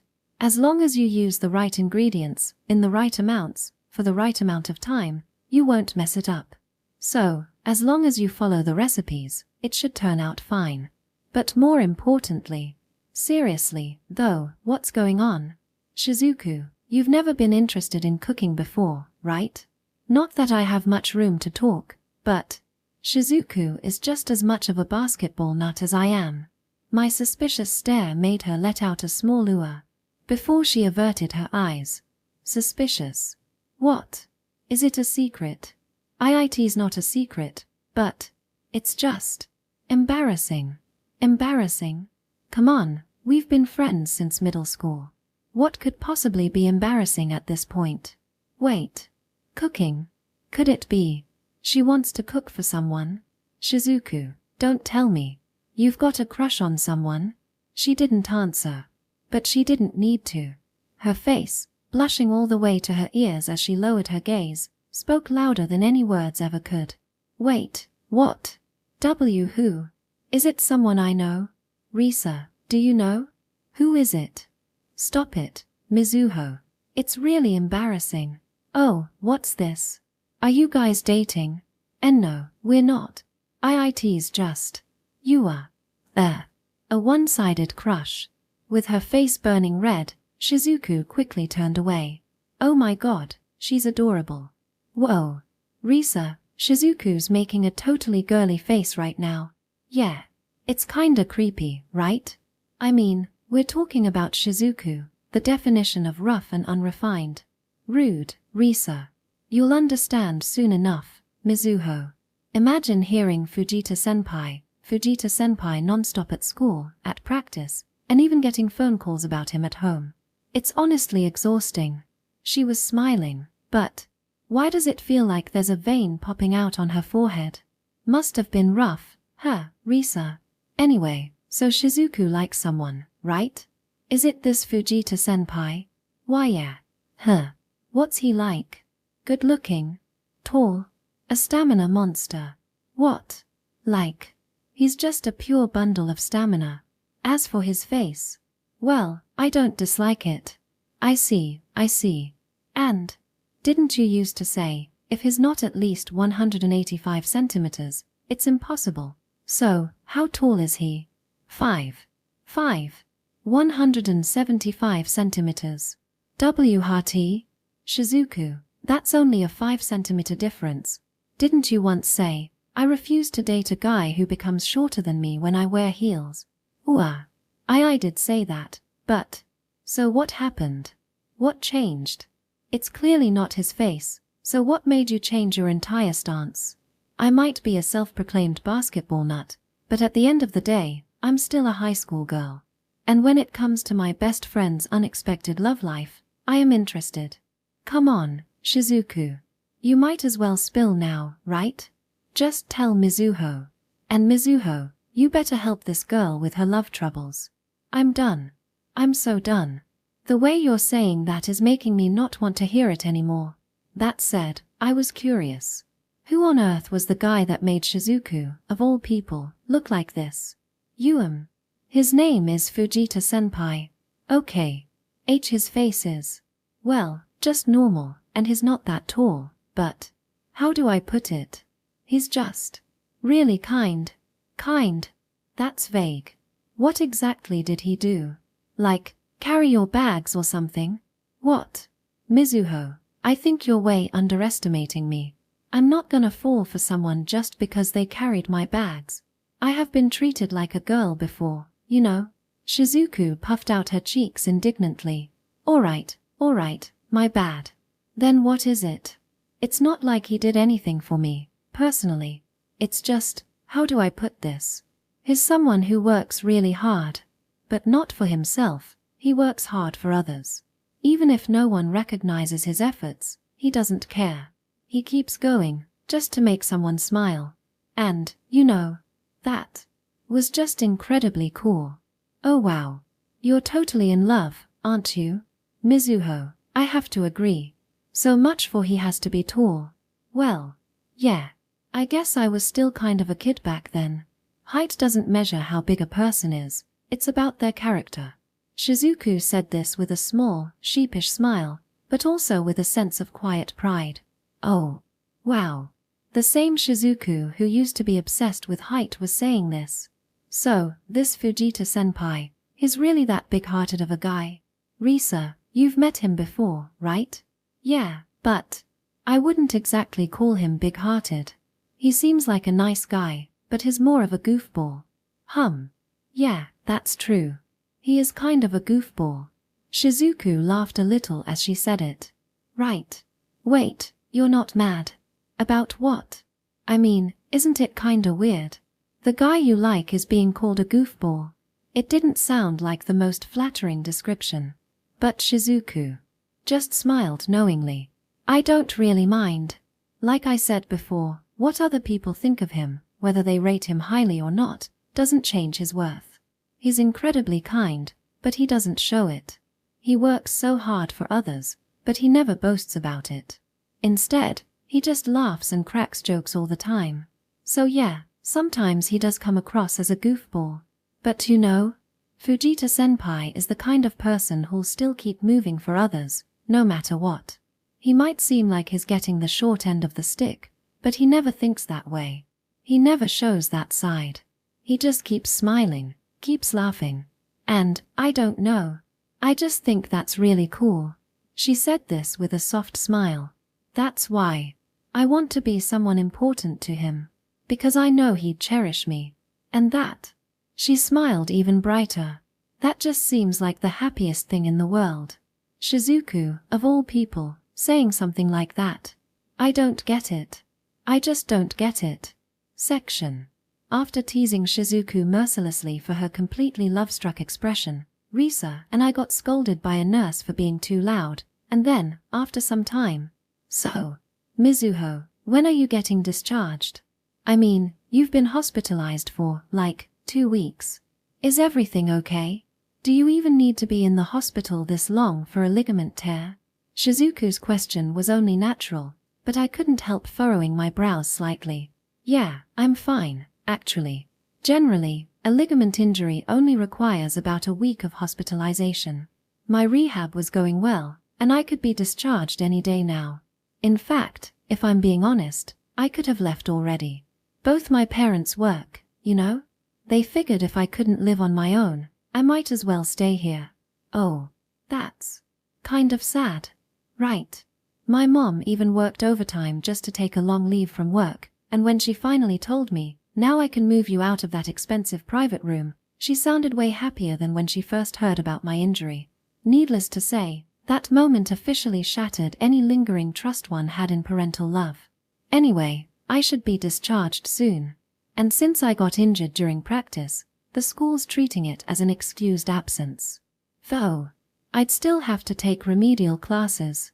Still, 2 weeks of forced rest wasn't all bad. The real question was what I wanted to do once I got out. "I see. What's wrong, Risa?" "It's just.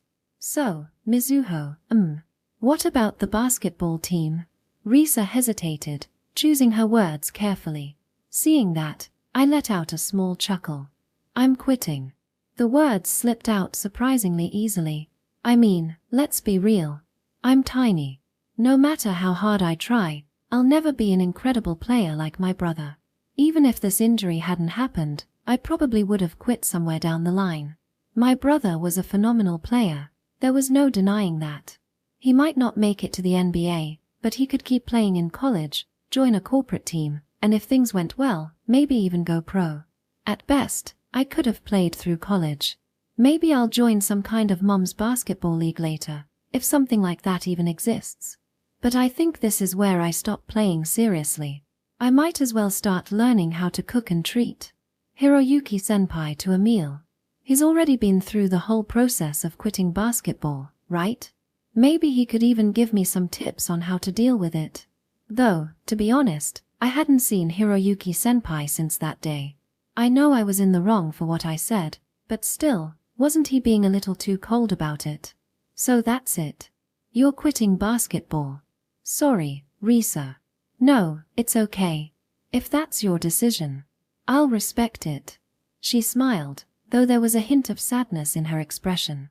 And seeing that smile, "Are you really okay with that?" Shizuku suddenly cut in. "I feel the same as Risa. If quitting is your choice, I'll respect it.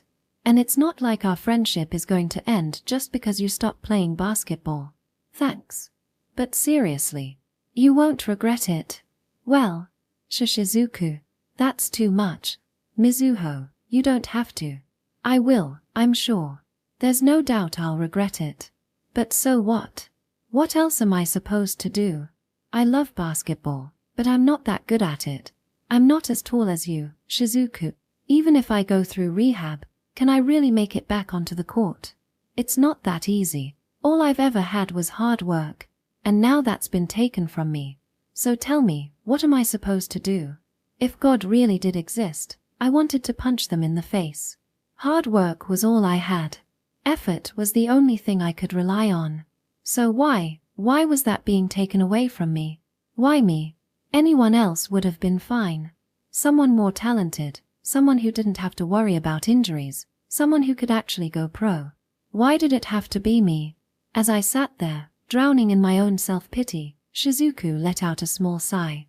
And for some reason, that pissed me off. "Easy for you to say, Shizuku. You're tall, you're good at basketball. Even if you got injured, you'd still make it back as a regular." "Well, yeah.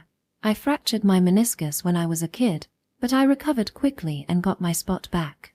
Height is a basketball player's lifeline, after all." "Oh, wow. So what is this? Are you bragging? Or are you pitying me? Are you saying I can't make it because I'm short?" I never said that. But realistically, I do think it'll be tough for you to get back into the starting lineup. Especially since you're the type who lives for practice, and now that's been taken away. Right. So obviously, But tell me something. Did you really put in effort? Of course I did.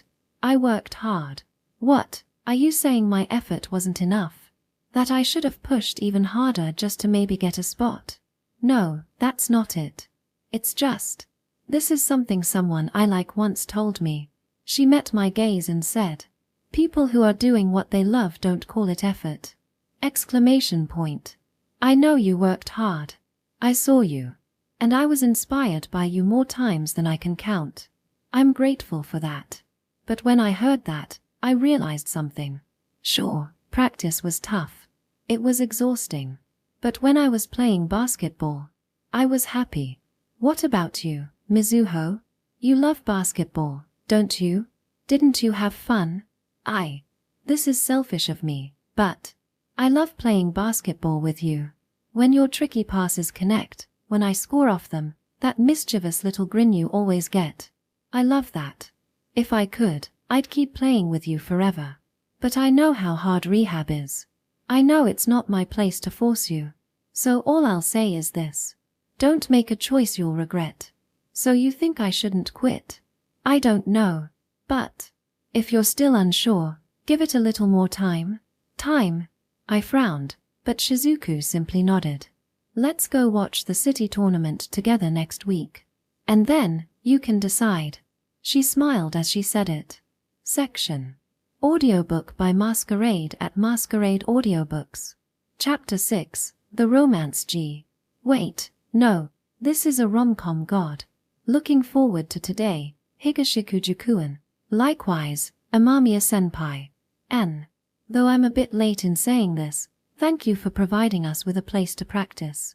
As the captain of the girls' basketball team, Amamiya-senpai extended her hand toward me. I quickly wiped mine on my shorts before shaking hers. Seeing that, she let out a small chuckle before bouncing the ball in her left hand a couple of times. No need to be so formal. Tomomi told me, you're doing this for Mizuho, right? That's something we should be taking care of ourselves. If anything, I feel bad for pushing it onto you. Not at all. It's not like it was forced on me. She's my precious junior, after all. I heard you two are childhood friends. That kind of bond is nice. She laughed, saying it with a touch of admiration. But soon after, her expression turned sharp, and she directed a focused gaze at me. All right, let's confirm the rules. Each period is 8 minutes, with a 2-minute break in between. Half-time is 8 minutes. The ball size is a number 6. The regulations follow the mixed gender division for the upcoming city tournament. Everything sound good? Yes. And, really, I'm sorry for taking up your time like this. Like I said, don't worry about it. This is something we should be handling ourselves. But you know, she added with a sly grin, I'm not planning on losing. So don't expect me to go easy on you. That's exactly what I was hoping for. Good. Then let's get started. A practice match. To explain how things ended up like this, we'll need to turn the clock back 2 days. Section. Hey. What's up, Kiru? As usual, practice had just ended. While I was mopping the gym floor, Kiru, who was doing the same, lined up beside me and started talking. Do you think we've practiced enough? Yeah. I'd say we've practiced quite a lot. Enough to win against the opposing team. Ever since the day we decided to enter the match, we've been practicing non-stop every single day. Experienced players like Tomomi and Hideyoki, of course, but even the beginners like Kiru and Fujita have improved significantly. Still, if you ask whether that's enough to beat a team that consistently competes at the national level, that's a tough call. I'd say, it depends on our strategy. Do we have a hidden ace up our sleeve? Some kind of plan that'll surprise even us? Not really. Well, if I had to say, Kiru and Fujita's growth could be considered our hidden weapons. But the truth is, our opponents don't know anything about us. They probably don't care either. It's not like we have some kind of secret move. If you're asking whether I have a trick up my sleeve, The answer is, unfortunately, no.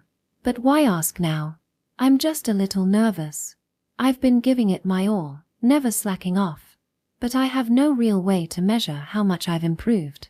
Or how strong we actually are right now. Ah. Yeah, I get that.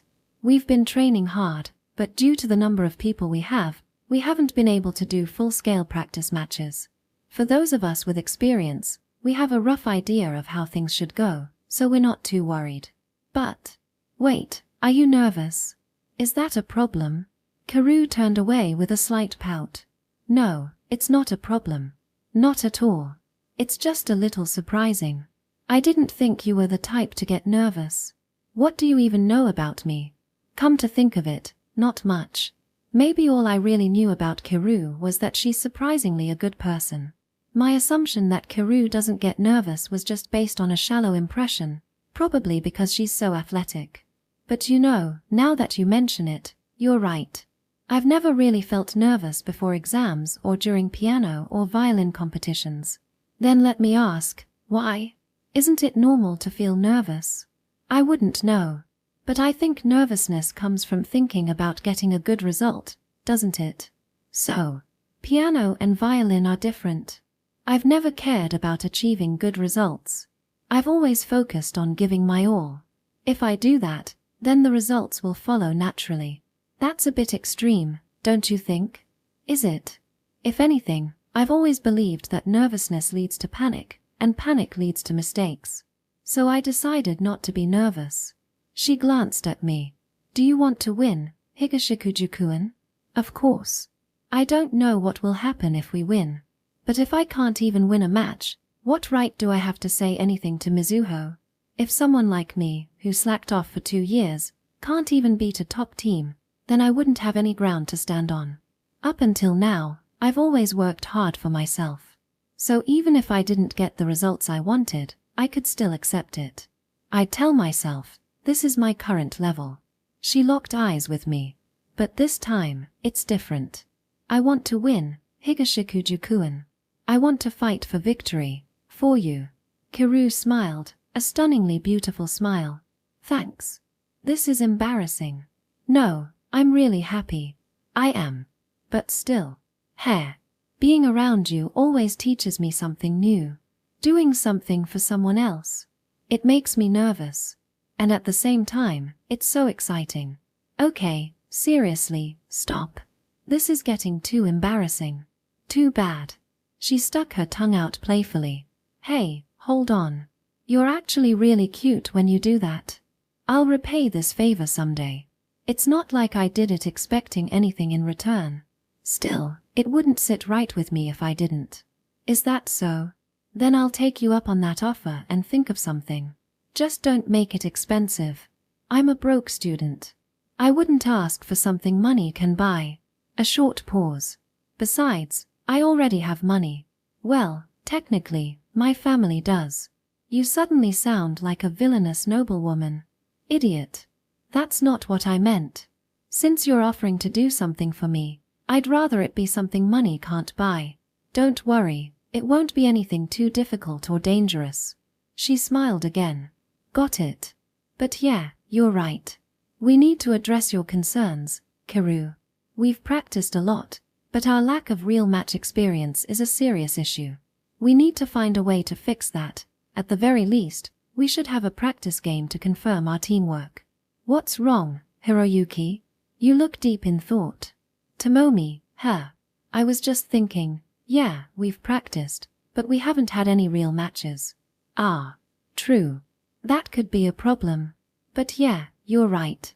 We should have at least one practice match.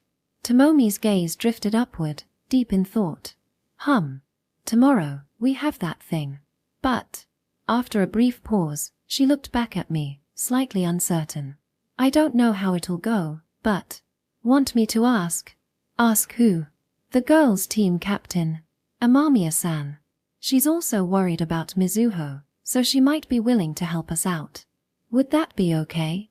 Of course. But, don't get your hopes up too much, okay? Section. Well, that's how things ended up like this. And the next day, I got a message from Tomomi. She said okay. We're having a practice match, which is why, at the start of this match, I was standing there, shaking hands firmly with Amamiya-senpai. Alright then, Higashikuju-kun, let's have a good game. Same to you. We locked eyes, our determination clashing. I returned to my side of the court, where Kiru, Tomomi, Hideyoki, and Fujita were all watching me. I grinned. Let's win this. Yeah. Section. Good work. Ha. Yeah, good work. This match is being played according to the regulations for the Mixed Gender Youth Division, meaning each quarter lasts 8 minutes. Right now, we're in the 2-minute break after the first quarter. The scoreboard reads 26-12.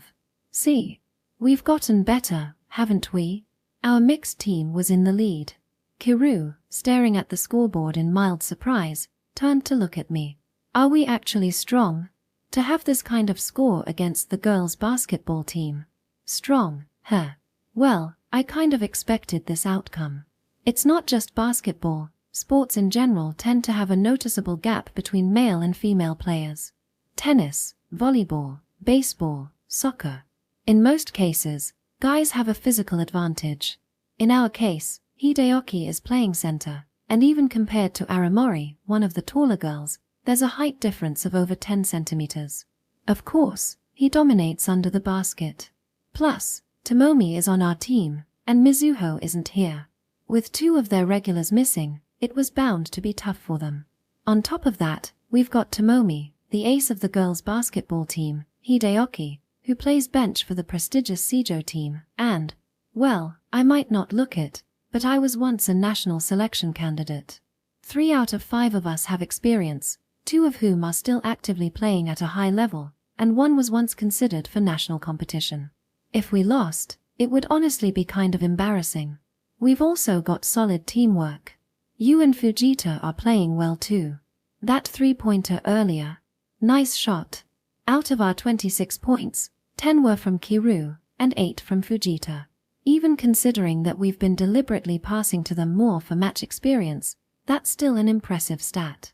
Kiru has been positioning herself well, receiving passes, and sinking threes cleanly. Fujita, on the other hand, has been successfully executing his the dog runs wild in the yard strategy, causing chaos in the opponent's defense. Do you think we could actually beat that all-star team from the elite schools? Well, that might be aiming too high, but at the very least, it's not impossible. From how today's game is going, I can tell we've got a real shot. Hideyoki and Tomomi are already in top form. Fujita's movement strategy works. Kiru's 3-pointers are solid. Seriously though, you're really good at threes. It's because I had a great coach. Fujihara? Idiot. If you're serious, that's honestly kind of impressive in a dumb way. Kiru stuck out her tongue playfully. I scratched my head in response, knowing full well she was just being shy about it. I don't even remember teaching you that much. Ever heard of observational learning? Watching and learning is a thing, you know. Yeah. I'm not saying I'm looking down on Fujihara or that I don't appreciate her. But, to me, your shooting form is the most natural and smooth. So, without even realizing it, I ended up copying you. I see. Yes, exactly. And what's this? A bias toward your fiancée? Let's just call it a girl's bias for now. Girl. There's a word that comes before that. But I'm not telling you what it is. With that, Kiru stood up and headed over to Tomomi. Nice shot, Kiru-san. You too, Suzuki-san. Watching the 2 of them compliment each other, I suddenly felt a sharp gaze on me. It was Fujita. Can you 2 stop flirting during the game? It's killing our morale. Flirting? We're not doing anything like that. Yeah. Come on. Anyway, Fujita. Nice play. That strategy of yours is solid. We'll use it in the real game too. Oh, really? I wasn't sure if it'd actually work, but, that said, I've only been on offense the whole time. I spent all that time practicing defense, but I haven't even used it yet. Fujita was matched up against a girl who was around 165 centimeters tall. Just like with our centers, there was nearly a 10 centimeters height difference here too. Aramori knows all your moves. Of course, They're gonna attack from a spot where you're not the most useful. And in offense, since you have the height advantage, their strategy is basically pray he misses his shots. Fujita's current shooting percentage was 4 out of 8, a 50% success rate. For a beginner, that's actually really solid. If he could push it a little higher, though, that'd be even better. So basically, they're underestimating me? That's not what I meant. They're just attacking from the most efficient angle. Fujita pouted in dissatisfaction. Stop that. You're not cute when you do it. Well, you can work on that with Hideaki during the next practice. Anyway, second quarter's about to start. Got it. With that, Fujita ran back onto the court. As I watched the others follow suit, I suddenly heard a voice from behind. You guys are really good. It was Amamiya senpai. Oh, hey. Well, there's the difference in physique, and you've got Tomomi on your team. Not to mention that center of yours, the hidden gem of Seijo. Plus, you're pretty skilled yourself. And Kiru, what's her deal? She should really join the basketball team. Can't you talk to her about it? Recruiting should be done directly. Talk to her yourself. Is that really okay? I heard from Tomomi. Aren't you supposed to be Kiru-san's manager? Tomomi. Who the hell is a manager? Who? So it's not true? I heard that the so-called villainous noblewoman Kiru-san became so much more approachable thanks to the skills of an excellent manager. Like you turned her from a villain into some kind of sought-after lady. Am I Higashikujo P now? Oh, that actually sounds kind of cool. No, it doesn't. Besides, isn't there someone else on our team? Oh, you mean Fujita-kun? You know him? Shizuku keeps going on and on about Fujita-senpai, Fujita-senpai, so yeah, I know. Well, if spring has finally come for that girl, I'm happy to cheer her on. What do you think? As long as she's happy. Agreed. But anyway, putting the jokes aside, he's a real troublemaker, isn't he? His movements are obviously those of a total beginner, but somehow, he still pulls off good plays at key moments. That little strategy of his, darting around all over the place, it's surprisingly annoying to deal with. Right. Oh, that sounded like pride just now. He's been practicing like crazy. A hard worker. And he's a beginner, right? I can see that. Though, apparently, he hates being called that. Haha, what a funny guy. No wonder Shizuku is interested in him. Amamiya-senpai chuckled, smiling warmly.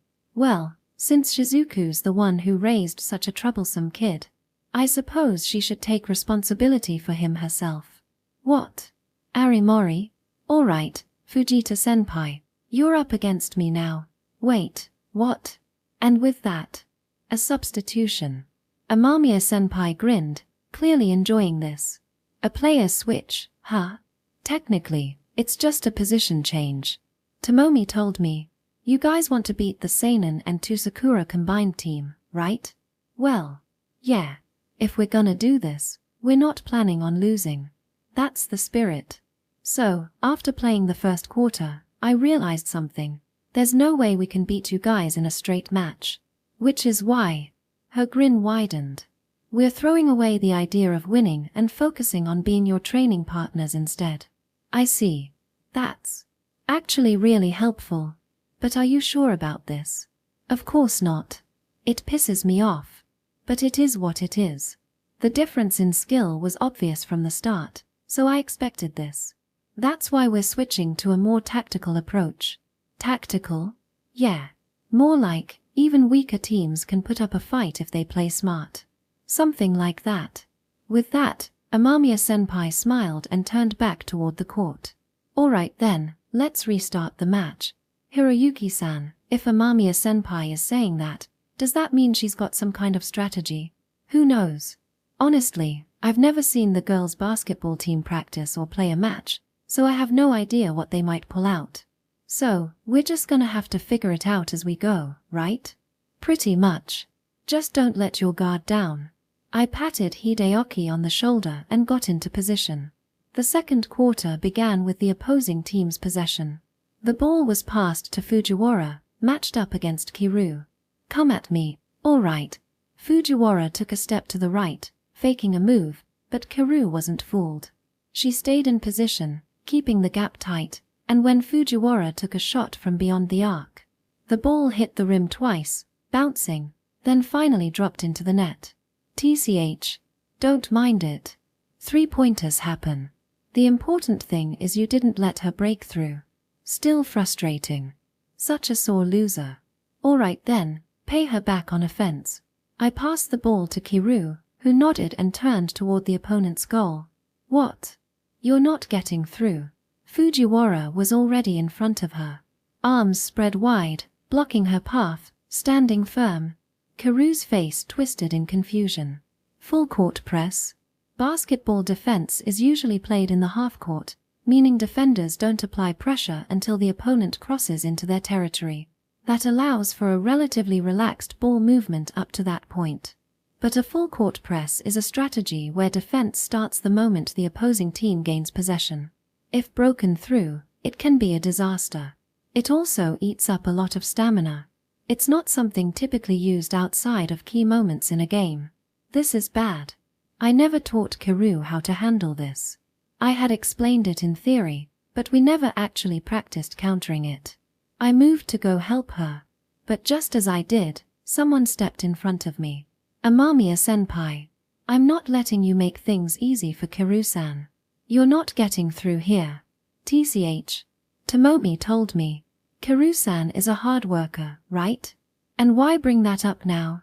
She works for everything, academics, sports, even her looks. Everything she has, she earned through effort. In other words, she's not a natural talent.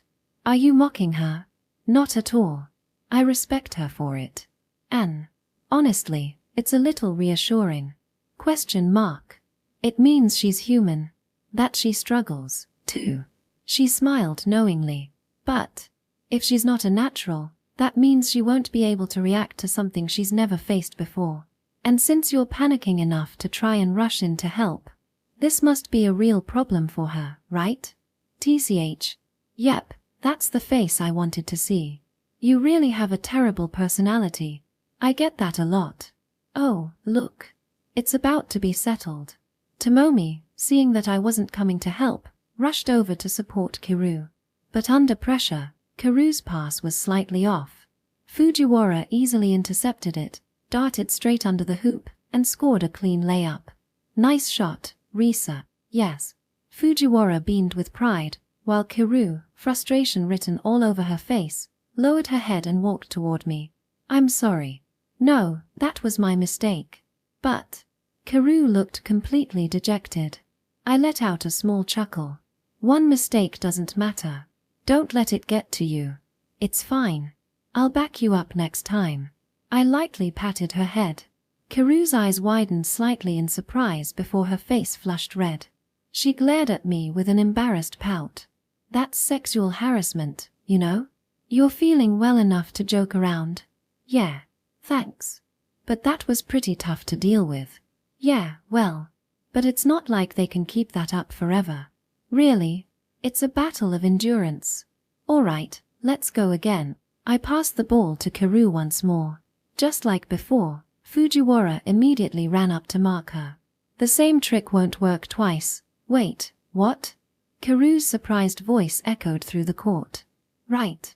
Whether or not the same trick works twice doesn't really matter, but using the same moves over and over is just boring, isn't it? From the opposite side of Fujiwara's approach, Amamiya-senpai came in to pressure Kiru. A double team? This is bad. Kiru's completely panicking now. What? Wait, what? What do I? Kiru, don't panic. They're closing in. But. Amamiya-senpai moved to block her passing lanes while Fujiwara aggressively tried to steal the ball. Flustered and overwhelmed by the pressure from both sides, Kiru lost control, and Fujiwara easily snatched the ball away. Amamiya-senpai, right here. Not letting you through. Didn't think I'd get past you anyway. Here you go, Risa. Got it. After drawing my attention, Amamiya-senpai quickly passed the ball back to Fujiwara, who effortlessly scored another clean layup, just like before. Nice one, Risa. Thank you. The two of them exchanged a high five, grinning. Then, Amamiya-senpai turned her gaze toward me. Well, how's that? Weren't you supposed to be our practice partners? I wasn't lying. This is good practice, isn't it? Wait, don't tell me you thought I meant we'd go easy on you. Yeah, I kind of did. This is something you guys haven't trained for yet, right? Come on, Higashikuju-kun, where's your gratitude? Fair enough. I'll admit, it's good practice. It really was. One of our team's biggest concerns was our two beginner players. Even if they've improved technically, handling unfamiliar plays is something that comes down to experience. But still, I didn't think you'd start pulling this in the early second quarter. Can you even keep up the pace? Tactics are most effective when you use them where no one expects. By tactics, do you mean the full court press? Nope, that's just a strategy. I said tactics, didn't I? And yes, endurance is part of that too. So you've still got something up your sleeve. At my question, she simply raised a finger to her lips and smiled. That's a secret. I thought you were a nice person, but you're surprisingly sneaky, senpai. Calling a girl a tanuki is pretty mean, Higashikuju-kun. With a playful tone. At least call me a fox. That sounds way cooler, don't you think? She flashed her biggest grin of the day. Section 4 minutes into the second quarter. The score was 32-28. We were still up by 4 points, but the momentum we had in the first quarter was clearly gone. To reset our tactics and give the team a breather, I called for a timeout, a 1-minute pause. Ha! Kiru slumped onto the bench, completely drained. For the past 4 minutes, she had been relentlessly marked by Fujiwara's persistent defense.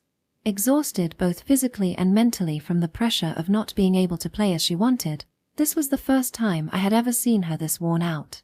You okay, Kiru? Yeah. It's just. I'm sorry.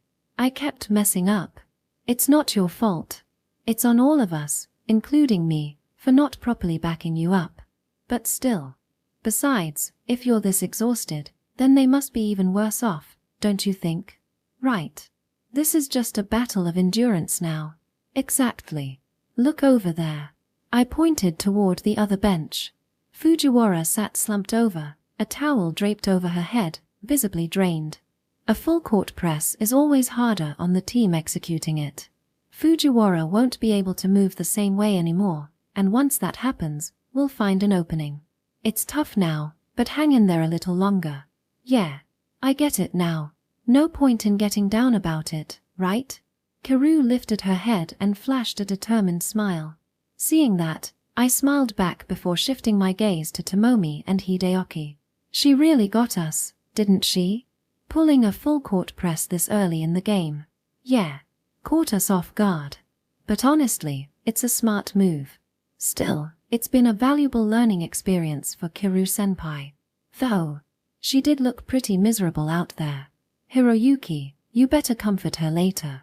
You are her fiancé, after all. Yeah. Not that Kiru really needs comforting, but whatever. Just as I was thinking that, the referee's whistle blew, timeout over. Time to get back on the court. Ha! The moment she stepped onto the court, Kiru let out a small, stunned gasp. Wondering what was wrong, I followed her gaze. And saw Fujiwara still sitting on the bench. Instead, standing on the court with a bright, refreshed smile, stretching energetically, was a girl wearing a jersey with number 13 on it. We're making a substitution. Risa is out, and Kaori is in. Same position swap. Are you kidding me? Kiru had been enduring, believing that if she just held out long enough, Fujiwara would tire out first. She thought it was a game of patience, one she could win. But now that foundation had been completely shattered. Higashikuju-kun, what do I do? With that expectation broken, her confidence crumbled. Tomomi, who is that? Shiba Kaori-senpai. She's a natural small forward, but she can play as a guard too. How does she compare to Fujiwara? In terms of pure guard skills, Risa is better. But overall, Kaori-senpai is the stronger player. She's our team's 6th man. Basketball is an intense sport. Starters don't usually play the entire game without substitutions. That's why teams with deep benches, strong backup players, tend to dominate. The sixth man is a key reserve player, often as good as the starters, stepping in when needed to maintain momentum. A team with reliable subs is always stronger. Tomomi, switch with Kiru. You want us to double guard together? Yeah. Kiru, you're moving to small forward. You don't have to run around much for the next 4 minutes. Keep your defense minimal, and only shoot if you're confident it'll go in. But is that really okay? Won't we lose like this? If you hold out for these 4 minutes, you'll get a 10-minute halftime break. That's 14 minutes total to recover. Trust me, we're going to need your shooting later. So rest now. Because if you run out of gas when we actually need you, I won't forgive you. I said it with just a hint of provocation, and Kiru's face showed a moment of surprise, but then he smirked. Oh, well then, I'll play along with your cheap little act. Just make sure the score doesn't slip too far while I'm on my break, okay? Who do you think you're talking to? Who? Isn't it obvious? To our dependable captain. Sorry, Higashikuju-kun. Leave it to me. Kiru moved away from me and took on the matchup with the small forward. As he did, Amamiya-senpai stepped up to me. That was something. Oh, it's not like you couldn't have predicted it, right? Well, yeah, I guess. Our team might not be particularly strong, but there's one thing I can say for sure. Want to hear it? I'm all ears. We've got depth. Wait, wasn't the girls' basketball team supposed to be weak? You don't hold back, do you? Sorry. Well, you're not wrong. It's true, our team isn't exactly strong. We're not, but I don't think our average level is that low. The only player with standout talent is, well, Tomomi, I guess. But aside from that, everyone's about the same. No matter who's on the court, it doesn't really affect the game much. That's actually an advantage, don't you think? I guess. Basketball is a sport where you're constantly running, and substitutions are relatively free. The deeper your roster, the bigger the advantage. In the extreme case, if all 15 bench players were of the same level, you could rotate a fresh lineup every quarter. By the time the fourth quarter rolls around and the opponents are exhausted, we'd still have players full of energy. That's enough to break their spirits. A solid strategy, but can you actually win with that?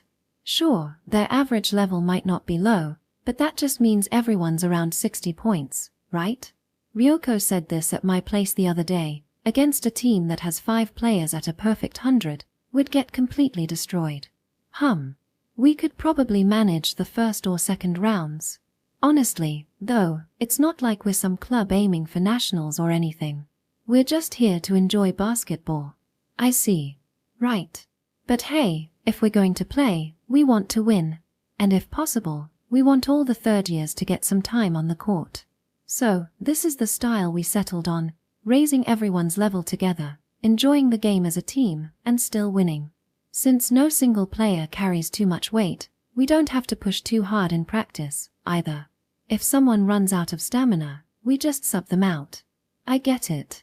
Honestly, for someone like me who's always focused on winning, this is a mindset I wouldn't have considered. But I can understand it. And I can't say it's a bad approach. So, do you know why I'm telling you all this? Trying to shake me up? Come on, I'm not that dumb. That would be pointless. You never get shaken up, do you? Well, no. It's true. I wasn't particularly thrown off. I mean, I was surprised, but it's just a practice match, after all. As long as we take something away from it, losing isn't a problem. Kiru. Well, part of it is just her personality, but she plays like every game is a must-win situation. But losing here doesn't matter. It's a practice match. If we lose, we just take the lessons and apply them next time. You don't actually plan on losing, though. Well, yeah. In the first quarter, I funneled the passes to Kiru and Fujita to give them more real game experience. I barely passed to Hideaki or Tomomi, and I haven't even taken a shot myself yet. If things really get dicey, I can start passing to Hideaki and Tomomi while also going for my own shots. After all, I really don't like losing. It's unfair, you know? No matter how much we raise our team's level, When we face a team full of naturally talented players, we still get crushed. Ah. Sorry. I'm joking. I can tell just by watching Mizuho. You guys don't just coast on talent. That's why. I want Mizuho to understand, or rather, remember something. Having a winning mindset isn't bad. It's not, but that's not the only thing that matters. More importantly, if she wants to play in games, she could totally do that on our team. We'd make sure she gets on the court, even if she's not a starter. Yeah, that makes sense. She's good. Even if she can't start, she'd easily make the bench. And with their team's rotation strategy, she'd definitely get playtime. But whether she'd be satisfied with that is a different story. I know. But still, she loves basketball. It'd be a waste if she quits. If playing in games is her priority, she should know our team is built for that. Could you tell her that? Me? You're the perfect person for it, Higashikuju-kun. If one of us tells her, it might sound bad, right? Like, you're not a starter, but at least you'll get some playtime. That'd be rough coming from a regular player. Yeah, I see your point. I don't know if Mizuho would take it that way, but it wouldn't feel great. Of course, it's her decision in the end. But whatever. More importantly, what's your next move? Where are you attacking from? Amamiya-senpai grinned, clearly enjoying herself. I couldn't help but smile wryly in return. I see. She really is giving us a good practice session. You already know, don't you? The obvious choice is Fujita. Kaori-senpai, who had shifted to shooting guard, must have realized she didn't stand a chance against Tomomi. She backed off from full court press and returned to her side of the court. Watching her, I passed the ball to Tomomi. Tomomi. What's up? I'll handle most of the ball movement. You're the shooting guard, so go all out and take your shots. You sure? Weren't you trying to test Fujita and Kiru? If I start shooting, they won't get much practice. Oh, you figured that out? Of course. But hey, if you pass to me, I'll put up points right away. Kaori-senpai's a mismatch for me, so I don't mind taking the scoring role. But are you sure? She gave me a questioning look, but I nodded. I'll feed the passes to Fujita. You just keep shooting and spread the defense. I want to see how much Fujita can do in the paint. I see. Well, yeah, Fujita doesn't have a long-range shot. Expecting him to develop one overnight is unreasonable. He's already scoring, and unlike that other girl, Aramori will actually stick to his mark. Got it. Though I'm sure Amamiya-senpai's already caught on to that. See. Tomomi tilted her chin toward the court, and I followed her gaze. 4 players had set up in a box formation near the hoop, leaving one person. Aramori, marking Fujita directly. A box and one? You don't see that often. We don't use it much either. But honestly, this isn't a real box and one, it's just everyone giving space so Fujita and Shizuku can go at it one-on-one. Gotta appreciate Amamiya-senpai for setting the stage. She was making it easy for us to test Fujita. No need to hold back, then. Fujita. Dog. Oh. Leave it to me. At my words, Fujita took off, trying to shake off Aramori to receive the pass. You're too soft, Fujita-senpai. Heh. Let's see who's really soft here. Right, then left. Fujita darted back and forth, trying to lose Aramori, who stuck to him like glue. Fujita had plenty of stamina, but in terms of basketball movement, Aramori still had the edge. He couldn't shake him off, growing visibly frustrated. Take your time. Don't rush it. Got it. At my words, Fujita suddenly halted. Nice. Wait, was that frustration just an act? What? Caught off guard, Aramori stumbled forward as Fujita slammed the brakes. Seizing the opening, Fujita grinned and dashed toward the basket. Shizuku. Sorry. I need backup. TCH. The opposing center rushed in, trying to cut off Fujita's passing lane. Not a great move, right? I get it, but still. Seeing the opening, I sent a pass to Hideoki, who had sprinted into position. Left completely unguarded, Hideoki sank the shot with ease. Nice one, Hideoki. Nah, this was all Fujita-senpai. The two exchanged a high five under the hoop. Yeah, those two make a good pair. So you went for the pass inside, right? Well, given the situation, it was the obvious choice. Yeah, fair enough. Still, falling for it that easily. Sakura's in for some serious extra training later. Amamiya-senpai glanced toward the center, probably Sakura-san, with an amused look in her eyes.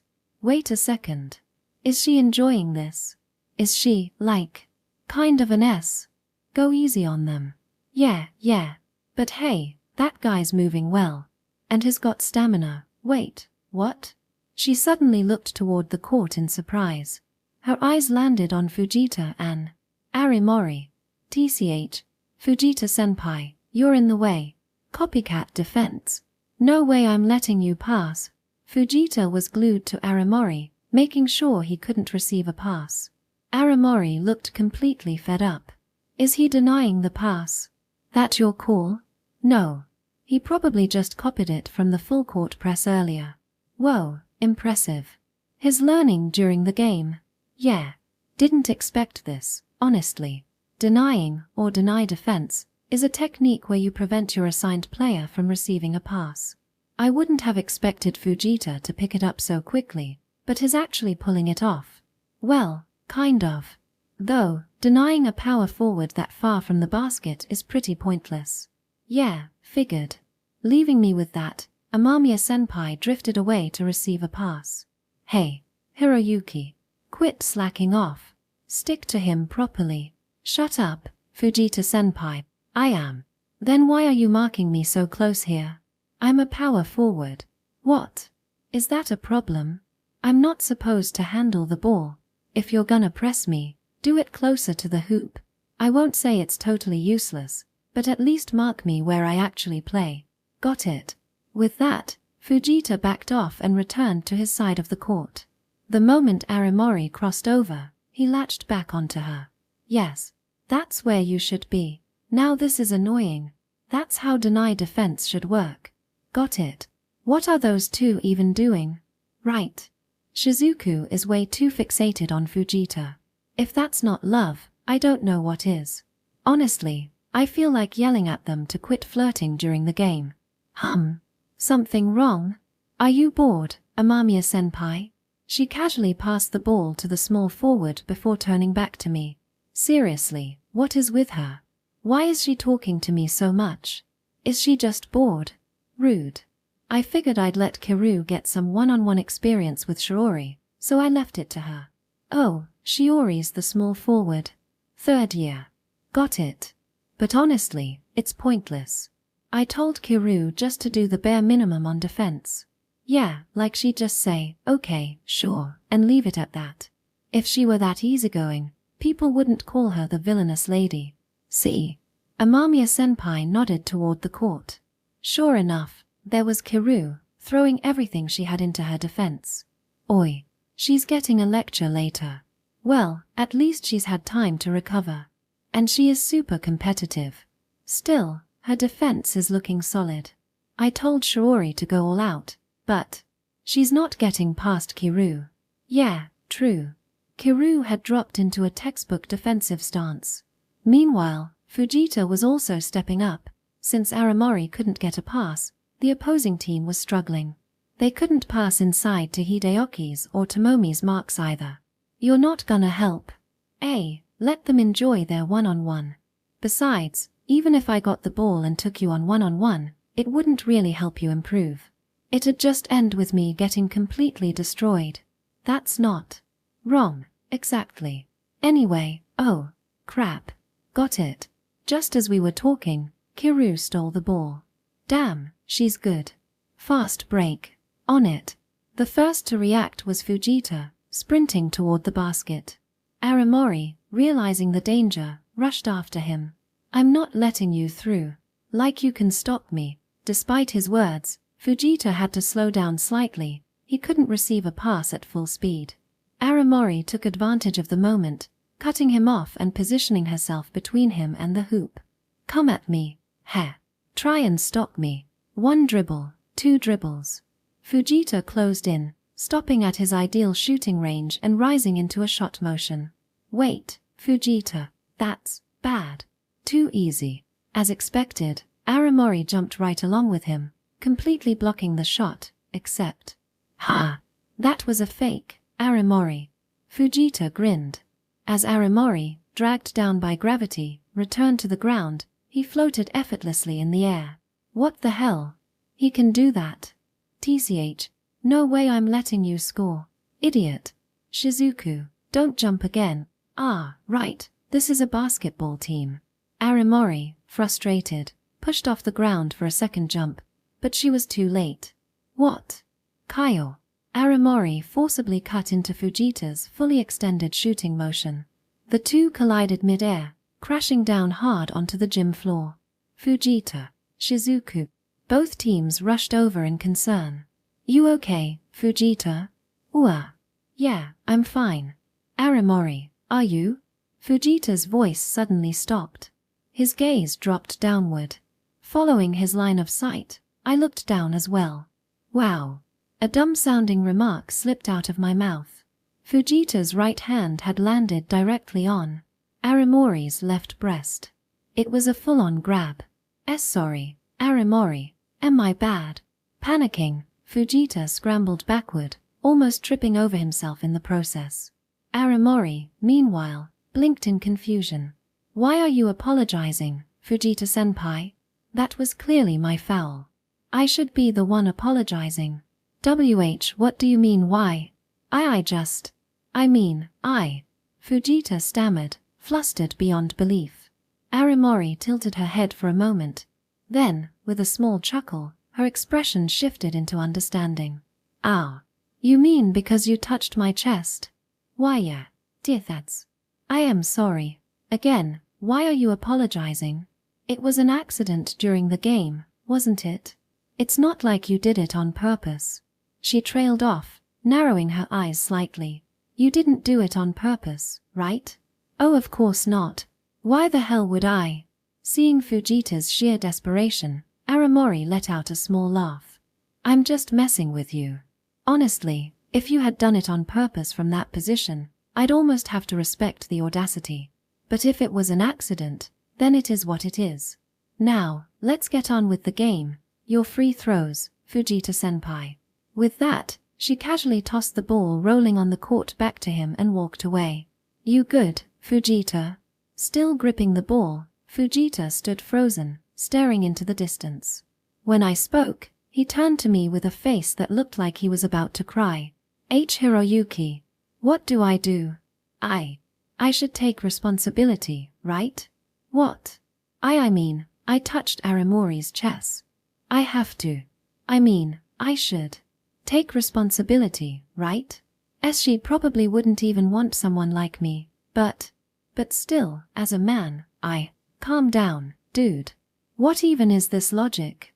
I respect the sentiment, but, honestly, if anything, Aramori would probably be skipping with joy. Section. What exactly were you thinking, Fujita-senpai? Get it together. I could maybe understand up until the second quarter, but what was that in the second half after half-time? That sloppy, unfocused play. Seriously, what were you thinking? The game had ended, the girls' basketball team had gone home, and now we were in the middle of a post-game review. The final score was 72-65. We won, but it was far from a clean victory. And, well, Fujita's performance in the second half had been especially terrible. Honestly, making Fujita-kun play any more than that would have been cruel. Are you seriously saying this, Aramori-san? Man, she's a total basketball junkie too, isn't she? Kiru gave Fujita a slightly pitying look. And yeah, to be fair, Fujita had been completely off in the second half. Or rather, he'd been downright useless. He wasn't even trying to deny passes like he did in the first half. He didn't even jump when I went for a shot, and his shooting went completely off. What the hell happened? Don't tell me you're about to use I ran out of stamina as an excuse, you endurance monster. Or what? Are you just looking down on me? No, that's not it, I swear. Aren't you going to help him, Higashikuju-kun? And how exactly do you suggest I do that? Well, Ever since the whole Fujita accidentally grabbing Aramori's chest incident, he's been actively avoiding contact. Basketball isn't a no-contact sport, but positioning battles under the hoop inevitably involve some level of physicality, especially for positions like center and power forward. Hideyoki and Fujita's roles, they have to engage in contact. Avoiding it entirely is, well, not an option. Now that I think about it, you and Furukawa-kun didn't seem fazed at all, right? Well, yeah. Hideyoki and I grew up playing basketball with Tomomi and Mizuho, so playing basketball with girls isn't some weird hurdle for us. We're used to it. If we weren't, there'd be no way we could ever play co-ed basketball at all. Fujita-kun, though, definitely doesn't seem used to it. Yeah, he's a goofball, but I've never heard any rumors about him dating anyone. Makes sense he'd be the type to start talking about taking responsibility over something like this. Alright, good work, everyone. As Fujita continued getting chewed out by Aramori, the gym door rattled open. Ryoko walked in, carrying a shopping bag, and plopped it down in the middle of our circle, the bottles inside clinking softly. That was heavy. Anyway, great job, everyone. Here, I got you guys something. Thanks. How much do I owe you? It's fine, don't worry about it. You guys worked hard. Oh no, I couldn't possibly let you. I said it's fine. If you really want to pay me back, just win the next game. Ryoko shot a wink at Kiru, who turned to me with a look of mild distress. I just shrugged. Give it up. Once she's like this, nothing's going to change her mind. Just take it and be grateful. All right. Kiru sighed, then bowed slightly toward Ryoko. Thank you, she said, before picking out a sports drink from the bag. The rest of us followed suit, each grabbing a bottle and taking a sip. Anyway, Fujita-kun, that second half was awful. I recorded the game from the second floor, and honestly, what happened? You looked like a completely different player. As everyone settled in, Ryoko started up the conversation again. Fujita, mid-drink, nearly choked. I mean, yeah, I know it was bad, but, look, Was it really that shocking for you? Touching Aramori-san's chest. Ah. Well, yeah. Ha. Fujita-senpai, are you seriously telling me you played like crap because you accidentally touched my chest? And no, I mean. But, like, normally, wouldn't you hesitate to? I touched your chest. What if it happened again? Unbelievable. If you're spending the game thinking about things like that instead of playing seriously, then you shouldn't even be on the court. That's disrespectful to the players who are actually trying their best. Aramori fumed, her frustration spilling out as she glared at Fujita. I let out a small chuckle and turned toward him. Well, at least we've pinpointed one of your weaknesses moving forward. But Fujita, she's got a point. Hideyoki and I were matched up against girls today too, and we played normally, didn't we? Well, yeah, but that's because you guys have been playing basketball for years. You're used to it. That's true, but you were playing just fine at the start, weren't you? That's because, at first, my matchups weren't really making much contact. Even when Aramori took over, she was playing the same as usual, so I wasn't thinking about it. And then you accidentally grabbed her chest. Yeah, he's completely messed up over this. I mean, I get it, but this is going to be a problem. Technically, you're going to be matched up against guys for most of the tournament. But if your opponent is a girl, does that mean you'll be completely useless? I mean, I'd like to think that's not the case. Guess we'll just have to leave it up to fate. I sighed. This was giving me a headache, but there wasn't much I could do about it. I mean, what was I supposed to tell him? Get used to girls? Like there's some magical solution to that. Speaking of headaches, there was one more problem, our stamina. I'd expected it to be tough, but playing a full game with only 5 players was brutal. And since the tournament schedule forced us to play all of our matches in a single day. Hey, Ryoko. How many games do we have to win to take first place? 3, I think. The first 2 rounds should be easy, but the finals are another story. Against the combined team of Shonan and Higashizakura Girls High. The key would be conserving energy while winning the first 2 games. Realistically, it's not like we could suddenly find another player at Kiru's level. Fujiwara and Aramori are playing in the women's division, right? Yes, we're representing Tenaikan High. I really wish we could help you guys out, but don't worry about it. Your tournament takes priority. Seriously, just having Tomomi play with us was already a huge favor. Asking for another player, or 2, on top of that would be way too much. Stamina isn't something you can build up overnight. I'm sorry, Higashikuju-kun. If only I had more endurance. No, you're already doing plenty. The only reason this is even an issue is because Fujita's an anomaly. Most people don't play 3 full games in one day. Honestly, this schedule was ridiculous. But since it was just a casual tournament, we couldn't exactly complain. Ryoko, any ideas? Tactically, the only real option is to win the first 2 rounds without Kiru. You've got 3 players with solid experience, plus Fujita, and all of you have good stamina, right? Well, yeah. I guess. That's true. Basketball's a high-endurance sport. It's not like we couldn't pull it off, but isn't winning with just 4 players going to be tough? The first-round opponent is an amateur team from Oenogi Construction. Apparently, the ladies from accounting play basketball for health reasons, so they're, well, not strong at all. Honestly, you guys could win with just 3 players. The second round is against Nakagawa University's dorm basketball club. The first round sounds fine, but what about the second? They're a casual group formed between the male and female dorms for team bonding. None of them played basketball in high school, and they're mostly there for the drinking parties after practice. You sure know a lot about this. I overheard them talking when they registered for the tournament. So, basically, our biggest rival. Wait. Is going to be, what? Can you repeat our team name? Mizuho and her merry friends. What the hell is that? You dumped all the paperwork on me, right? So I just made something up. Is that a problem? No, not really. But still, something about it just drained the tension. Honestly, I almost went with Team Hiroyuki or the Hiroyukis. Oh, and I was gonna write Hiroyukis in hiragana.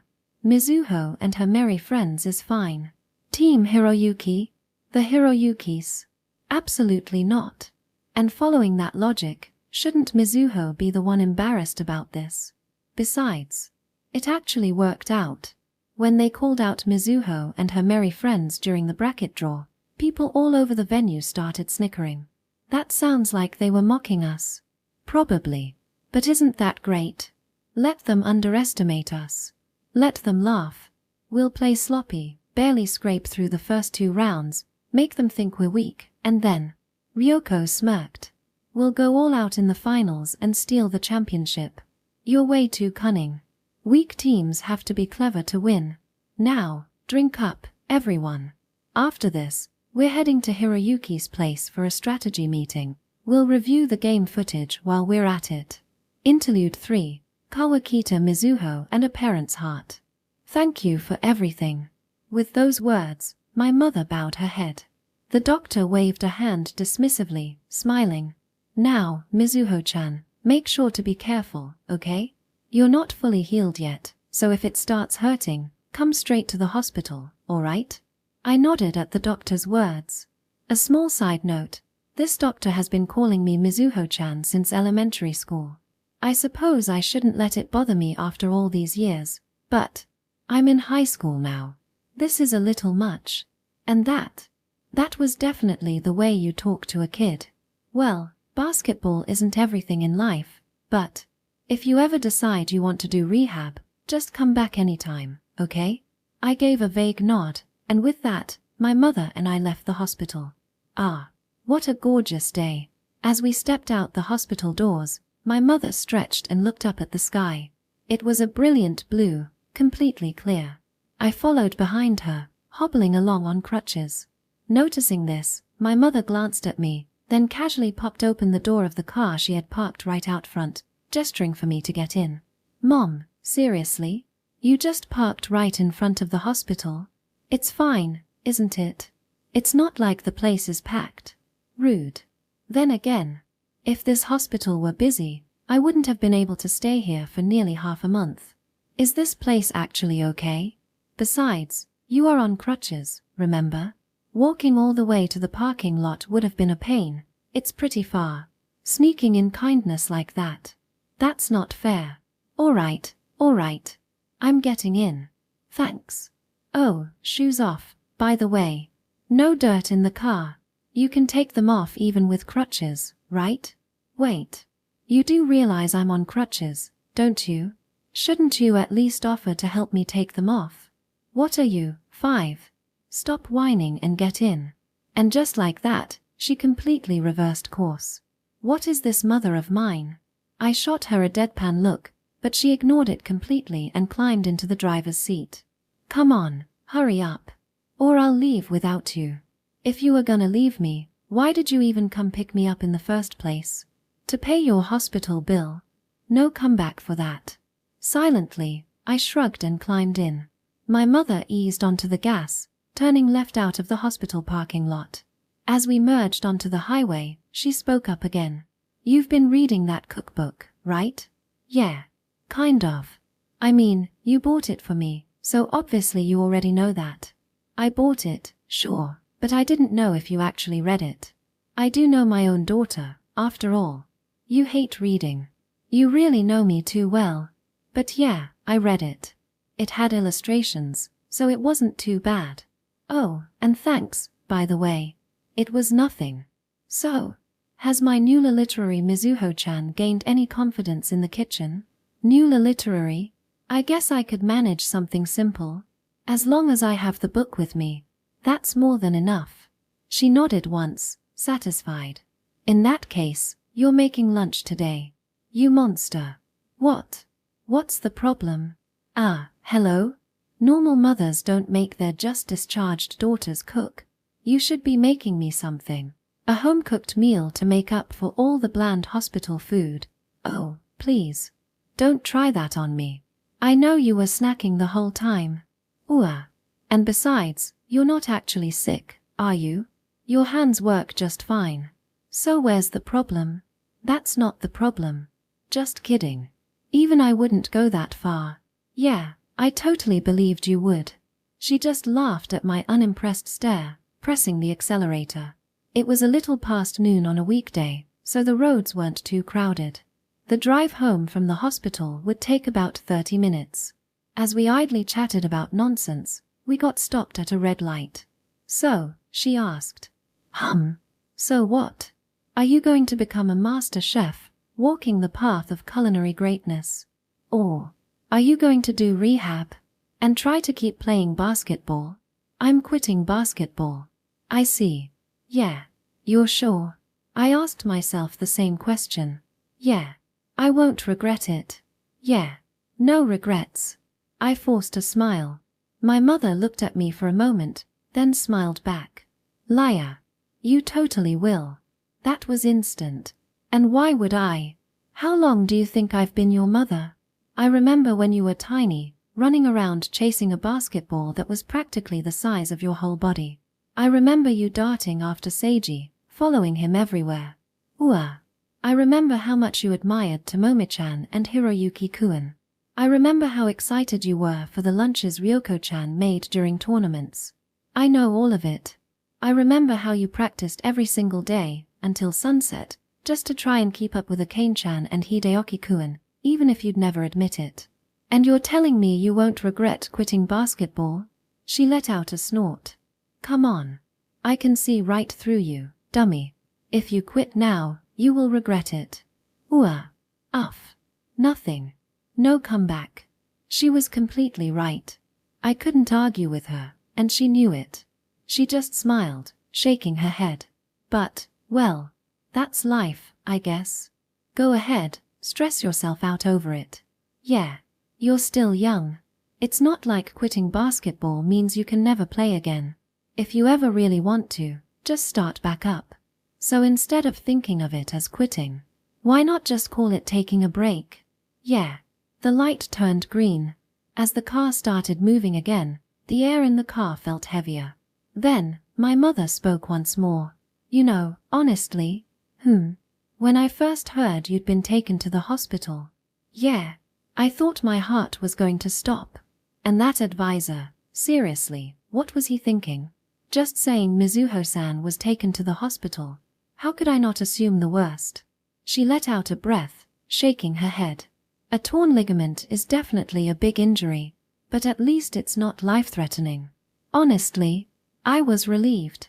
Yeah, so if you've really decided to quit basketball, at least I won't have to worry about you getting hurt again. And that, Mizuho. She glanced over at me, giving me a small, almost bittersweet smile. That makes me a little happy. Don't make your mother worry so much, you idiot daughter. Sorry, Mom. Would you rather I not keep playing basketball? If my own daughter held herself back from doing what she truly wanted, just to be considerate of me, that would hurt me more. Don't worry about your own mother, you idiot daughter. Sorry. This is your life, Mizuho. Do whatever you want. Just don't do something you'll regret. Yeah. All right. Enough of this depressing talk. Let's go eat out somewhere for lunch. My treat for your discharge. Shouldn't my discharge celebration involve you cooking for me? What? Me cooking? Yes, you cooking. As if that was ever an option. She laughed as she said it, and I let out a small sigh. Thanks. Did you say something? Nothing. Feels like you did, but, oh well. So, what do you want to eat? Request anything. Then I want soba. Too bad. My stomach's already set on ramen. I found a great ramen shop, so let's go. What? Shouldn't you prioritize your daughter right now? And if you already decided, why even ask? I never said we were going where you wanted. I just asked for fun. Stop dragging out your words. You're too old for that. Oh, so you want to walk home, Mizuho? I deeply, sincerely apologize. And so, as we bickered back and forth in the car, for the first time since that day, I felt like I was truly laughing from the heart. Chapter 7. Who was it that delivered those words? No matter how small the event, a tournament always comes with a certain level of tension. Personally, I actually like that tension. Standing in front of the city gymnasium, which served as the tournament venue, I felt two conflicting sensations, like my core was freezing, yet burning with anticipation at the same time. A shiver ran through me. Noticing this, Hideyoki let out a small chuckle. Are you nervous, Hiroyuki-san? Who knows? It has been a while since my last tournament. What about you, Hideyoki?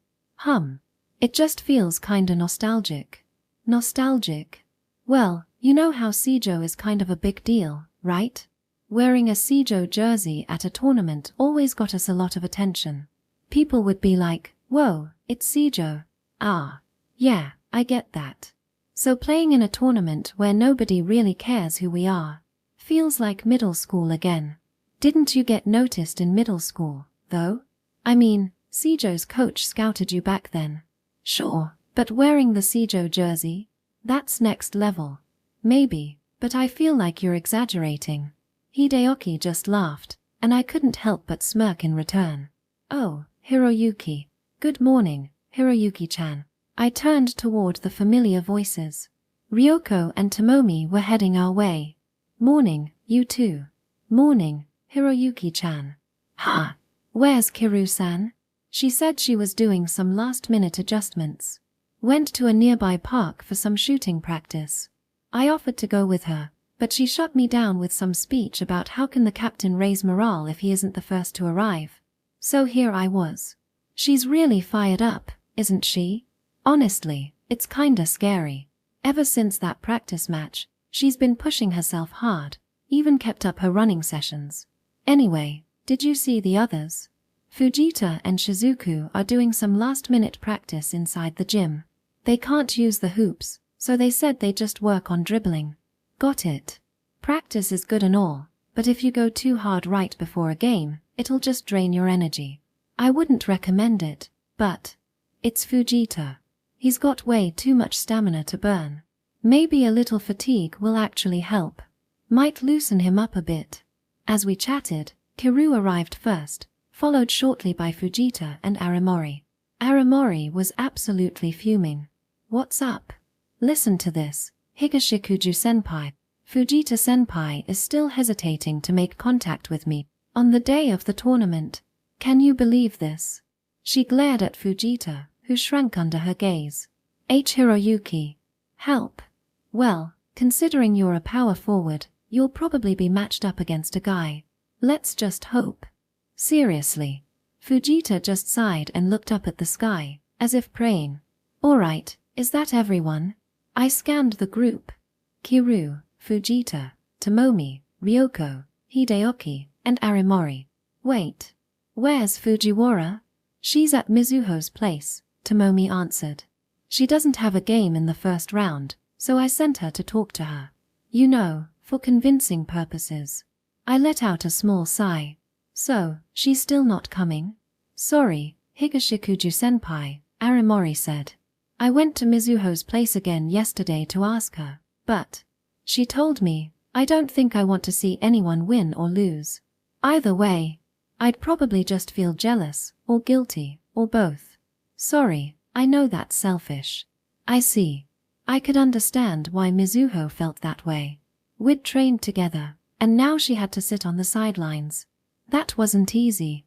Still, I thought at least for your match, she might be able to watch. Sorry. It's fine. It wouldn't be easy for her. To be honest, I'd been wondering the same thing, whether I should be playing in front of her at all. I wasn't injured.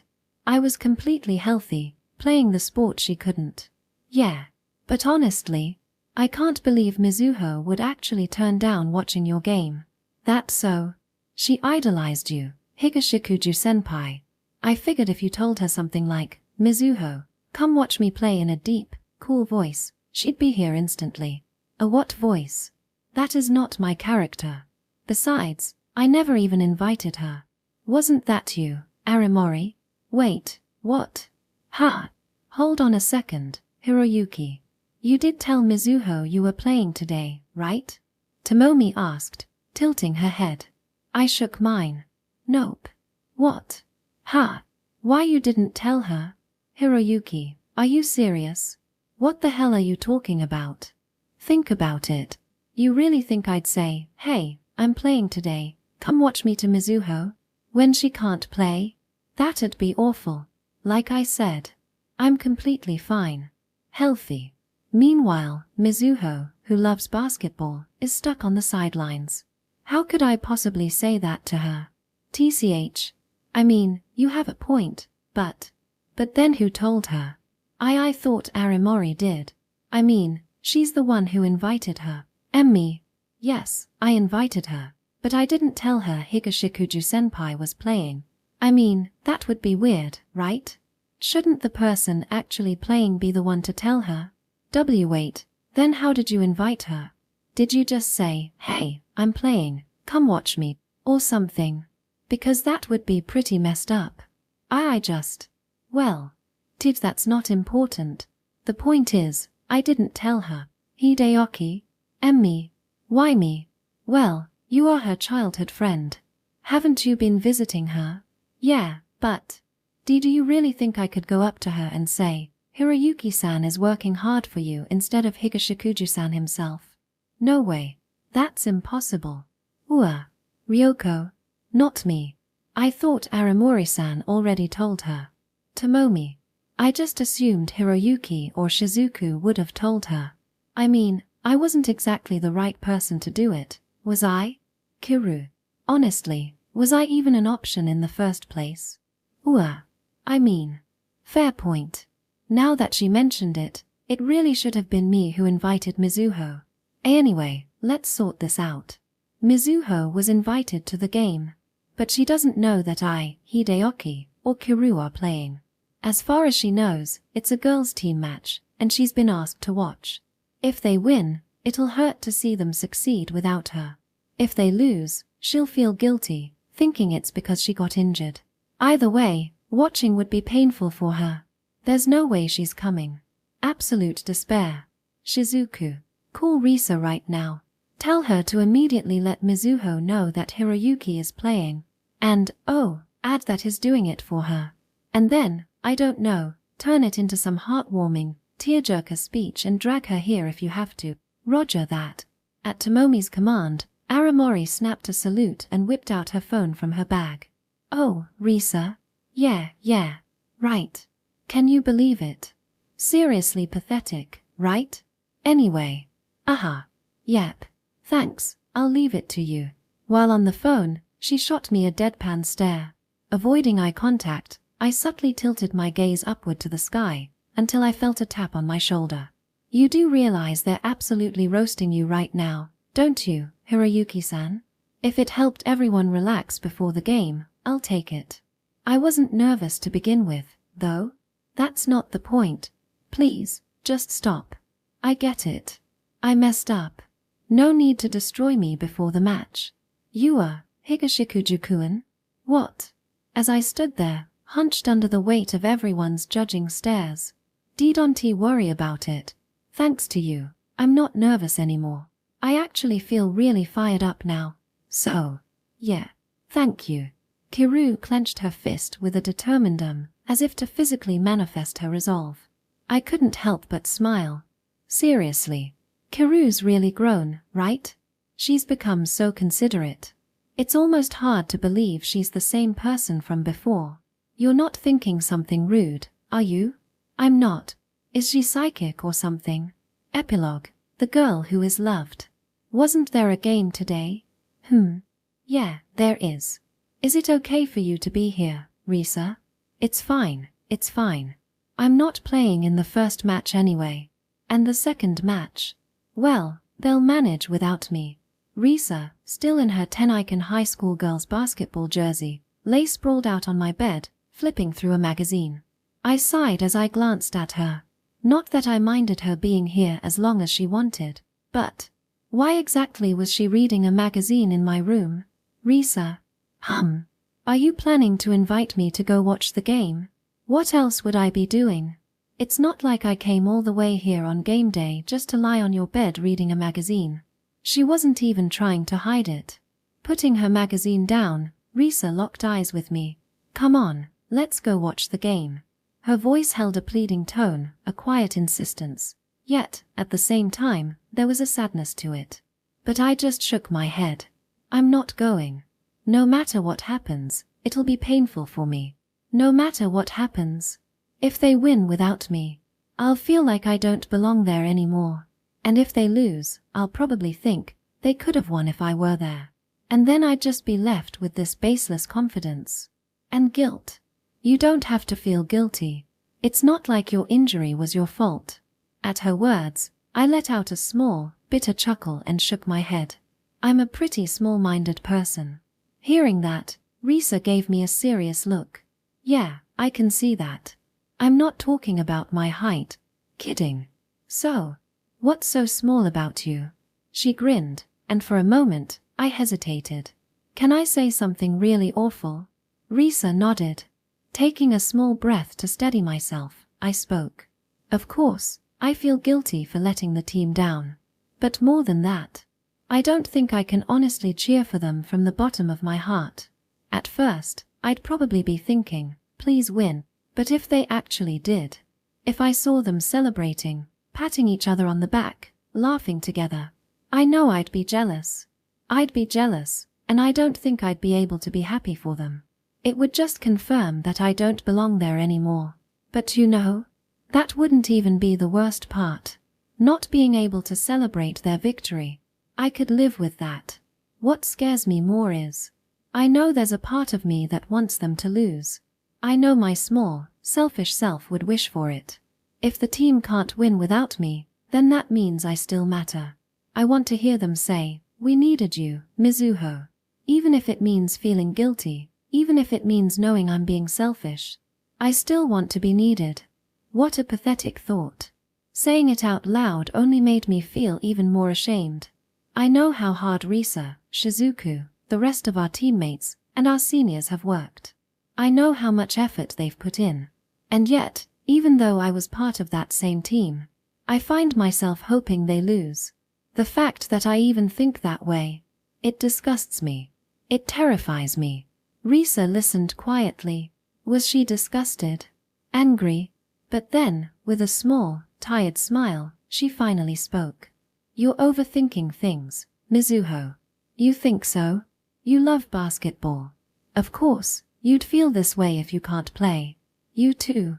Of course. I'd be lying if I said I never felt jealous. Watching everyone shine on the court while I'm stuck outside. It sucks. I've wanted to hear someone say, if only Risa were here, before, too. And yeah, I've thought, I hope they lose at least once. Well, in my case, I don't even practice enough to have the right to think that way. But you? I think it's fine for you to feel that way. You worked so hard, got so close to becoming a regular, and then got injured. And now you can't even practice. No matter how much effort you put in, this is something completely out of your control. It wouldn't be fair to punish yourself for feeling jealous or bitter. You really think so? Yep. So don't be so hard on yourself. It's okay to feel. Before she could finish, Risa's phone started ringing. She glanced at the screen, looking slightly puzzled, then shot me a quick sorry before answering. Hello. What? You didn't tell her? Yeah, okay. I'll let her know. Got it. Bye. Ending the call, Risa let out a small sigh, looking oddly drained. What's up? Just trying to process things. Honestly, it's kinda pathetic. Who is? Higashikuju-senpai. Hiroyuki-senpai? Why would he be pathetic? You know how today's match has 3 divisions, the boys' team, the girls' team, and the co-ed team? Yeah, I know that. But why? As I tilted my head in confusion, Risa took a deep breath. Higashikuju-senpai is playing in the co-ed division. Wait, what? Hiroyuki-senpai? Why? Well, originally, we asked him to do something. Since you seemed like you were about to quit, we asked him to help somehow. And so, Higashikuju-senpai went and gathered a team to enter the co-ed division. He actually entered. But he hasn't played in ages. And who's on his team? It's him, Tomomi-senpai, Kiru-senpai, your childhood friend Furukawa-kun, and Shizuku's crush, Fujita-senpai. The 5 of them have been training for the past month. We all helped out, too. Tomomi-senpai too? But if she's playing there, what about our team? Tomomi-senpai was our team's ace. If she was competing in the co-ed division, wouldn't that weaken our team's lineup? Amaya-senpai said, there are more important things than winning. I won't force anything, but if this makes Mizuho want to come back, then I'll lend Tomomi to them. And Furukawa-kun? He's been coming to our gym every day to train. Higashikuju-senpai, Kiru-senpai, Fujita-senpai. Well, I'm not sure about him, but the others? They've been working their asses off. For you. Oh, but don't get the wrong idea, okay? I'm not telling you all this so you'll feel indebted or anything. At the end of the day, everyone did this because they wanted to. So there's only one thing I can say to you. I think I said it before, but... With that, Risa gave me a gentle smile. You're really loved, Mizuho. A warmth spread through my chest. You might feel like you don't belong anywhere, but... With so many people caring about you, doesn't that mean you do have a place? What do you think, Mizuho? Doesn't that make you happy? Of course. I'm happy. There was no way I wouldn't be. So, Mizuho, what will you do? Higashikuju-senpai and the others have worked so hard for this. Don't you want to see it with your own eyes? Won't you regret it if you don't? Risa's words carried just a hint of provocation. And at that, what? Get the car ready, and you're coming with me, Risa. Saying that, I bolted out of my room, shouting downstairs to my mom, asking her to drive me to the city gym. Extra chapter, you, and only you, see me. When I shouted down the stairs, my mom immediately called out, "What's going on?" But after Risa gave her a quick explanation and she saw how desperate I was, she jumped into action. If that's the case, let's get moving. She pulled the car out of the garage and parked it in front of the house. Risa opened the backseat door and lent me her shoulder, helping me into the car as I clutched my crutches. Mom, hurry. Leave it to me. Back in the day, they used to call me the speed star of the mountain pass. I'll show you what's beyond speed. Yeah. That's a no from me, actually. Mizuho, don't encourage this. And please, obey the speed limit. I'd really like to live. Risa let out a long sigh and gave us both a deadpan stare. Mom and I promptly looked away. Another sigh. Relax, Mizuho. The first match hasn't even started yet. And judging by the bracket, it's going to be an easy ride to the finals. No need to panic. What are you talking about, Risa? Hiroyuki-senpai is playing. You know what that means, don't you? His plays are absolutely, no, incredibly. Vocabulary. Use it. What the hell is absolutely incredibly? Another deadpan stare. But right now, I couldn't care less. Because it's Hiroyuki-senpai. And besides, HHE's playing. For me, right? That's right. Then. I have to watch. Every single second of it. This is embarrassing. Risa gave me yet another flat stare, but this time, she let out a little chuckle. You're still completely smitten, aren't you? What do you think, Your daughter's got it bad for one guy. Well, it's nothing new. Mizuho's always been obsessed with Hiroyuki-kun. Back in elementary school, she'd follow him around everywhere, calling his name non-stop. So at this point, it's whatever. Mom said it so casually. Wait, no. That smirk. I know she's always known, but did she have to say it? Since elementary school? That means you're a real. Risa trailed off, glancing at the car ceiling with a hand on her chin, deep in thought. What? Just wondering. She made a slightly dubious face. What exactly do you see in Higashikuju-senpai? What? Eep. Mizuho, you're scaring me. I didn't mean it in a bad way. But, you know? Higashikuju-senpai is, like, he's cool when he plays basketball, sure, but outside of that, he's just, well, alright. I mean, he's not exactly known for good grades, and his face, well, it's not bad, but it's not great either, you know? At best, maybe upper mid-tier. It's not about his looks. I mean, not that I mind his face or anything. I actually think it has a nice charm to it. But still, if we're talking handsome, then Hideoki is probably more conventionally good-looking. Exactly. I mean, look at you, and Tomomi-senpai, and even Kamo-senpai, and Kiru-senpai. You're all pretty or gorgeous. So what is it about Higashikuju-senpai that's got all of you wrapped around his finger? Is he really that amazing? Well, Hiroyuki-senpai's appeal isn't something you pick up on right away. It's something you learn by being with him for a long time. But I can't speak for everyone else, but as for me, with a mix of lingering embarrassment and nostalgia, I looked at Risa and it was love at first sight, I guess. Section. I have an older brother, Kawakita Seiji, who's 5 years older than me. He started playing basketball in first grade. And he was good. Really good. Even within his team, he stood out. He was so good that, just like Hiroyuki-senpai, he was selected for the prefectural team. And not just at the usual age, he made the cut as a 4th grader playing with 6th graders. Since elementary school basketball teams required parental support, it was only natural that little preschool-aged me would tag along with my parents to his games. Watching my brother play with so much joy, of course I became interested in basketball. Of course I wanted to try it myself. So when I started elementary school, I joined the same team as my brother.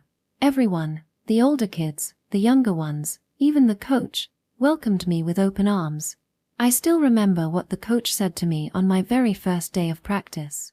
"Oh, you must be Sage's little sister, Mizuho-chan. Our girls' team could use some help, but if you take after your brother, you'll grow in no time. I've got high hopes for you, our future ace." So basically, you were the rookie with promise, right? I mean, not to brag, but yeah, I guess I was. I let out a small chuckle. My brother practiced at home, so I'd copy him. At first, I was actually better than a cane, you know? I still couldn't shoot high enough to reach the hoop, but among the other first graders, I was one of the better players. And yeah, maybe I got a little full of myself. I could even keep up with Tomomi-senpai. I was quick, and I had good control, so the coach was happy, and my brother's teammates praised me too.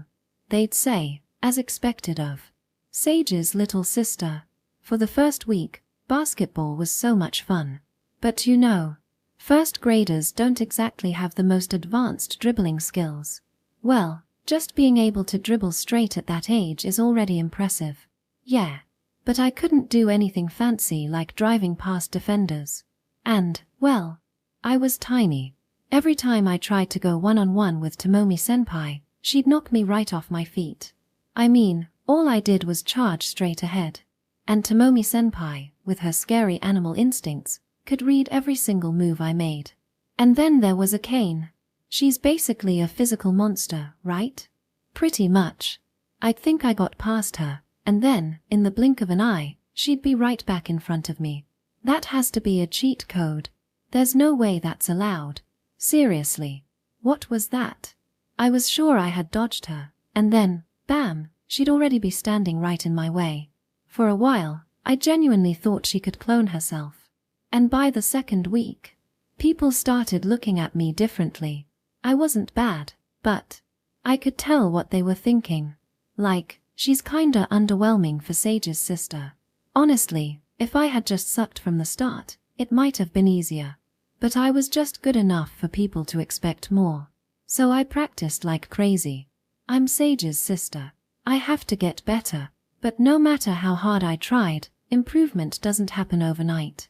And the more I struggled, the more pressure I felt. Before I knew it, basketball stopped being fun. Risa gave me a sympathetic look. Then, from the driver's seat, my mom suddenly spoke up. Did I ever make you feel that way? Did I compare you to Seiji without realizing it? She glanced at me, looking genuinely worried. Eyes on the road, MOM. Oh my god. The car in front of us was way too close just now. If she didn't start paying attention, we weren't going to see the other side of speed.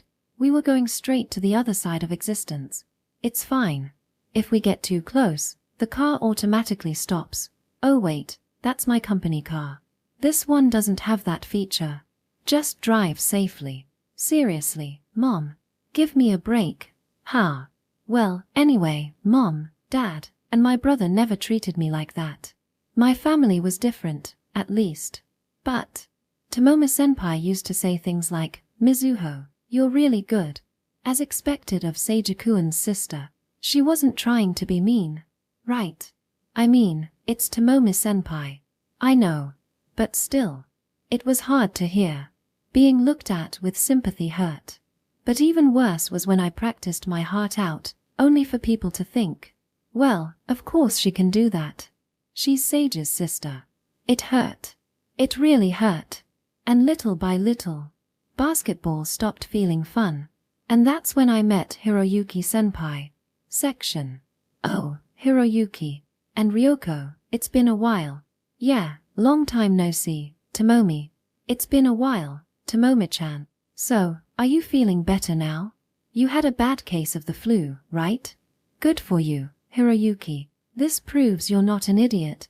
Ah, Tomomi-chan. Hiroyuki-chan is still an idiot. I mean, he went out to practice alone while he was still recovering and ended up making his cold even worse. Normally, you'd be fine after resting for a week. I can't deny it, since it's true, but could you at least try to be a little nicer? As usual, after finishing my warm-ups, I was casually dribbling the ball by myself when Tomomi-senpai's cheerful voice echoed through the gym. Curious, I turned to look. What? Who's that guy? Never seen him before. A new recruit. There was a boy and a girl looking my way. The girl had a cute face, and the boy looked about my age. Oni. I told you about her. That's Mizuho-chan. My rival. Hey, Mizuho-chan. Peeking out from behind the boy, Akane-chan waved her arms wildly. Hearing my name, I cradled the ball in my arms and walked toward them. Hey, Oni, let me introduce you. This is Kawakita Mizuho-chan. Mizuho-chan. This is my Oni. Oni. Oni. Not Oni. Oni. Like your Seiji-kun. Oh.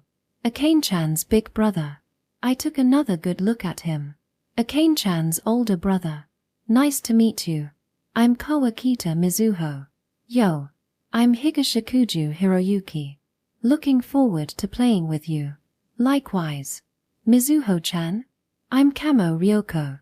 I'm childhood friends with Hiroyuki-chan and Tomomi-chan. We're all in the same grade. You can just call me Ryoko. Alright. Nice to meet you, Ryoko-chan. I've heard a lot about you from Akane. You're Seiji-kun's little sister, right? And you're really good at basketball? A sharp pang stabbed at my chest. That's amazing. Seiji-kun's already so talented. Another sharp pain. As expected of siblings, huh? A dull ache, twisting inside me. My heart clenched. I wished they'd stop looking at me like that. I wasn't just Kawakita Sage's little sister. I was. Oh. A voice called down to me as I lowered my gaze. So you're Seiji-kun's sister? Then. Kawakita, let's have a match. Higashikuju, senpai? Wait. What? Match. AA match. I really respect Seiji-kun. He's crazy good, right? Man, I wish I could play as cool as him. Higashikuju-senpai grinned, pure excitement radiating off him as he pulled a basketball from his sports bag. And for some reason, I suddenly felt tired. Yeah. My brother is cool, isn't he? I let out a self-deprecating laugh. And then, Higashikuju-senpai beamed at me. Yeah. That's why I want to challenge you. You trained under Seiji-kun, right? Let's find out which one of us is his top disciple. Section. Wow. That's just. So Higashikuju-senpai. He was already a basketball idiot back then. I chuckled, and Risa let out a small laugh as well. Hiroyuki-senpai really hasn't changed. So, how did the match go? Well, he was only in 2nd grade at the time. He was even smaller than Tomomi-senpai back then, and he definitely didn't have Akane's monster physique. The game was pretty back and forth. We kept trading points, but in the end, he had the advantage, age, experience. I lost. It really pissed me off. Losing to Hiroyuki-senpai, who didn't have the overwhelming physical strength of Tomomi-senpai or Akane, and was barely any taller than me. Section. Ha. Ha. Ha. Alright, that's my win. Higashikuju-senpai grinned, flashing a triumphant smile. I glared at him. It wasn't because of a difference in size. It wasn't because of physical strength. I had lost, completely, to skill. It was the first time I had ever experienced something like this. Ha. What's this? You're pretty good, but you're still nowhere near my level. Maybe that's why. See. I told you. No doubt about it. I am Seiji-kun's top disciple. That comment. For some reason, it infuriated me. Who cares about being Seiji-kun's sister? It's not like I'm as good as him anyway. My voice echoed through the gym. Ha! Higashikuju-senpai looked at me, completely bewildered. It's pointless. No matter what anyone says, I'll never be as good as my brother. Even if people call me Kawakita Sage's sister, this is the best I can do. I'm not good at basketball. I've had enough. I've had more than enough. I'm sick of being called Kawakita Sage's sister. Just stop expecting things from me. I'll never be like my brother. Tears welled up in my eyes. And then, what the hell are you talking about? Higashikuju-senpai's voice cut through my outburst. I looked up and saw his dumbfounded face. That stupid expression sent a fresh wave of irritation through me. I said, stop expecting things from me just because I'm Sage's sister. I'll never be better than. Of course you won't. Wait. What? You'll never be as good as Seiji-kun? Yeah, duh. He was selected for the prefectural team. He's insanely good. And, you know, he's taller than you. You're tiny. So are you. I'm still growing. I'll be way taller in no time. Anyway, of course you and Seiji-kun are different. He's a power forward. But with your height, You'd probably be a point guard like me. He gave me a once-over, nodding to himself. But man, you're lucky. You get to learn from Seiji-kun all the time, right? I'm jealous. Man, I wish I could get lessons from him every day. Ah. And hey, I can tell he's been teaching you. You're not on my level yet, but you've got potential. Alright. I'll acknowledge you as Seiji-kun's second disciple. Ha. Wait, what? What? Are you not satisfied with being second? Just so you know, there's no way I'm giving up my title as Seiji-kun's top disciple. Wait. Aren't you? Disappointed? Ha. Disappointed? About what? I mean, I'm Sage's sister, but I can't do the things he does. I lose to Tomomi-chan in strength. I can't break past Akane-chan. I'm just not as good as him. So, aren't you disappointed? Even though I'm Kawakita Sage's sister, or for someone who's Sage's sister, I'm so pathetic. I don't really get what you're trying to say, but... Higashikuju-senpai crossed his arms. Seiji-kun is Seiji-kun. You are you. You're Kawakita Mizuho, aren't you? Why the hell would I be disappointed just because you're his sister? He grinned. A bright, carefree, genuine smile. But man, as Seiji-kun's second disciple, you really should be better at reading Fate. You've got such a great example to watch up close, yet you still fell for that. That's embarrassing. Being his sister doesn't matter, but as your senior disciple. You're not my senior disciple. Ha! What? Are you saying you want me to give up my top disciple spot? Senpai furrowed his brows, looking genuinely confused. I smiled. Not at Higashikuju-senpai. At Hiroyuki-kun. My brother. A master. Fut. Yeah, right. I don't need him. My real mentor is Higashikuju. No, Hiroyuki-kun. Oh, now that's what I like to hear. You've got good instincts. You want to be my disciple, right? But, wait a second. I am still short right now, but I am going to get taller, you know? Even better. I'll just grow too. And then one day, together, we'll take down my brother. Seiji-kun? Yep. He's older than us, so a 2-on-1 fight isn't unfair, right? Besides, doesn't this get you fired up, Hiroyuki-kun? Taking down your own mentor? That does sound exciting. Right. So let's take him down together. Hell yeah. Let's do this. Hiroyuki-kun thrust his fist into the air, and I did the same. Guys. You're getting along great and all, but... Tomomi-chan sighed. You do realize Seiji-kun looks like he's about to cry over there, right? He's literally muttering, Hiroyuki. Stole. My Mizuho. I ignored her. Alright, Kawakita. From now on, you're my top disciple. We're training together, every day. Section. Hiroyuki-senpai was the only one. The only one who didn't see me as Kawakita Sage's little sister, but just as Kawakita Mizuho. Mizuho. After that, well, I stopped caring so much. Whether people called me my brother's sister, whether I compared myself to others, or whether others compared me to someone else. It didn't matter anymore. The only person I wanted to beat was me. I wanted today's me to be better than yesterday's me. It wasn't about winning or losing against someone else. I just wanted to win against myself. Mizu. Oh, actually, I need to correct something. What? Correct? Yeah. Most of the time, the only person I care about beating is myself. But there's one person I absolutely have to defeat. Someone you have to beat. Yeah. The person I need to win against. The person I have to surpass. Higashikuju Hiroyuki.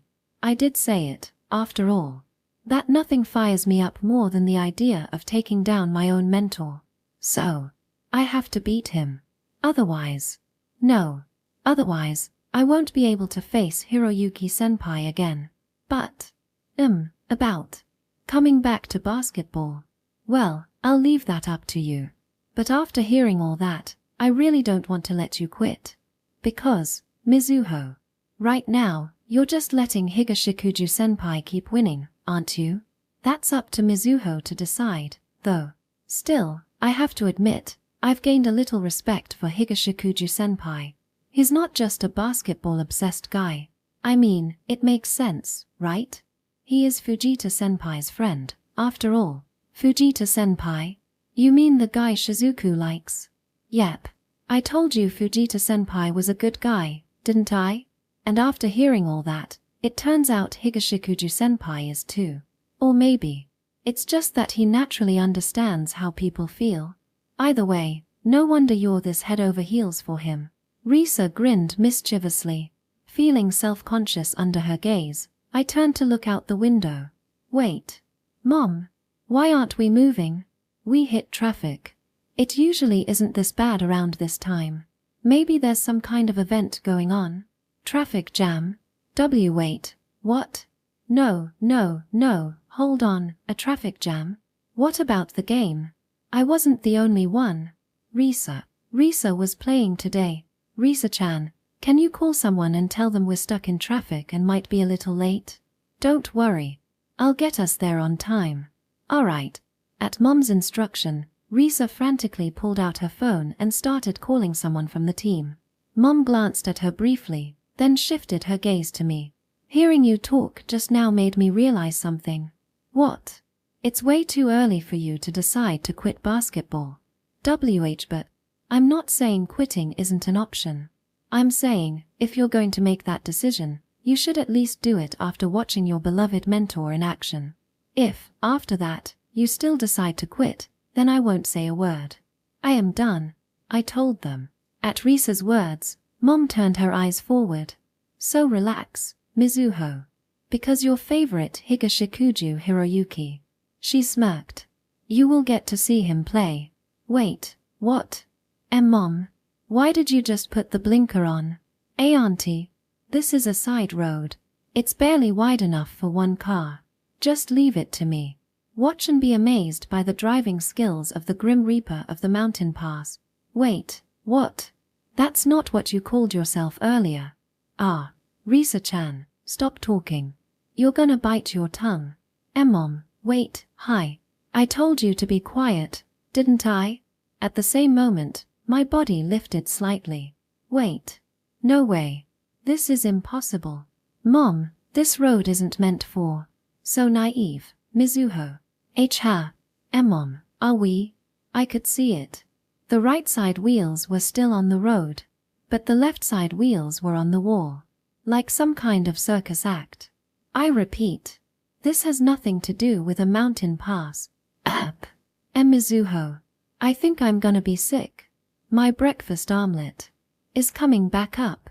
Arisa, no, that would be a disaster, for your dignity and for all of us. Hi, I told you, didn't I? You're gonna bite your tongue. Mom's words were punctuated by another sharp lift in my stomach. This is bad. Really bad. There's no way. Mom, this road, cars aren't supposed to. Oh, please. So long as you have the skill, anything is possible. What? Are we seriously driving on two wheels right now? I hope you're getting this, because the right front and rear tires were the only ones touching the ground. Meanwhile, the left tires were literally riding along the wall. What kind of circus act is this? Mizuho, I'm gonna lose it. My toast from breakfast. It's Arisa. No, hold it in. That's not something an otome should. Hi. I warned you, didn't I? Just stay quiet.